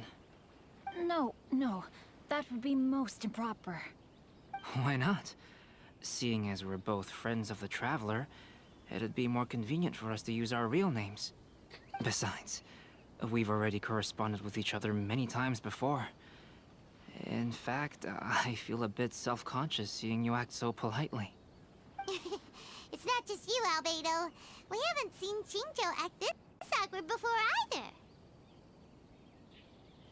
I learned some new tips on manners today. You guys, it's certainly not good taste for you two to be teasing me like that. Oh, by the way, we happened to find a story from the poem hunt competition at the docks. I heard that you are collecting them. Poem hunt? You know, that thing where we have to find pieces of paper with stories of the 5 Kasen. Venti found one, and then he was allowed to be a model for one of your portraits. Huh? Oh, yes, that's right. Oh, I understand the story now. Thank you. It's very helpful. Splendid. Though, I'm still piecing together the story myself. Would you kindly explain it to me in more detail? If all of you are free, why don't we discuss this over a meal? Well, about that. Do you have other plans, Xingqiu? No, not at all. Speaking of dining, Shimura's unagi chasuke is quite delicious. Would you like to go there? Shimura's? Unfortunately, today is a bit windy. How about Uyu Restaurant instead? That's perfectly fine with me. But I must first unpack my luggage. Let's meet later at Uyu Restaurant. Something didn't quite add up just now. Yeah. Huh? No way! Paimon thinks we acted well together. Did we say something we weren't supposed to? No, Paimon, I'm not referring to us. Traveler, what are your thoughts? Shang-Chi was a little suspicious. Huh? Xingqiu's suspicious? I say Shang-Chi. What are you two talking about? Paimon, you read the poem, right? Although it may seem confusing to Xingqiu on its own, what if we read it together with a previous poem we found?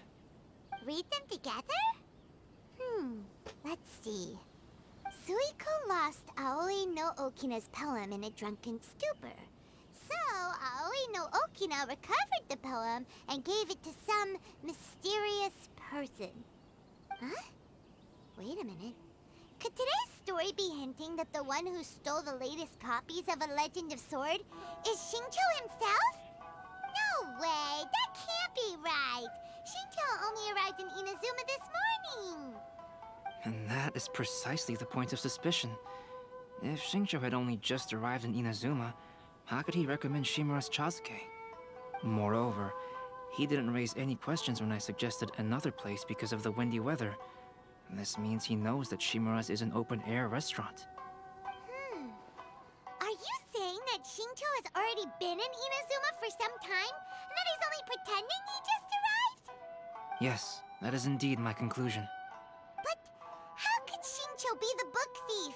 His mission is to fight for justice, isn't it? There's no way he'd do something against his own ideals. Calm down, Paimon. Even though this is the first time I've met Xingqiu in person, we've communicated via letters for some time now. I do have some understanding of his character. I think there must be some deeper motive at play here. The story also tells us that Aoi no Okina flees with a poem because of a threat. Oh? Could Xingqiu be in danger? It's difficult to say at this point. But given that Uyu Restaurant is indoors, it'll be easy for us to detect anyone following or eavesdropping on us. I think it should be safe for us to talk there. I'll be relying on your assistance to get to the bottom of this matter. Got it. Good. Then let's head to Uyu Restaurant.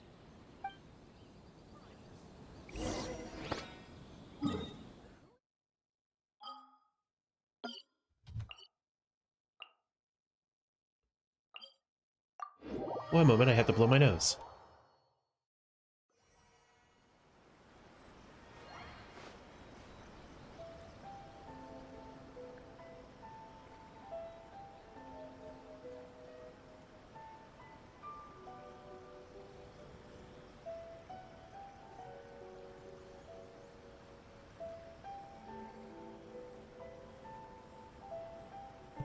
I am back. Oh man. It's so stupid. My one nostril cleared up, just for my other nostril become clogged. I love my body. My body loves me.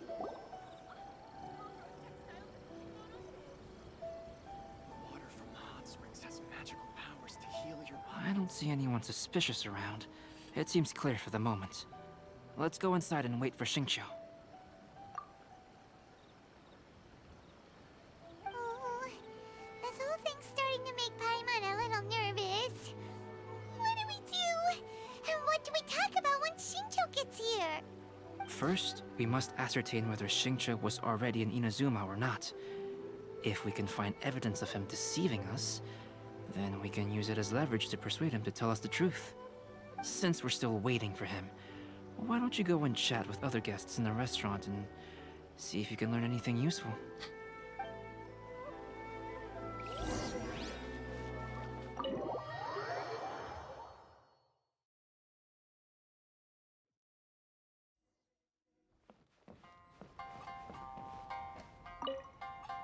The last phase of the Irodori Festival is when they release the all-new publications. The one I'm really looking forward to is A Legend of Sword. That's right. A signed first edition is going to become quite the collectible. I've got to get my hands on a copy. I've seen Genyu's signature before. His handwriting is super neat. He must be really diligent about his style. He'll be there in person on the day of the release, so we'll get a good look at him then. I hear that he's actually pretty young. Wait a minute. Did you just hear that? Not only will Xingqiu be signing novels at the release, but his handwriting is super neat?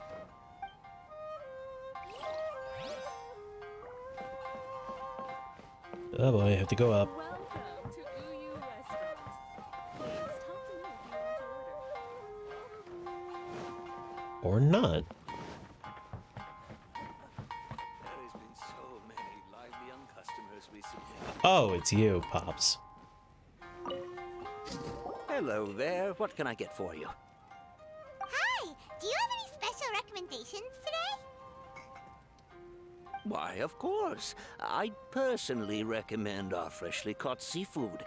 It's been pouring these past 2 days, so the fishing boats haven't been able to sail at all.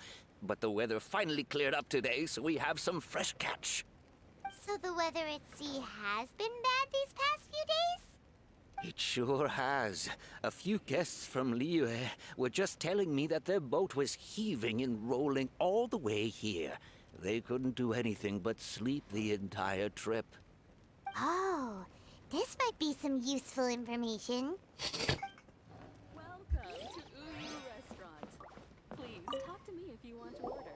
Albedo, what should we talk about when Xingqiu gets here? Any ideas?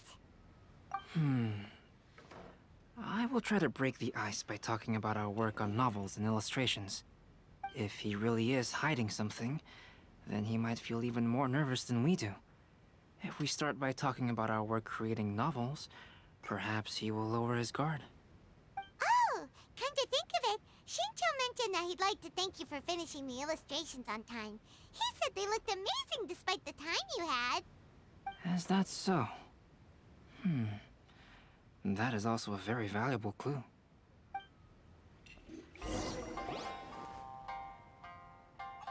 That was delicious.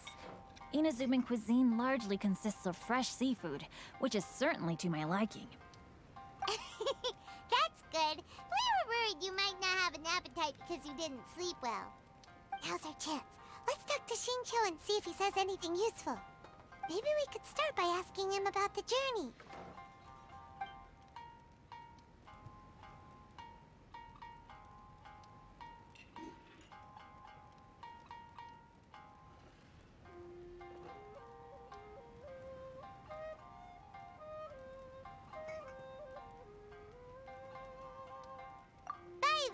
Xingqiu.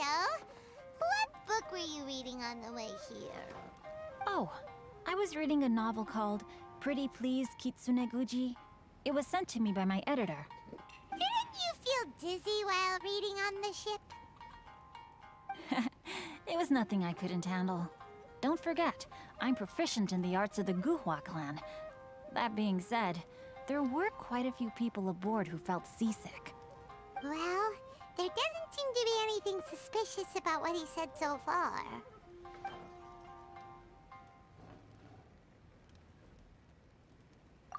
Well, I've never embarked on such a long journey before. Though I was quite excited when we set off, the long days at sea quickly became most monotonous. Speaking of the journey, did anything noteworthy happen along the way? Well, to be honest, I spent most of the trip with my nose in a novel.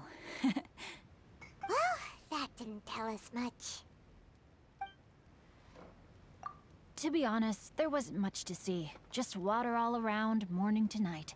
The sheer monotony of the trip caused everyone to grow a little impatient. So, when the peak of Mount Yogo finally appeared in the distance as we approached the islands of Inazuma, everyone crowded the deck to have a look. However, the ship sailed along at a crawling pace. It took a whole day from the time we saw the mountain peak to the time we docked. Paimon didn't catch anything suspicious so far. No, there was something very suspicious. Oh, right! If it took an entire day to reach the docks, then it would have been pouring rain at the time they saw the top of the mountain. We learned a couple of things from his account, but we still require more evidence. Let's discuss creating novels with Xingqiu. About Albedo's illustrations. Speaking of illustrations, Albedo, I've long wished to express my sincerest gratitude for providing the illustrations in my novel. My novel didn't sell well in Liyue, so I must admit that I had some reservations regarding its potential. Yet you've consistently managed to select the most important scene of the chapter for your illustrations. This made me feel as though what I was trying to express could be understood after all. Thank you. However, I took some risks in the illustrations, so I'm feeling slightly uneasy myself. Risks? Light novel illustrations are typically centered around the characters, but this time, I adopted a different approach in the illustration for the last chapter. Well, that scene was intended to depict the change in the world, so I thought it very fitting to draw only scenery. Doesn't sound like anything suspicious has come up so far. No, there was a crack in his alibi. My illustrations were sent for printing the moment they arrived in Inazuma. So, logically speaking, there's no way he could possibly know what the illustrations look like. Xingqiu, we have something very important to ask you now. Oh? Why the solemn looks all of a sudden? Xingqiu, what's with the facade? Huh? I'm afraid I don't follow. Mr. Okazaki told us earlier that actually the weather at sea was very bad these last few days. So when you said that everyone came running to the deck to see Mount Yogo, that couldn't have happened! On top of that, the latest installment of A Legend of Sword will only be revealed at the Irodori festival. Even we, the creators, haven't received a sample copy. If that's the case, how could you know what my illustrations look like? Well... The jig's up, Xingqiu. You were already in Inazuma before today, weren't you? Are you in some kind of danger but can't tell us the truth? Don't worry. The Traveler and Albedo are no pushovers. We can help you. No, please. You misunderstand me. I suppose my lack of sleep is inevitably taking its toll on my mind. I didn't notice for a moment that you were testing me at all. I did in fact come to Inazuma early to handle some things. Let me consider how to explain this. Oh, this is most embarrassing. Oh, well, if this isn't a coincidence, I didn't expect to see everyone here. Huh? Tone-deaf bard, what are you doing here? I heard that the owner of this establishment has some fine-aged wines. I didn't want to miss the opportunity to taste them. Paimon knew you couldn't possibly be up to anything good. Says who? In fact, I come as the bearer of good tidings. I just bumped into Kujo Sara a moment ago.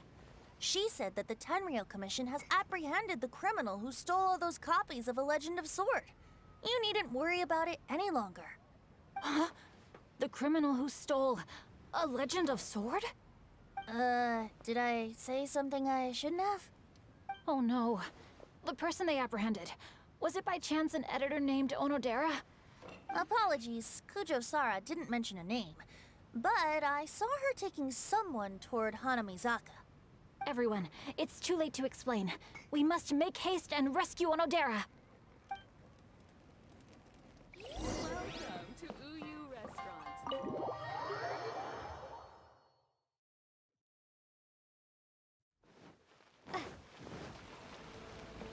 Boy.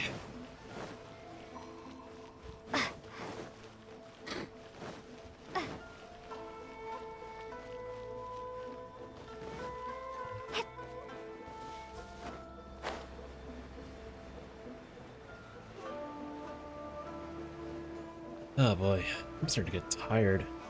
Which is kind of a good thing, but also kind of annoying. Please, wait. Onodera is innocent. Oh, so you must be the author of A Legend of Sword. I didn't expect to see others tagging along with you. Anyway, you mustn't take him away. I can explain everything. No need to worry, Zhenyu. I've just explained everything to Madame Kujo, and Kuroda has testified for me. Yes. In fact, we were just getting ready to leave. Oh, phew. What a relief. Wait a minute. Does everyone else here already know?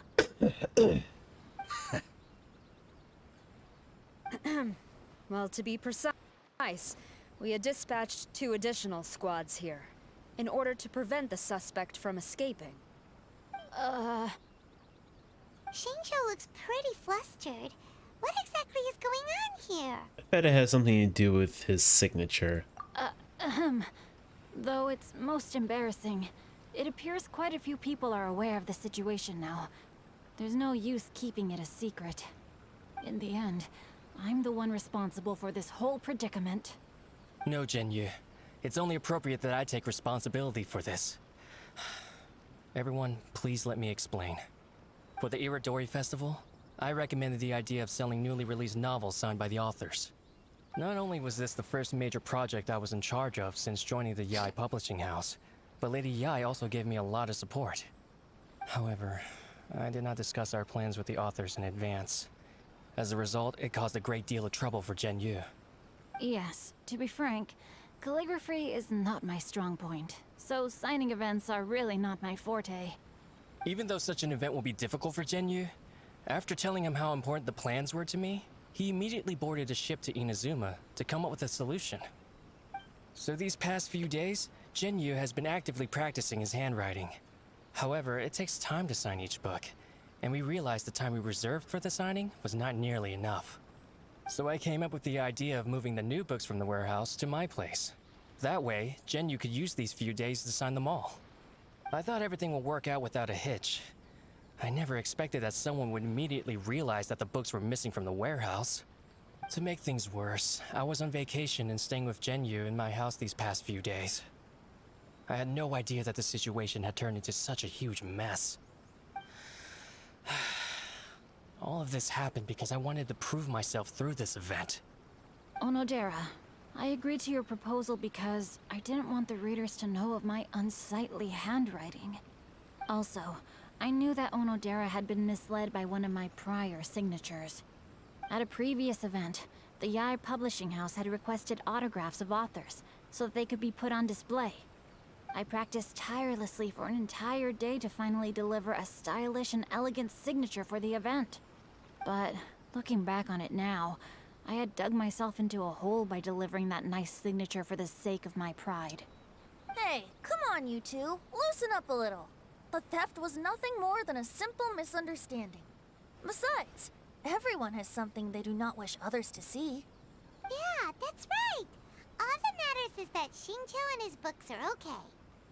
Onodera, I think you should explain the truth regarding the stolen books to the rest of the people on Rito. Yes, I understand. I'll apologize to everyone. We should probably be heading back to Rito as well. Let's tag along.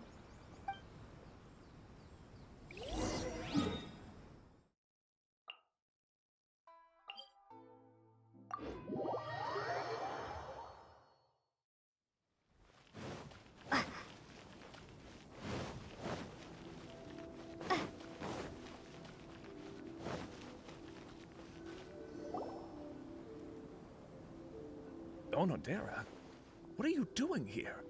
Aren't you supposed to be on leave these few days? I'm very sorry for all the trouble that I've caused. Yes, Onodera, but why didn't you tell everyone earlier? If you had told us, we could have thought of some ways to help you. That's right. We're a team, and we should be helping each other in tough situations like this. Let's leave the past behind us now. Our first priority is to help Genyu with his signatures. How is your progress so far?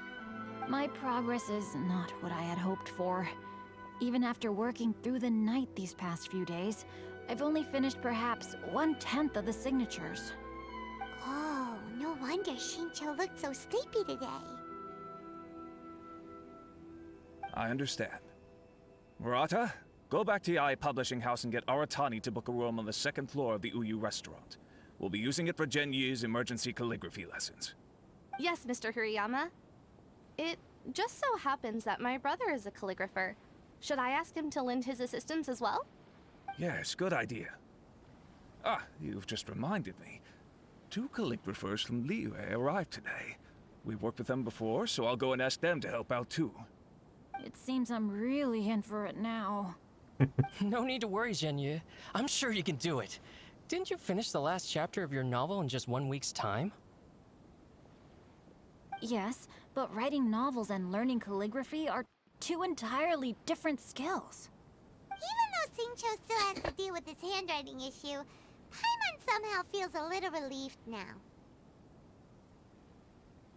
I always used to prefer working alone in my workshop, but I've come to realize that solving problems with others also has its merits. We also owe a special ode of gratitude to the mysterious person who has been leaving important info for us along the way. Huh? You mean whoever left behind those stories about the 5 Kasen? Pardon me, but what are you talking about? Oh, right. We haven't had a chance to explain things to Shincho yet. I see. It appears that Onodera and I were spotted when we were moving the books. Albedo, may I ask you one thing? Are you able to include me in a portrait as well? Not only do I owe the successful resolution of today's incident to that story, but I also hope that I'll remember this lesson. No problem. Considering the similarities between the portrait and the events that have taken place, your proposal is very reasonable. Oh boy, here we go. That figure was none other than Aoi no Okina himself. This turn of events had begun with an unnamed individual, under whose coercion, Aoi no Okina was forced to take drastic measures to retrieve a page of poetry. He knew nothing of this individual's true intentions. All he knew was that the poem had to do with an old acquaintance, Akahito.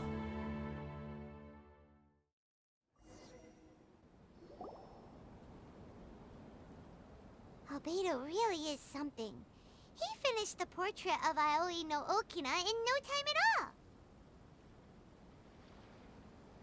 Wonder how Shincho's calligraphy training is going at Uyu Restaurant. Hey, do you think whoever left those stories for us could be hiding somewhere nearby? It's a possibility. Oh, hello? Mr. Storywriter? Are you here? Could you please help Shincho with something? He's a friend of ours, and the release of his new book is super important to him.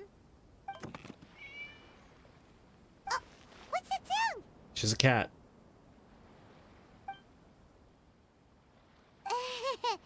It was just a cat. Looks like we can't make them reveal themselves that easily. It's getting late now. I have a sneaky suspicion I already know who it is. We still have to go to the docks and wait for another ship tomorrow morning. Or maybe not.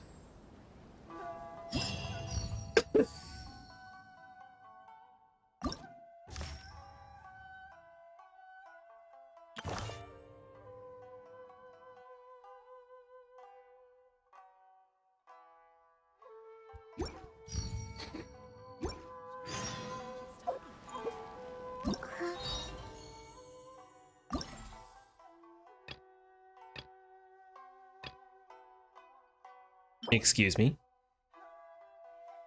Oh, Rainbow Aster. That's right. I forgot that was a recipe.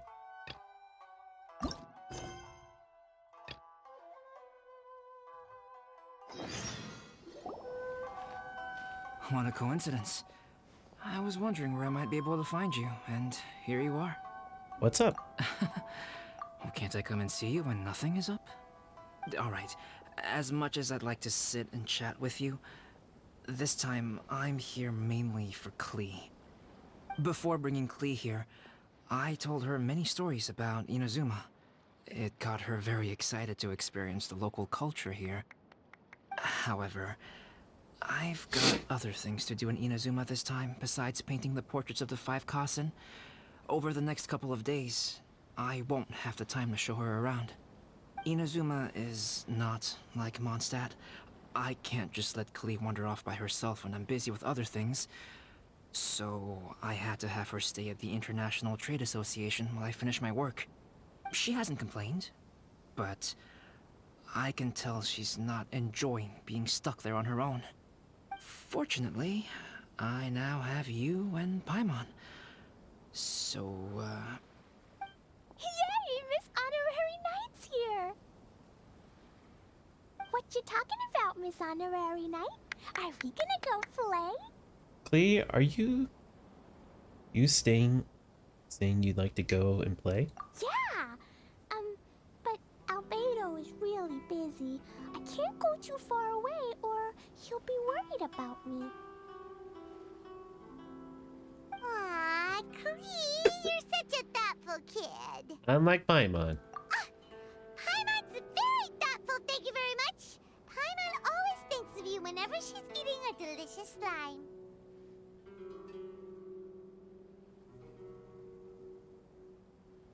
Oh, that settles it. You're very thoughtful. Anyway, it is pretty cruel not to let Klee go out when she was so excited to come here. We'll look after Klee. Yep. Allow the almighty traveler and dependable Paimon to bring Klee on a tour of Inazuma. Let's take her somewhere interesting. Klee, do you want to go play with Miss Honorary Knight? Yay! You bet I do! As you know, Klee is our Spark Knight. You must keep her safe and sound. By which I mean, try to keep her out of trouble. For instance, if a mountain in Inazuma was to lose one of its peaks, or if there were an explosion somewhere in the city, Klee could very well get in trouble. Got it. No explosions. Glad to hear it. I promise I'll bring you back an awesome souvenir, Mr. Albedo. Great. I look forward to it. There are loads of cool things to do in Inazuma. Try the local cuisine, visit a shrine. What do you want to do, Klee? Cuisine? What's that? You know, food and drink. Paimon just meant we could take you to a local restaurant. A restaurant? Yay! Snack time! Got it! All right, snack time it is. Let's go.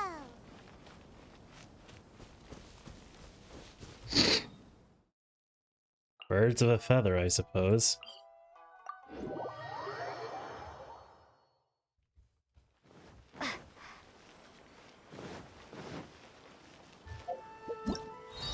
Okay, that's gonna bother me if I don't do something about it.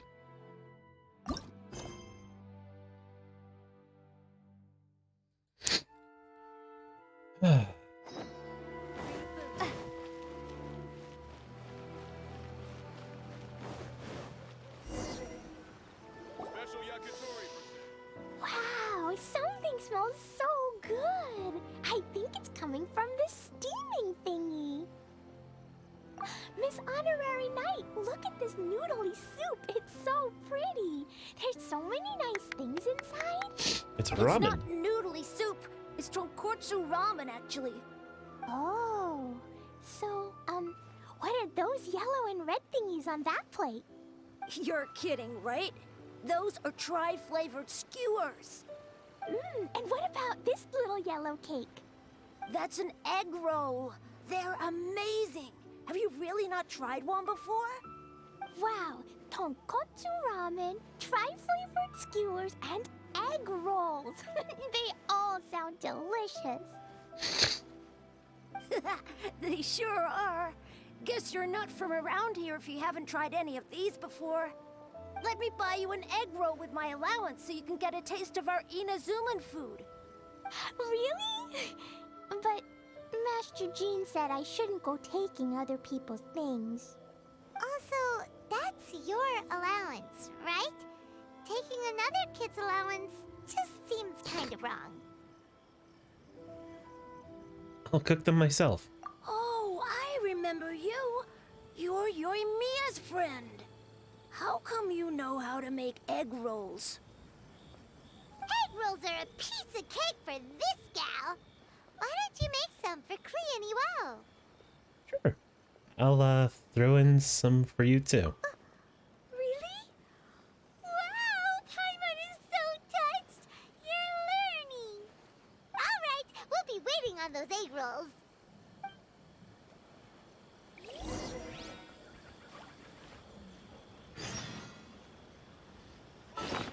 How many egg rolls do I have?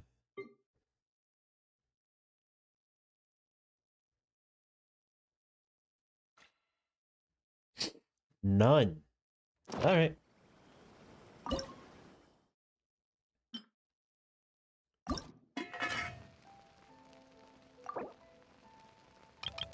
Let's do 5 just to be safe.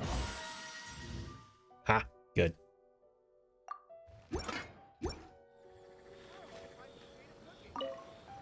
Miss Honorary Knight, what do egg rolls taste like? Excuse me.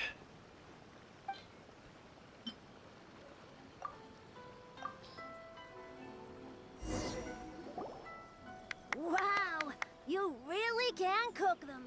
You're awesome, ma'am. It's sweet. So yummy. Yep. It's delicious. Traveler, you are the best. Yeah, these egg rolls are pretty good, but I still think Yoimiya's are better. Who is Yoimiya? She makes egg rolls too? Oh no. He runs the fireworks shop. Yoimiya can do anything. She tells stories, keeps goldfish, makes fireworks, and gives us candy too. Yoimiya's pretty much the best and most awesome person ever. For me, the best, most awesome person in the world is my mom. And Klee knows loads of other great people too, like Mr. Albedo, Miss Honorary Knight, Master Jean, Khaenri'ah. Surely she's not going to name everyone she knows. Oh, well, I don't know any of those people. But anyways, I still want to introduce you to Yoimiya. If you want, I'll take you to find her. In most festivals, Yoimiya's so busy that you can never find her. But this festival's different. She has free time, so she can play with us. She seems like she hasn't been in a great mood recently, but maybe seeing you will cheer her up. Okay, let's go play with Yoimiya.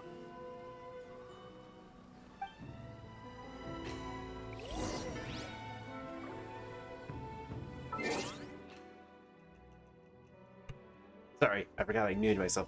I have to use the bathroom, so I'll be right back. Yeah.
Okay, I've returned. You ever have that, like,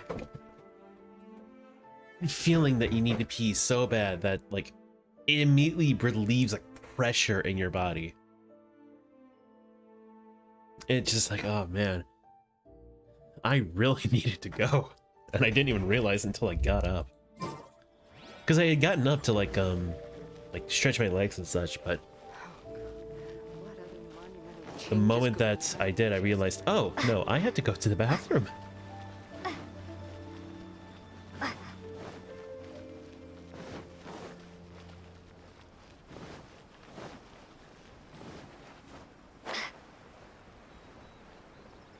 Actually, hang on a second, I have a question. What's this constellation looking like? Alright.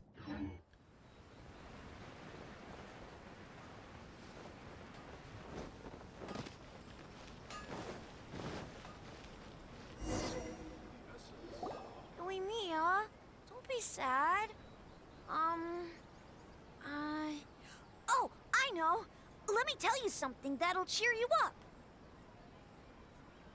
Yesterday, I won 3 beetle fights in a row against that guy with the horns on his head. Wow, Matsuzaka. Nice work. It's not easy to beat Ito. Don't worry, Yoimiya. Maybe you can't light fireworks during the Irodori festival, but there are still lots of other fun things to do. I know. Thanks, you guys. It's just that fireworks are banned in the city for a few days. I'm not that upset, really. Yoimiya, it's me! I want to introduce you to a new friend, an Outlander girl. I just met her. Wait, what's your name again? Klee! My name is Klee. Nice to meet you, Klee. I'm Yoimiya, and I run Naganahara Fireworks. Hello. I love the cute outfit, with the hat and the cool little symbols. So unique. And your backpack, wow, it's really well made. That's a 4-leaf clover. Mom and Master Jean said it can bring me good luck. Really? That's awesome! I bet everyone would love one of those. Also, that little fairy on your backpack is super cute, too. That's Dodoko, my best friend. We always go fish blasting together in Starfell Lake. Oh, Dodoko? What an interesting name. I really like it. Yep. My mom says that when a Dodoko is born, it rides the wind and goes off on a big adventure. Ride the wind and go off on a big adventure? Klee, your mom sounds like a very cool person. Yep, my mom is the best and most awesome person ever. And Yoimiya, Iwao was right. You're a really cool person too. Thanks, Klee. I feel like we really get each other. We'll be great friends, I'm sure of it. It's so heartwarming watching these two chat away. Hey, Klee! Since you like 4-leaf clovers so much, why don't I make a firework with a 4-leaf clover pattern and set it off for you? Yeah! And after the fireworks, we can go fish blasting with Dodoko. Hold on a second. Fish blasting? No way. Albedo was pretty clear about that. No explosions allowed. Oh, oops. I got so excited that I completely forgot about that. The folks from the Yashiro Commission specifically warned me that no fireworks are allowed in Inazuma during the Irodori Festival. What? It's not allowed? But... Aww. Okay, then. Hey, come on. You just made a new friend. This is a happy occasion. Why are you suddenly so upset? Don't be sad. Yeah, we still have loads of things we can do. You can go check out Irodori Festival. Right, just like Saika said. There are lots of fun things to do. What do you say, Klee?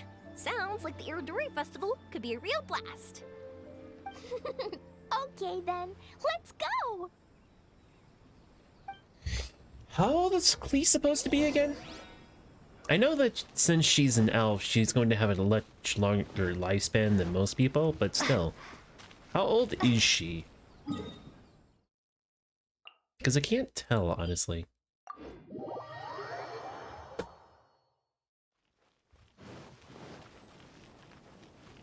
Excuse me? Here we are, the venue of the Irodori Festival. Outlander Brigade. When the wind of death blew towards the blonde samurai? Oh, what a long name. Must be a new one. I've never heard of it. By Kawabunga Iki. Yoimiya, this is a really strange name. Who's this Kawabunga? It's pronounced Kayabuki Ike. That would be me. Outlander Brigade is a new series of mine, and When the Wind of Death Blew Towards the Blonde Samurai is the first volume. Outlander's Brigade? Is it a story about the best of friends? Ah, jeez. Kaya says that every good story has to have best friends in it. Absolutely not. I would never allow such cliches in one of my novels. This is a book about betrayal, blood, and tears. A long and lonely struggle. A stubborn samurai's path to the truth. This is the kind of story that needs to be told. My dude, you're trying to explain this to a child. Oh, is that right? Well, I'm not sure that's a very, suitable story for Klee. We might keep looking around. Hey, miss! Don't go! Are you sure you don't want a copy? I'll give you 40% off. Dude, you're going too hard. You need to take it from a 100 down to like a 20.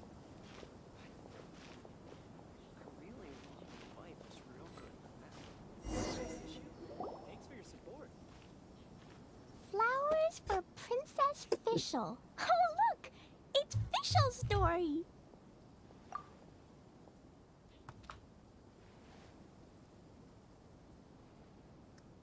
Fischl is writing? That's right! Flowers for Princess Fischl. Have you read this book before, Klee?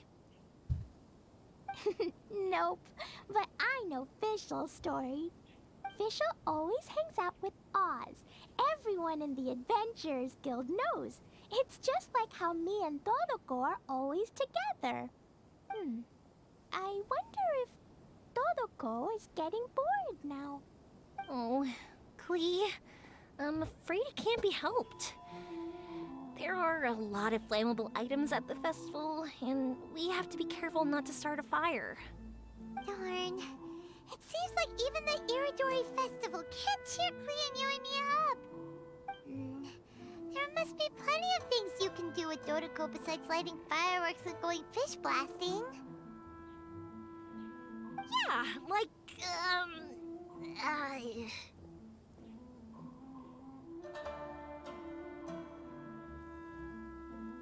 Like painting, or like writing a story.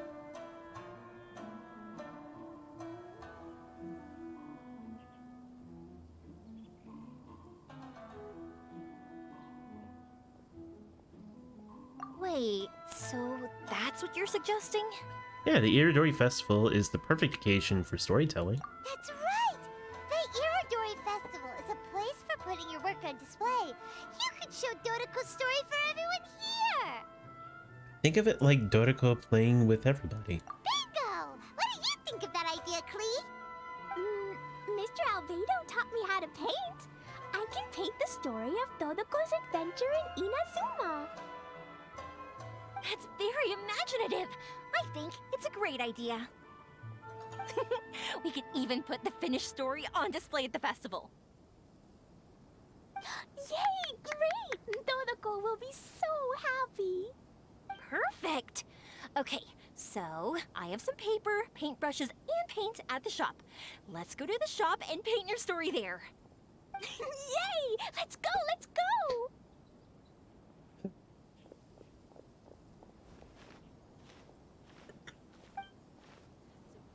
Those two can run so fast when they're motivated. We better catch up. Thanks for your support. Find Miss Ryoko to the festival.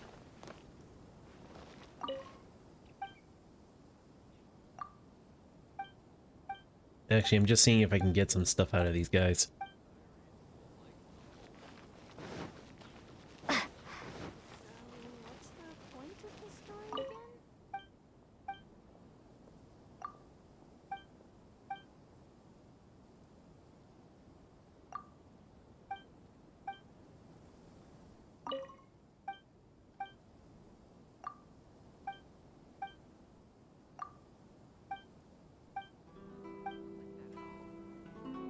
Damn. Festivals always attract so many people.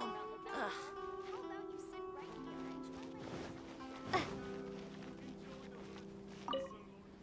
Hello, animal girl.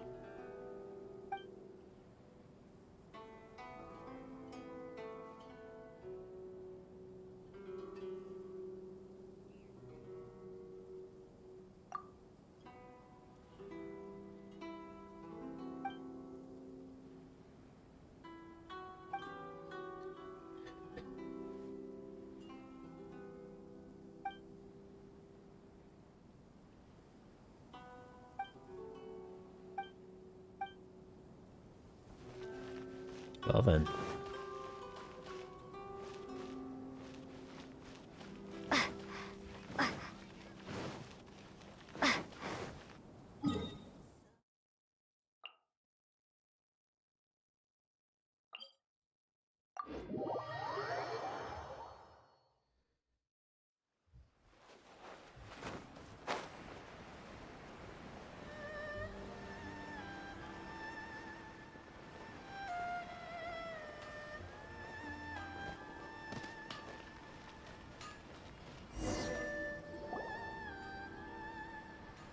Klee and I just had a discussion, and we've decided. We're gonna keep the content of the story a secret from you guys for now. Why? Obviously, I can't tell you why. Or you'll see. Don't worry. You can keep exploring the festival while we're busy in the shop. We'll be here when you get back. Come on, Yoimiya, we should get going. Let's go inside and start painting.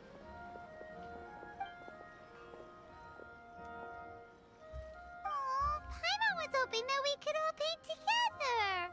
So unfair. Actually, Paimon's got an idea.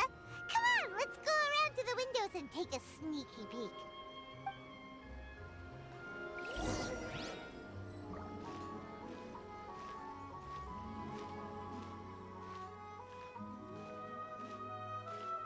Gotta be quiet.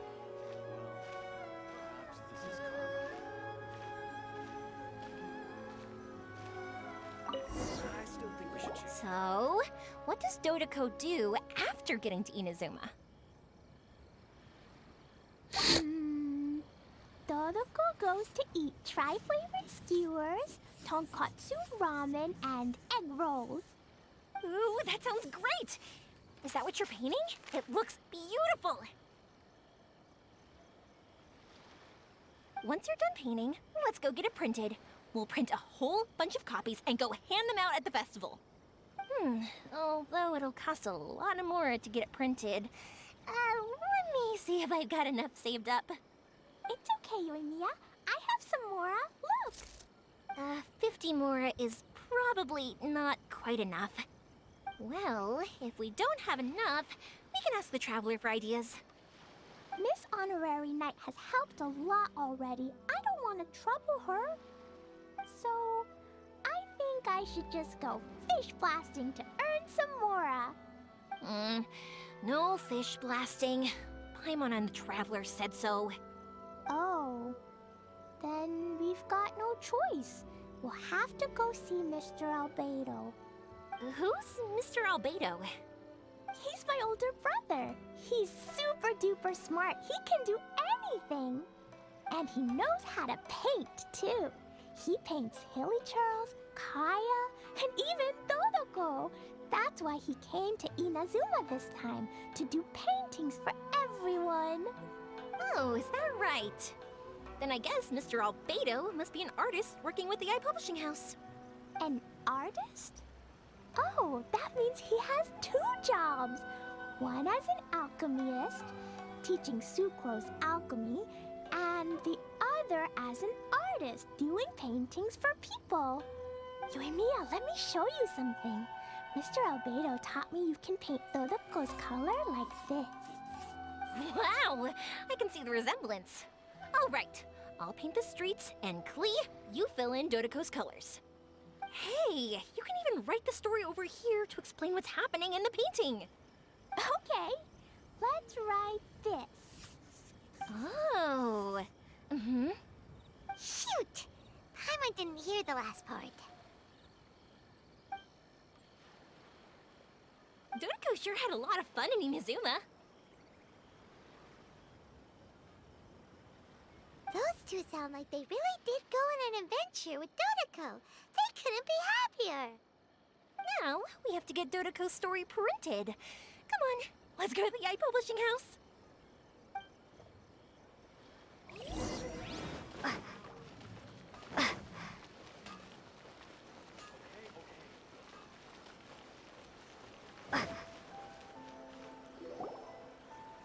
Absolutely not. Here we are. This is the Yai Publishing House. Yai Publishing House. Ooh, it's Auntie Aratani. I know Auntie Aratani. Auntie? Who's that calling me Auntie? Oh, it's the little girl who came with Mr. Calx. How can I help you, little girl? Auntie Aratani, can you help me get Dodoko's story printed so that everybody can see it? Dodoko? Oh, so you've been writing a story, huh? Is Dodoko the main character? Not only that, Dodoko is also real. Look! Huh? I don't quite understand. We'd better explain this to her.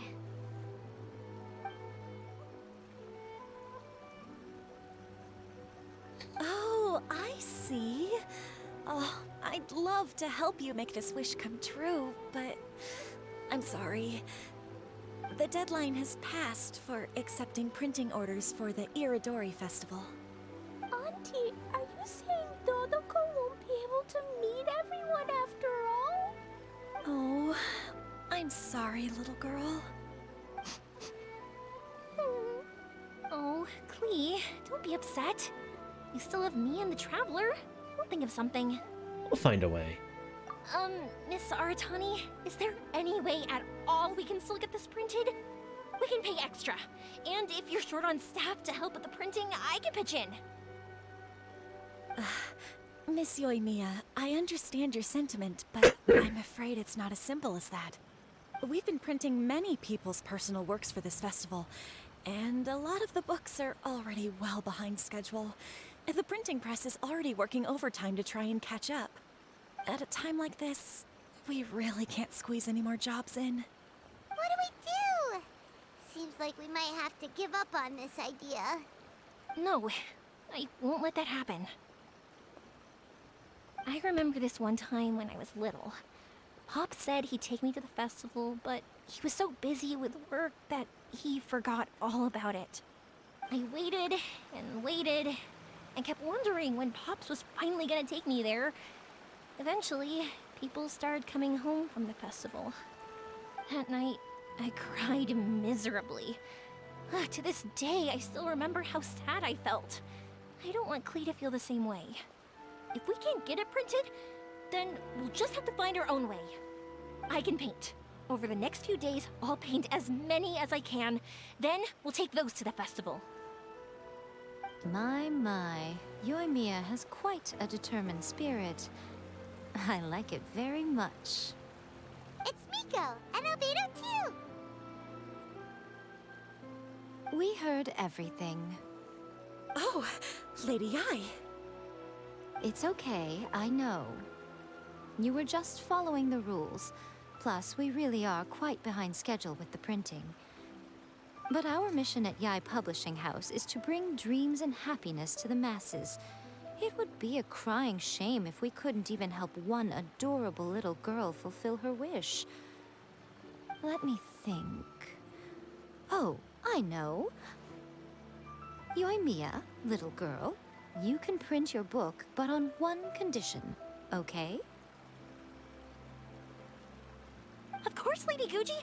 Just tell us. Whatever this condition is, I am ready to face it. Dear me, it's nothing that horrendous. You make it sound like I'm some sort of wicked witch. All I mean is, if you want to get your work printed now, there is only one way. You have to combine it with another print. However, there is only a small amount of space remaining in the book in question. Your book is too big, so you have to reduce it to about half the size to make it fit. Is this a sacrifice that you're willing to make? Klee, Lady Guji is saying that we can print the book if we shrink it to half the size. Are you okay with that? Yup, I am. Thanks, Miss Gucci Lady. What an adorable little girl. Well, that settles it. Aratani, make sure it gets printed with tonight's batch. Yes, Lady Ai. I'll get right on it.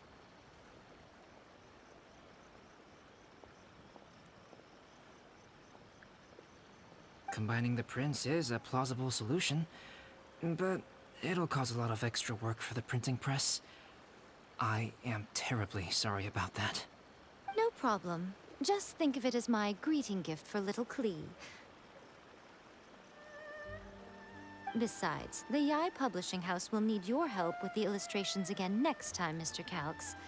You could also consider it as my investment in you, All right, I won't disturb you two any longer. Bye-bye now. Yay! Everything worked out perfectly. Now, we just need to wait for an update from the Yai Publishing House. Yoimiya, Traveler. Thank you for keeping Klee so exceptionally well entertained for me. No worries. You should spend some time with Klee too, Albedo. Yes, you're right. Klee is family, after all.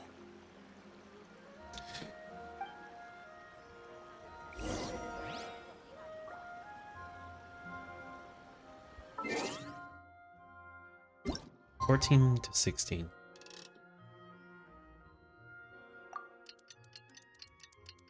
Wait, it said the following day. Fuck.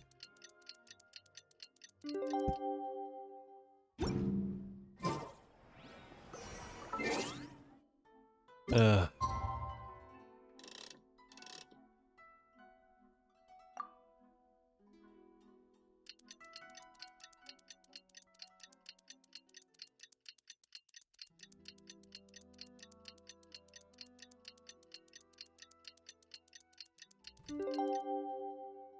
It truly is a pity that Mr. Chong isn't able to get a manuscript.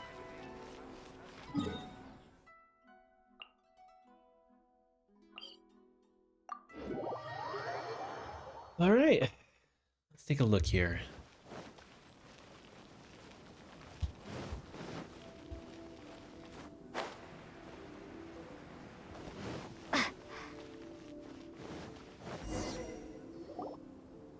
Look, Miss Honorary Knight, Auntie Aratani brought us Dodoko's story.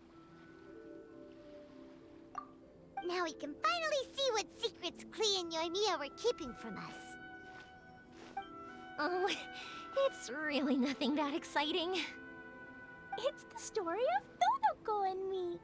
And me. And you guys. You put me in the story? You put me and Paimon in the story?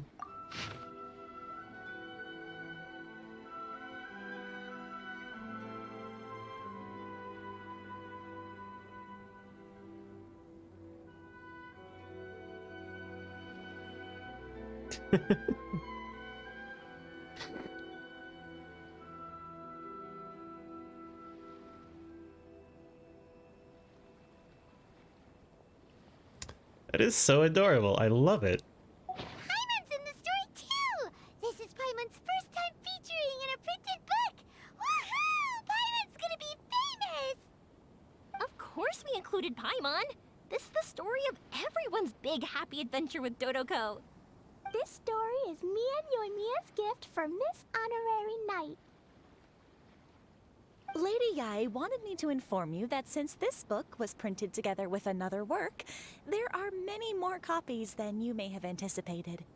We won't charge you a printing fee, but in exchange, the extra copies of your book will be included as a free gift with purchases of the other book. Is that okay with you? Oh, are you sure? I mean, it's fine by us. But what does the author of the book think? Actually, the book that yours was printed with is called the Tevat Travel Guide. Hey, that's Mommy's book! So, Klee's mother is a writer? Huh. Klee's mother, Alice, is a renowned adventurer in Tevat, and the Inazuma edition of her popular Tevat Travel Guide series is set to be released imminently. Lady Yae has already decided on how to promote it, a joint endeavor by Tevat's biggest and best mother-daughter adventure duo. It's sure to be a huge hit. Paimon knew it! Mika would never do anything for free. A typical move by Lady Yai. It works out well for everybody, doesn't it? Yep, I'm super happy because my book gets to be released together with Mommy's book. It's like me and Mommy going on an adventure together. Oh, I'm so glad I came. The Irodori Festival is the best! What is adorable? Please be mindful of your personal safety at all times.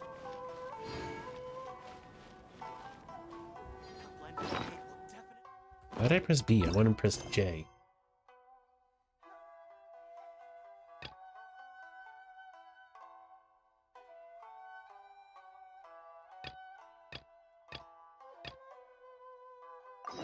Get in line over here.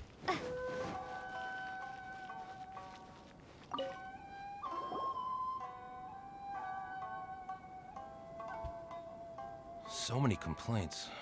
What should I do? Need any help? Ah, are you the traveler who my superior said would come and help us out? Yes. You came at the perfect time. We're facing a small problem here. As you know, the Irodori Festival is underway. In addition to all the things on sale, there's a lot of free entertainment programs available. But today, we received numerous complaints that a group of people have been hogging the Tanuki photo board. They won't leave so no one else gets to use it. What a headache. You can't drive them away? Well, we tried talking to them, but the original point of these entertainment facilities was to let people freely enjoy the festival.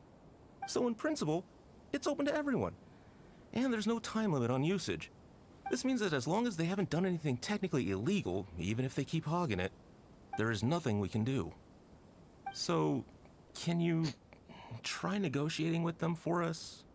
If these complaints can't be resolved and Madame Kujo finds out, I'll lose my bonus this month for sure. Hogging a photo board, huh? We know who would do something like that. Should we go and have a look? Oh boy. Thank you so much. You'll find them by the Tanuki photo board just east of the square.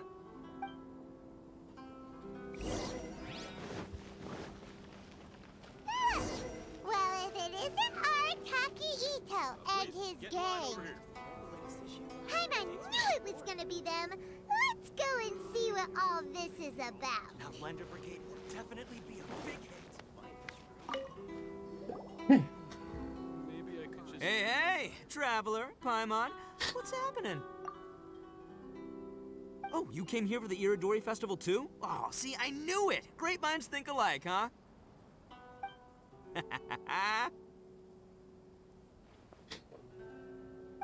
You're such a child. We're here to take care of a little problem. Yo, right. Yeah, well, who's got a problem? The Arataki gang considers it our born duty to help those in need.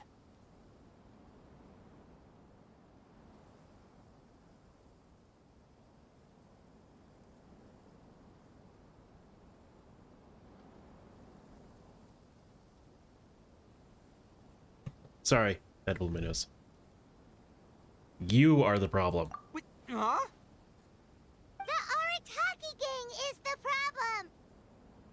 The Khaenri'ah Commission said you guys have been hogging the photo board and nobody else has had a chance to use it. Oh, well, no, we haven't. They've received quite a few complaints. It's kind of a long story. Hey, Mamoru, you're up. Explain the situation to these good people. Yes, boss. The story starts 2 months ago, when we first found out about the Irodori Festival. Okay. As everyone knows, this is a festival all about showcasing culture, with books on all kinds of topics on display and for sale. Our boss is very forward-thinking. He thought we should seize this golden opportunity to publish some material introducing the Arataki gang and help craft a glorious public image. He also said we can make some money out of it to support ourselves.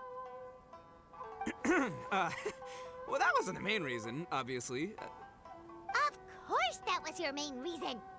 At first, we had plenty of time. In 2 months, boss planned to write 60 pages. But 1 month in, and he'd written a grand total of 1 line. Well, I mean, come on, you gotta make sure the quality is up to scratch. More like worst procrastinator ever. So we cut some of the planned content, and figured it would still be fine if we could put out 20 pages in the next month. But the day after that, the boss got a hold of this card game called Genius Invocation TCG. Everyone loved it! It felt like we only played a few rounds, but before we knew it, half a month had gone by. I'm telling you, this game, it's pretty incredible. I was just gathering inspiration for my writing. What? Sure you were. Inspiration that has absolutely nothing to do with what you were writing about. So then we only had 2 weeks left. No way was that going to be enough time to publish a book. Boss said we should just make a colorful flyer instead. That way we'd only need to think of a slogan. That makes more sense. It shouldn't take too long to think of a slogan, right? Yeah, it didn't take long at all. We came up with 30 slogans between us in just half a day. But 30 was too many, and we couldn't agree with each other on which one to use. It took us a week to make the final decision. That was when we realized we'd have to pay an expensive express fee for the printing, because there was so little time left. And we couldn't afford it. You gotta take it slow if you want to do something well. Pay an express fee and they're gonna do a rush job, and then there's gonna be all sorts of problems. The Arataki gang only puts out the very best into the world, and that is why I decided to give up on that project. Whatever makes you happy. That, yep, well said. You gotta do what keeps you happy. Same goes for humans and Oni alike. And it's not every day that you get to go to an Irodori festival, right? So priority number 1 right now is enjoying ourselves to the max. Dude. And the way you chose to enjoy yourselves was to commandeer a novelty photo board? So at first, boss brought us here to buy some drinks. He said there was some sort of Irodori Festival limited edition soft drink available. That's right. This ain't no ordinary drink either.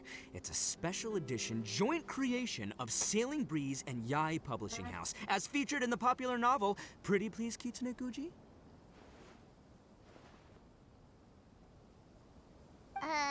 That face, though. What? But when we got to the festival, the staff wouldn't let us in because of our unusual outfits.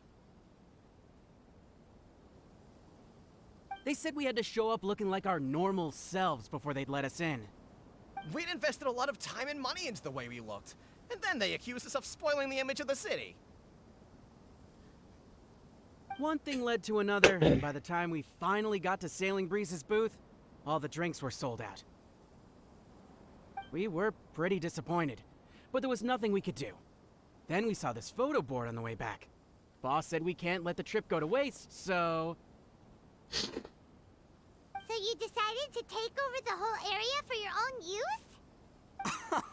I beg to differ. It's public property. We didn't commandeer anything. We're just making sure public resources get used to the max. Yeah, boss is right. We're the ones making the most out of this thing. Never let a single moment in your life go to waste. That's our policy in the Arataki gang, and we're out here making sure this photo board gets the most out of its lifespan, too. Right. Oh, brother, what a noble cause. You could also go buy some books. But we spent so much money on our appearance. We only had enough left for one of those drinks. We don't have anywhere near enough to buy books. But you can't just take over this photo board for yourselves because it's free and you don't have any money. Other people have the right to use it too. I guess when you put it like that, I can kind of see where you're coming from. So come on, let someone else have their turn already.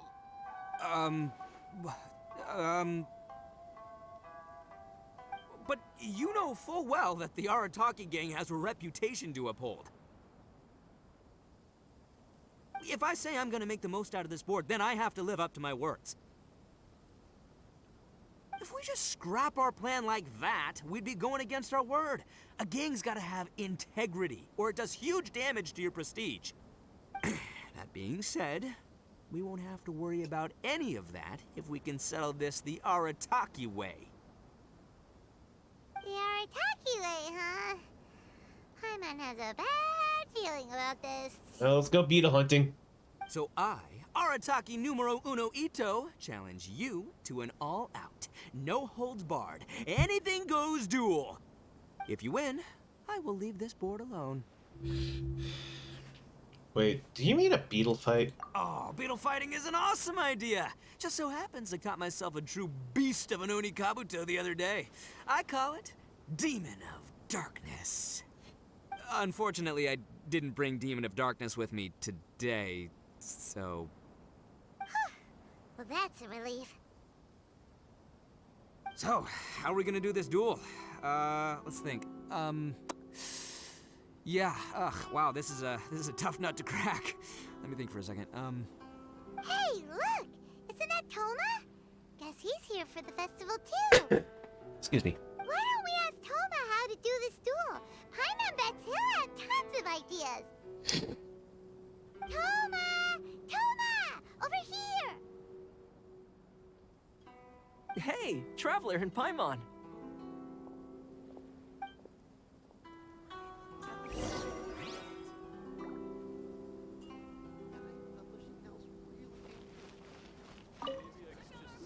What a nice surprise meeting you guys here. What brings you here?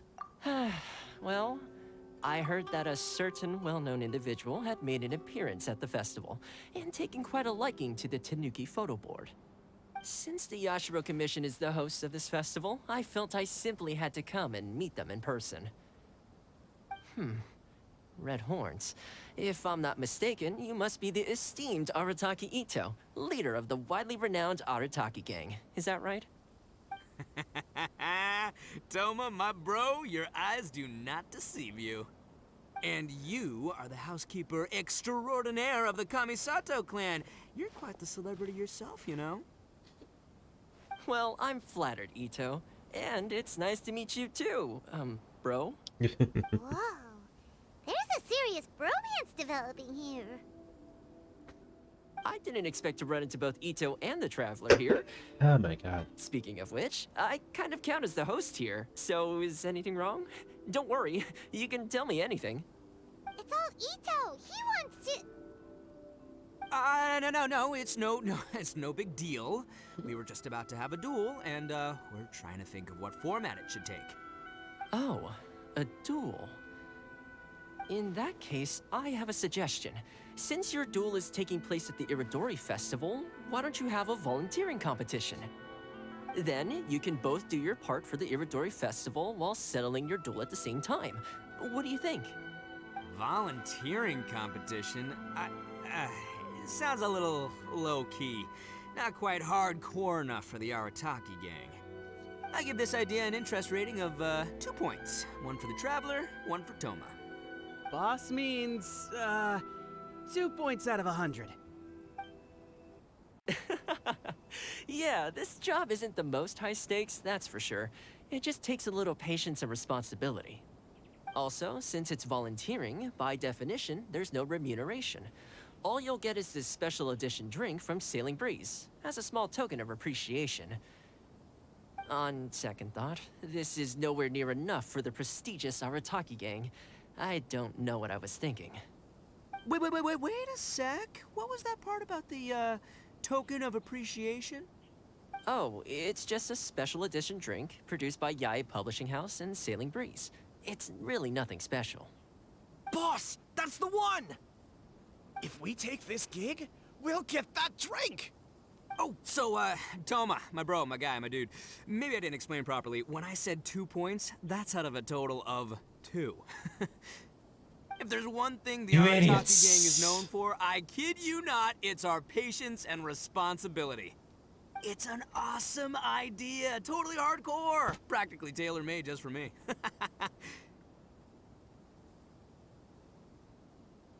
Oh boy. Traveler, let's do this for our duel, huh? It'll be amazing! Whoever volunteers the hardest wins. What do you think? You didn't seem too interested in it just a second ago.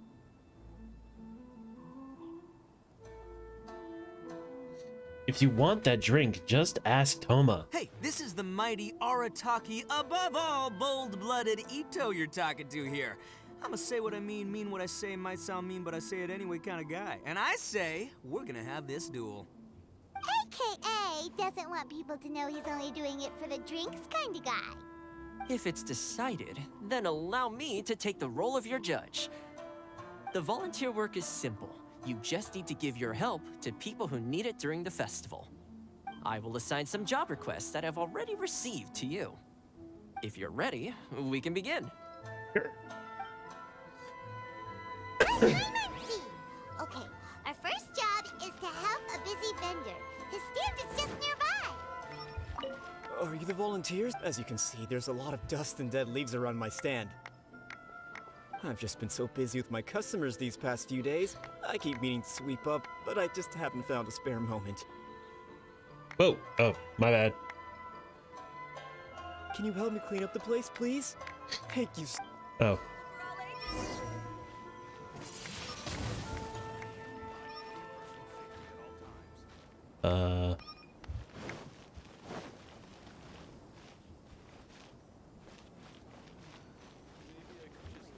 Please, get in line over here.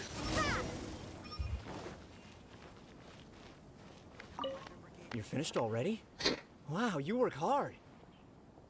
You're wonderful people, all you volunteers. Thank you so much.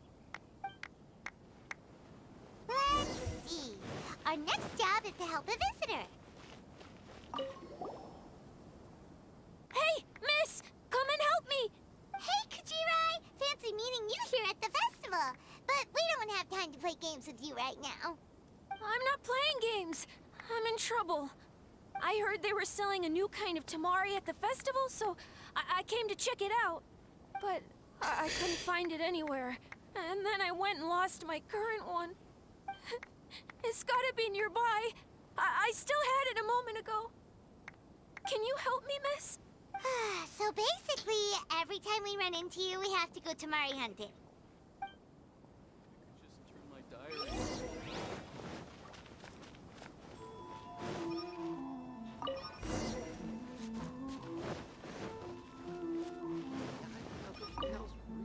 Great! Now I can play the tamari game again. Thanks, miss. Okay, one last job. We need to help move some goods at the port. Let's go!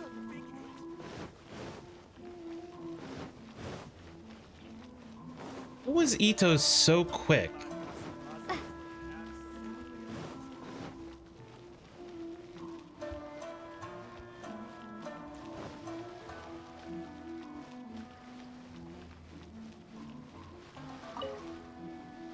Are you the festival volunteers? Great. I was just wondering what to do about these goods. It's been really busy lately, and all the workers at the port are swamped. But I have to get all this fresh soy milk delivered to the warehouse as soon as possible. It'll go bad if it's left outside too long. Can you please help me take it to the warehouse? My coworker Takeuchi will be waiting for you there. Thank you so much.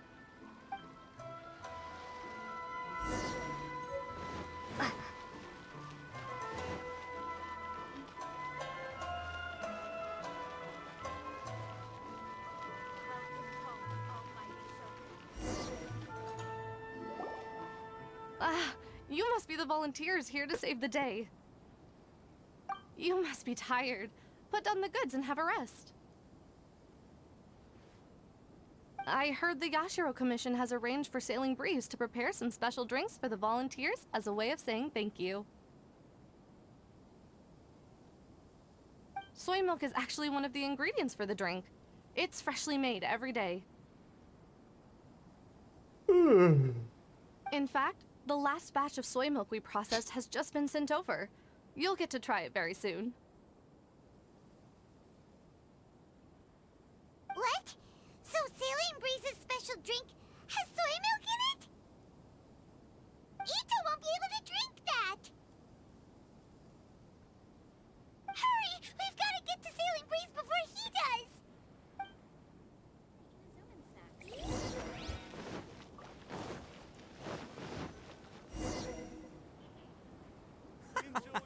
What took you so long? I've been here ages. Completed my tasks a long time ago. So there you have it. When volunteering is the name of the game, no one volunteers harder than Arataki Ito. You lose, I win, and to the victor go the special edition spoils. Behold, the Drink of Champions, created by Sailing Breeze in collaboration with Yae Publishing House, and as featured in the popular work, Pretty Please Kitsune Guji? Woo! All this talk's making me thirsty. Don't mind if I do. Drink of Champions, it's time to come home. Wait, there are beans!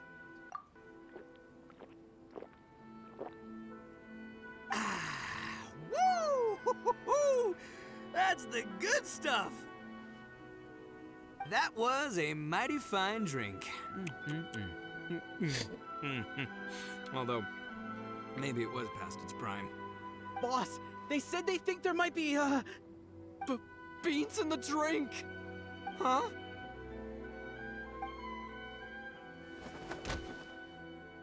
Ah! The boss is down! The boss is down! Quick, get him to a doctor! What's wrong? Can't Arataki Ito drink soy products? He's allergic to beans! Oh, my goodness. Okay, quick, grab Ito and follow me. I'll get a doctor. I sure hope it's not too serious. I'm sorry. I didn't even consider this possibility. It was all my fault. Leave Ito to me. I'll make sure he stands again. Don't worry. I'll see you later. So, your friend is allergic to beans. It's a very rare condition, though I have heard about it. I'm so sorry that our drink caused such a problem. I feel terrible. If you don't mind, please, take this. This is a special drink formula with no soy milk. I could see that your friend enjoyed this drink a lot. Although it tastes slightly different without the soy milk, I'm sure this version will be more suitable for your friend. I hate the fact my throat Please is whistling accept it, so much. along with our sincere apologies.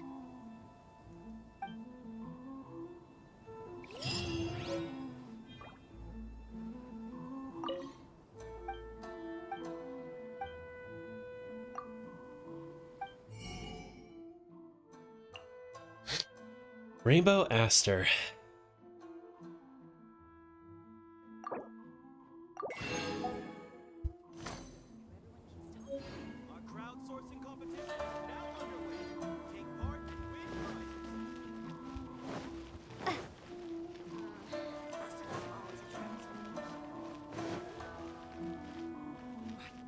The ending in the original is not like that at all.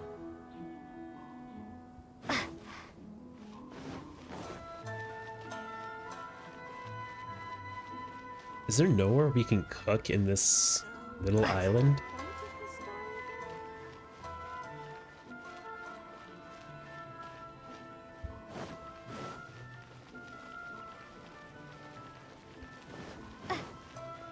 I guess not. But anyway, it's been 6 hours. My throat is very badly whistling and I need to take care of that. So anyway, I am going to end it.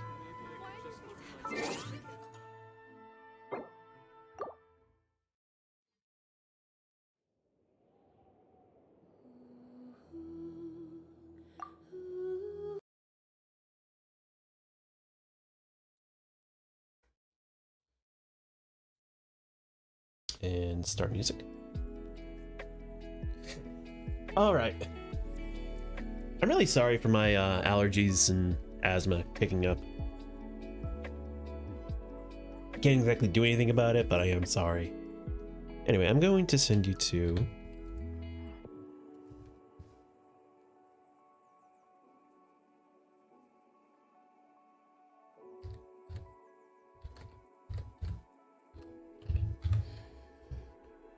I'm going to send you over to Mac.